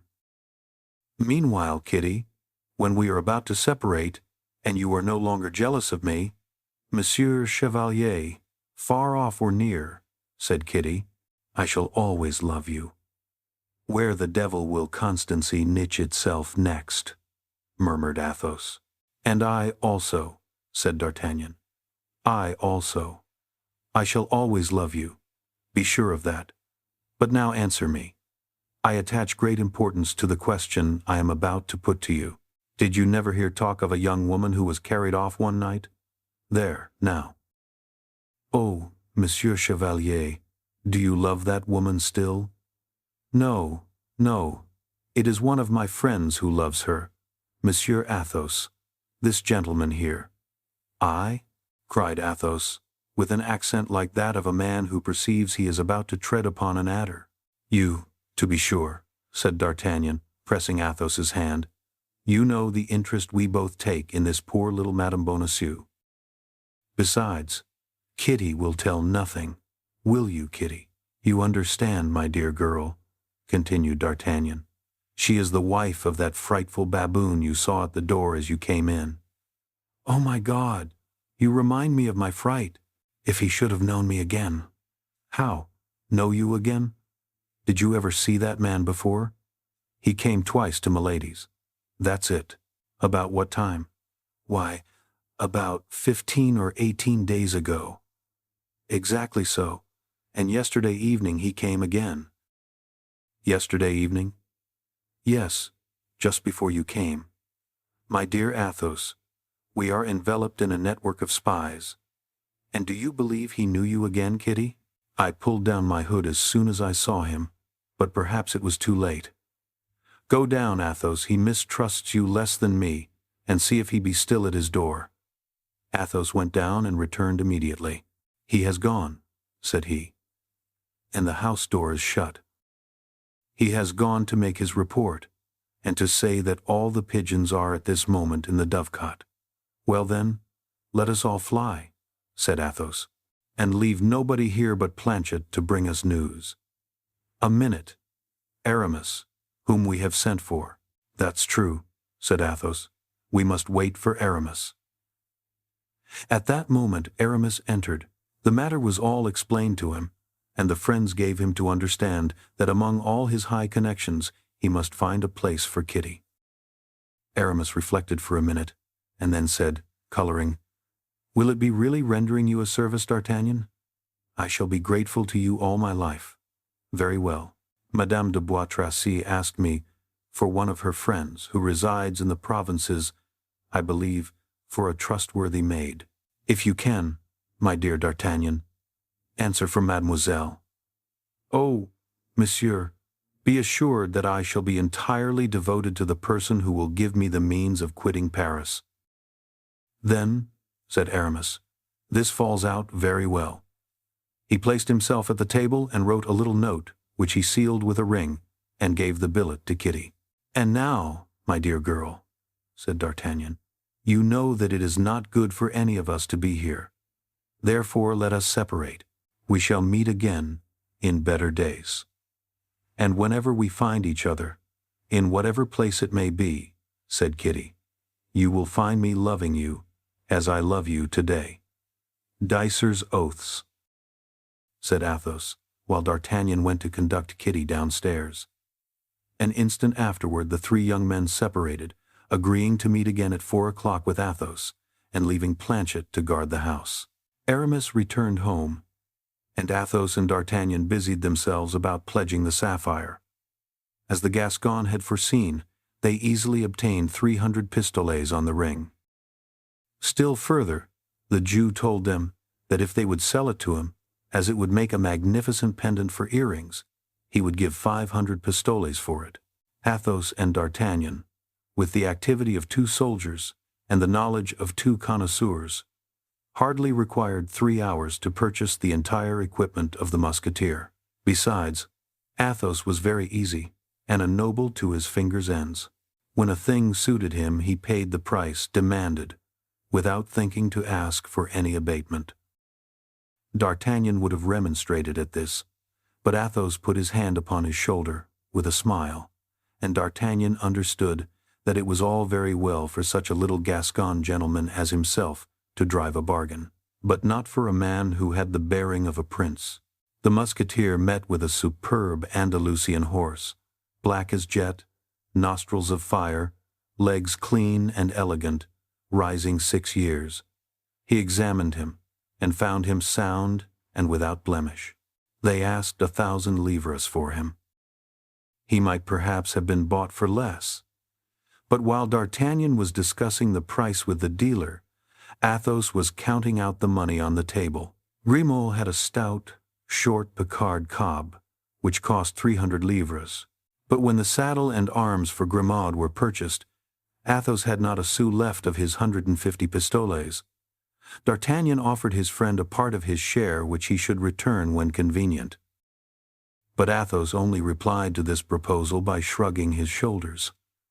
"How much did the Jew say he would give for the sapphire if he purchased it?" said Athos. 500 pistoles. That is to say, 200 more, 100 pistoles for you, and 100 pistoles for me. Well now, that would be a real fortune to us, my friend. Let us go back to the Jews again. What? Will you? This ring would certainly only recall very bitter remembrances. Then we shall never be masters of 300 pistoles to redeem it. so that we really should lose 200 pistoles by the bargain. Go and tell him the ring is his, D'Artagnan, and bring back the 200 pistoles with you. Reflect, Athos. Ready money is needful for the present time, and we must learn how to make sacrifices. Go, D'Artagnan, go. Grimaud will accompany you with his musketoon. A half-hour afterward, D'Artagnan returned with the 2,000 livres, and without having met with any accident. It was thus Athos found at home resources which he did not expect. Chapter 39. A Vision. At 4 o'clock the four friends were all assembled with Athos. Their anxiety about their outfits had all disappeared, and each countenance only preserved the expression of its own secret disquiet, for behind all present happiness is concealed a fear for the future. Suddenly Planchet entered, bringing 2 letters for D'Artagnan. The one was a little billet, genteelly folded, with a pretty seal in green wax, on which was impressed a dove bearing a green branch. The other was a large square epistle, resplendent with the terrible arms of his Eminence, the Cardinal Duke. At the sight of the little letter the heart of D'Artagnan bounded, for he believed he recognized the handwriting, and although he had seen that writing but once, the memory of it remained at the bottom of his heart. He therefore seized the little epistle and opened it eagerly. "B," said the letter, "on Thursday next, at from 6 to 7 o'clock in the evening, on the road to Chaillot, and look carefully into the carriages that pass. But if you have any consideration for your own life, or that of those who love you, do not speak a single word. Do not make a movement which may lead anyone to believe you have recognized her, who exposes herself to everything, for the sake of seeing you, but for an instant. No signature." "That's a snare," said Athos. "Don't go, D'Artagnan." "And yet," replied D'Artagnan, "I think I recognize the writing." "It may be counterfeit," said Athos. "Between 6 and 7 o'clock the road of Chaillot is quite deserted. You might as well go and ride in the forest of Bondy." "But suppose we all go," said D'Artagnan. "What the devil? They won't devour us all four lackeys, horses, arms, and all. And besides, it will be a chance for displaying our new equipments," said Porthos. "But if it is a woman who writes," said Aramis, "and that woman desires not to be seen, remember, you compromise her, D'Artagnan, which is not the part of a gentleman." "We will remain in the background," said Porthos, "and he will advance alone." "Yes, but a pistol shot is easily fired from a carriage which goes at a gallop." "Bah," said D'Artagnan. "They will miss me. If they fire, we will ride after the carriage and exterminate those who may be in it. They must be enemies." "He is right," said Porthos. "Battle. Besides, we must try our own arms." "Bah, let us enjoy that pleasure," said Aramis, with his mild and careless manner. "As you please," said Athos. "Gentlemen," said D'Artagnan, "it is 4:30, and we have scarcely time to be on the road of Chaillot by 6. Besides, if we go out too late, nobody will see us," said Porthos, "and that will be a pity.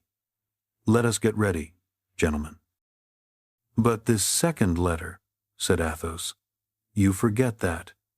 It appears to me, however, that the seal denotes that it deserves to be opened. For my part, I declare, D'Artagnan, I think it of much more consequence than the little piece of waste paper you have so cunningly slipped into your bosom." D'Artagnan blushed. "Well," said he, "let us see, gentlemen, what are his Eminence's commands?" And D'Artagnan unsealed the letter and read, "M. D'Artagnan, of the King's Guards, Company de Cessart, is expected at the Palais Cardinal this evening, at 8 o'clock. Le Houdiniere, Captain of the Guards." "The devil," said Athos. "Here's a rendezvous much more serious than the other."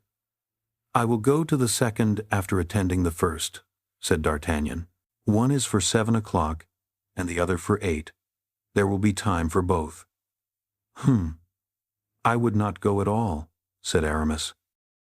A gallant knight cannot decline a rendezvous with a lady, but a prudent gentleman may excuse himself from not waiting on his eminence, particularly when he has reason to believe he is not invited to make his compliments.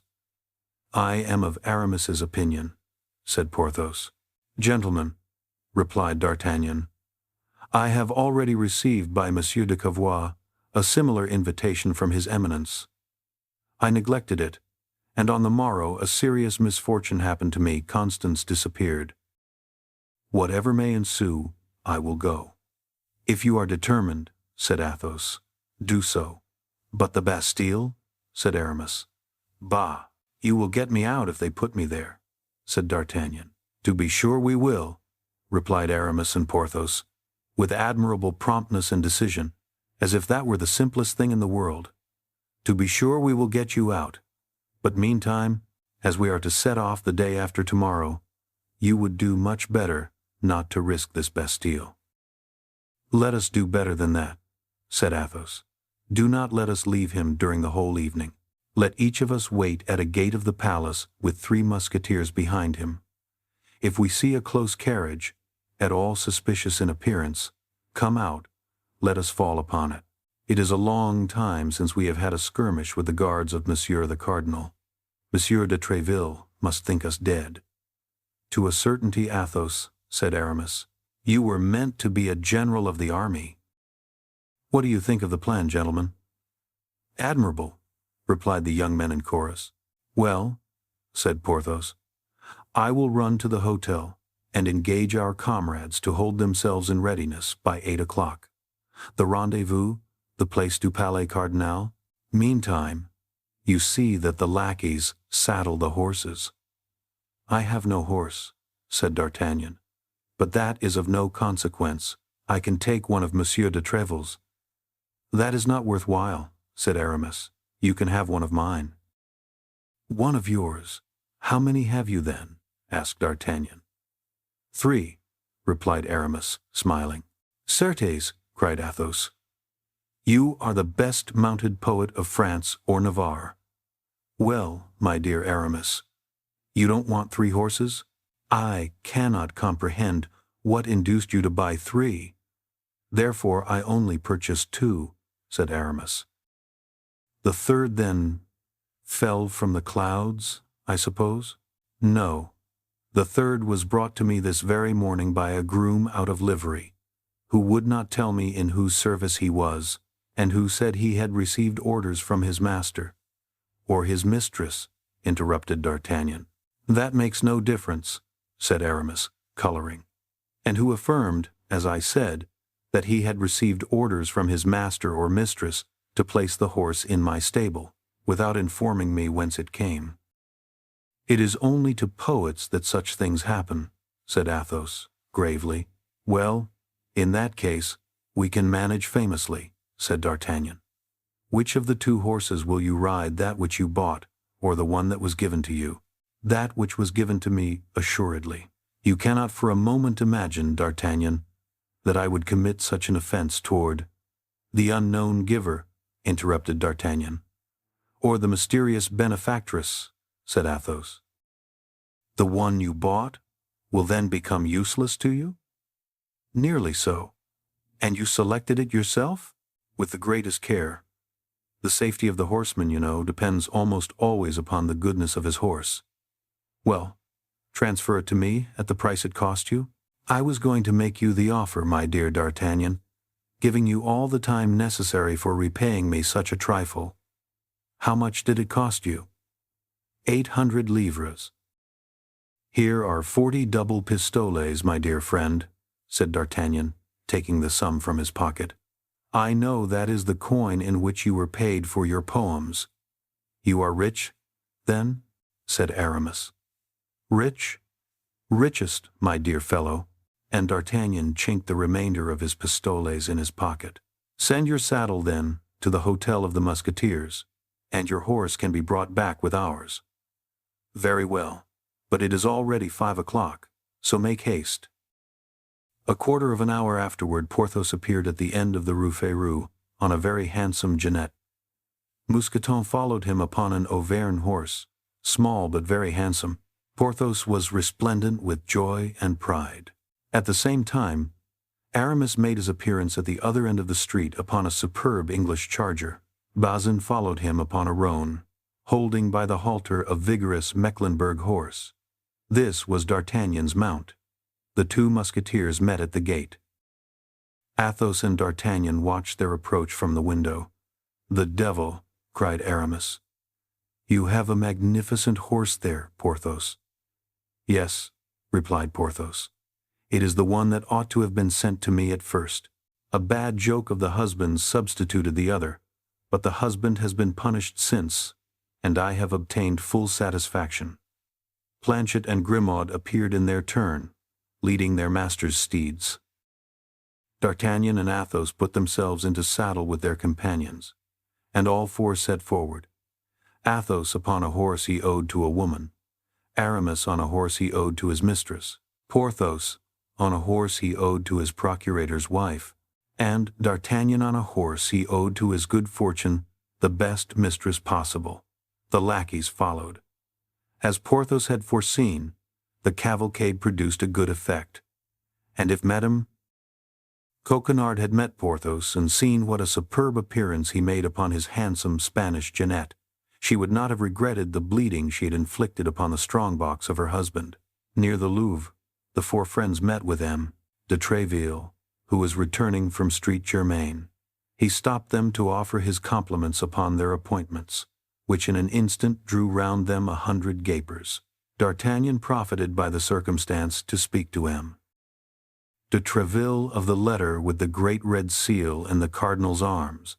It is well understood that he did not breathe a word about the other. M. de Tréville approved of the resolution he had adopted, and assured him that if on the morrow he did not appear, he himself would undertake to find him, let him be where he might. At this moment the clock of La Samaritaine struck 6. The four friends pleaded an engagement and took leave of M. de Tréville. A short gallop brought them to the road of Chaillot. The day began to decline. Carriages were passing and repassing. D'Artagnan, keeping at some distance from his friends, darted a scrutinizing glance into every carriage that appeared, but saw no face with which he was acquainted. At length, after waiting a quarter of an hour and just as twilight was beginning to thicken, a carriage appeared, coming at a quick pace on the road of Sèvres. A presentiment instantly told D'Artagnan that this carriage contained the person who had appointed the rendezvous. The young man was himself astonished to find his heart beat so violently. Almost instantly a female head was put out at the window, with 2 fingers placed upon her mouth, either to enjoin silence or to send him a kiss. D'Artagnan uttered a slight cry of joy. This woman, or rather this apparition, for the carriage passed with the rapidity of a vision, was Madame Bonacieux. By an involuntary movement, and in spite of the injunction given, D'Artagnan put his horse into a gallop, and in a few strides overtook the carriage. But the window was hermetically closed. The vision had disappeared. D'Artagnan then remembered the injunction. If you value your own life, or that of those who love you, remain motionless, and as if you had seen nothing. He stopped, therefore, trembling not for himself, but for the poor woman who had evidently exposed herself to great danger by appointing this rendezvous.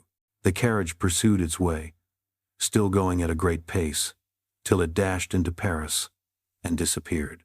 D'Artagnan remained fixed to the spot, astounded and not knowing what to think. If it was Madame Bonacieux, and if she was returning to Paris, why this fugitive rendezvous? Why this simple exchange of a glance? Why this lost kiss? If, on the other side, it was not she, which was still quite possible, for the little light that remained rendered a mistake, easy might it not be the commencement of some plot against him through the allurement of this woman, for whom his love was known? His 3 companions joined him. All had plainly seen a woman's head appear at the window, but none of them, except Athos, knew Madame Bonacieux. The opinion of Athos was that it was indeed she. but less preoccupied by that pretty face than D'Artagnan. He had fancied he saw a second head, a man's head, inside the carriage. "If that be the case," said D'Artagnan, "they are doubtless transporting her from one prison to another. But what can they intend to do with the poor creature, and how shall I ever meet her again?" "Friend," said Athos, gravely, "remember that it is the dead alone with whom we are not likely to meet again on this earth. You know something of that, as well as I do, I think. Now, if your mistress is not dead, if it is she we have just seen, you will meet with her again some day or other. And perhaps, my God," added he, with that misanthropic tone which was peculiar to him, "perhaps sooner than you wish." 7:30 had sounded. The carriage had been 20 minutes behind the time appointed. D'Artagnan's friends reminded him that he had a visit to pay, but at the same time bade him observe that there was yet time to retract. But D'Artagnan was at the same time impetuous and curious. He had made up his mind that he would go to the Palais Cardinal, and that he would learn what his Eminence had to say to him. Nothing could turn him from his purpose. They reached the Rue Street, Honoré, and in the Place du Palais Cardinal they found the 12 invited Musketeers walking about in expectation of their comrades. There only they explained to them the matter in hand. D'Artagnan was well known among the honorable corps of the King's Musketeers, in which it was known he would one day take his place. He was considered beforehand as a comrade. It resulted from these antecedents that everyone entered heartily into the purpose for which they met. Besides, it would not be unlikely that they would have an opportunity of playing either the cardinal or his people an ill turn, and for such expeditions these worthy gentlemen were always ready. Athos divided them into 3 groups, assumed the command of one, gave the second to Aramis, and the third to Porthos, and then each group went and took their watch near an entrance. D'Artagnan, on his part, entered boldly at the principal gate. Although he felt himself ably supported, the young man was not without a little uneasiness as he ascended the great staircase, step by step. His conduct toward Milady bore a strong resemblance to treachery, and he was very suspicious of the political relations which existed between that woman and the cardinal. Still further, De Wardes, whom he had treated so ill, was one of the tools of his Eminence.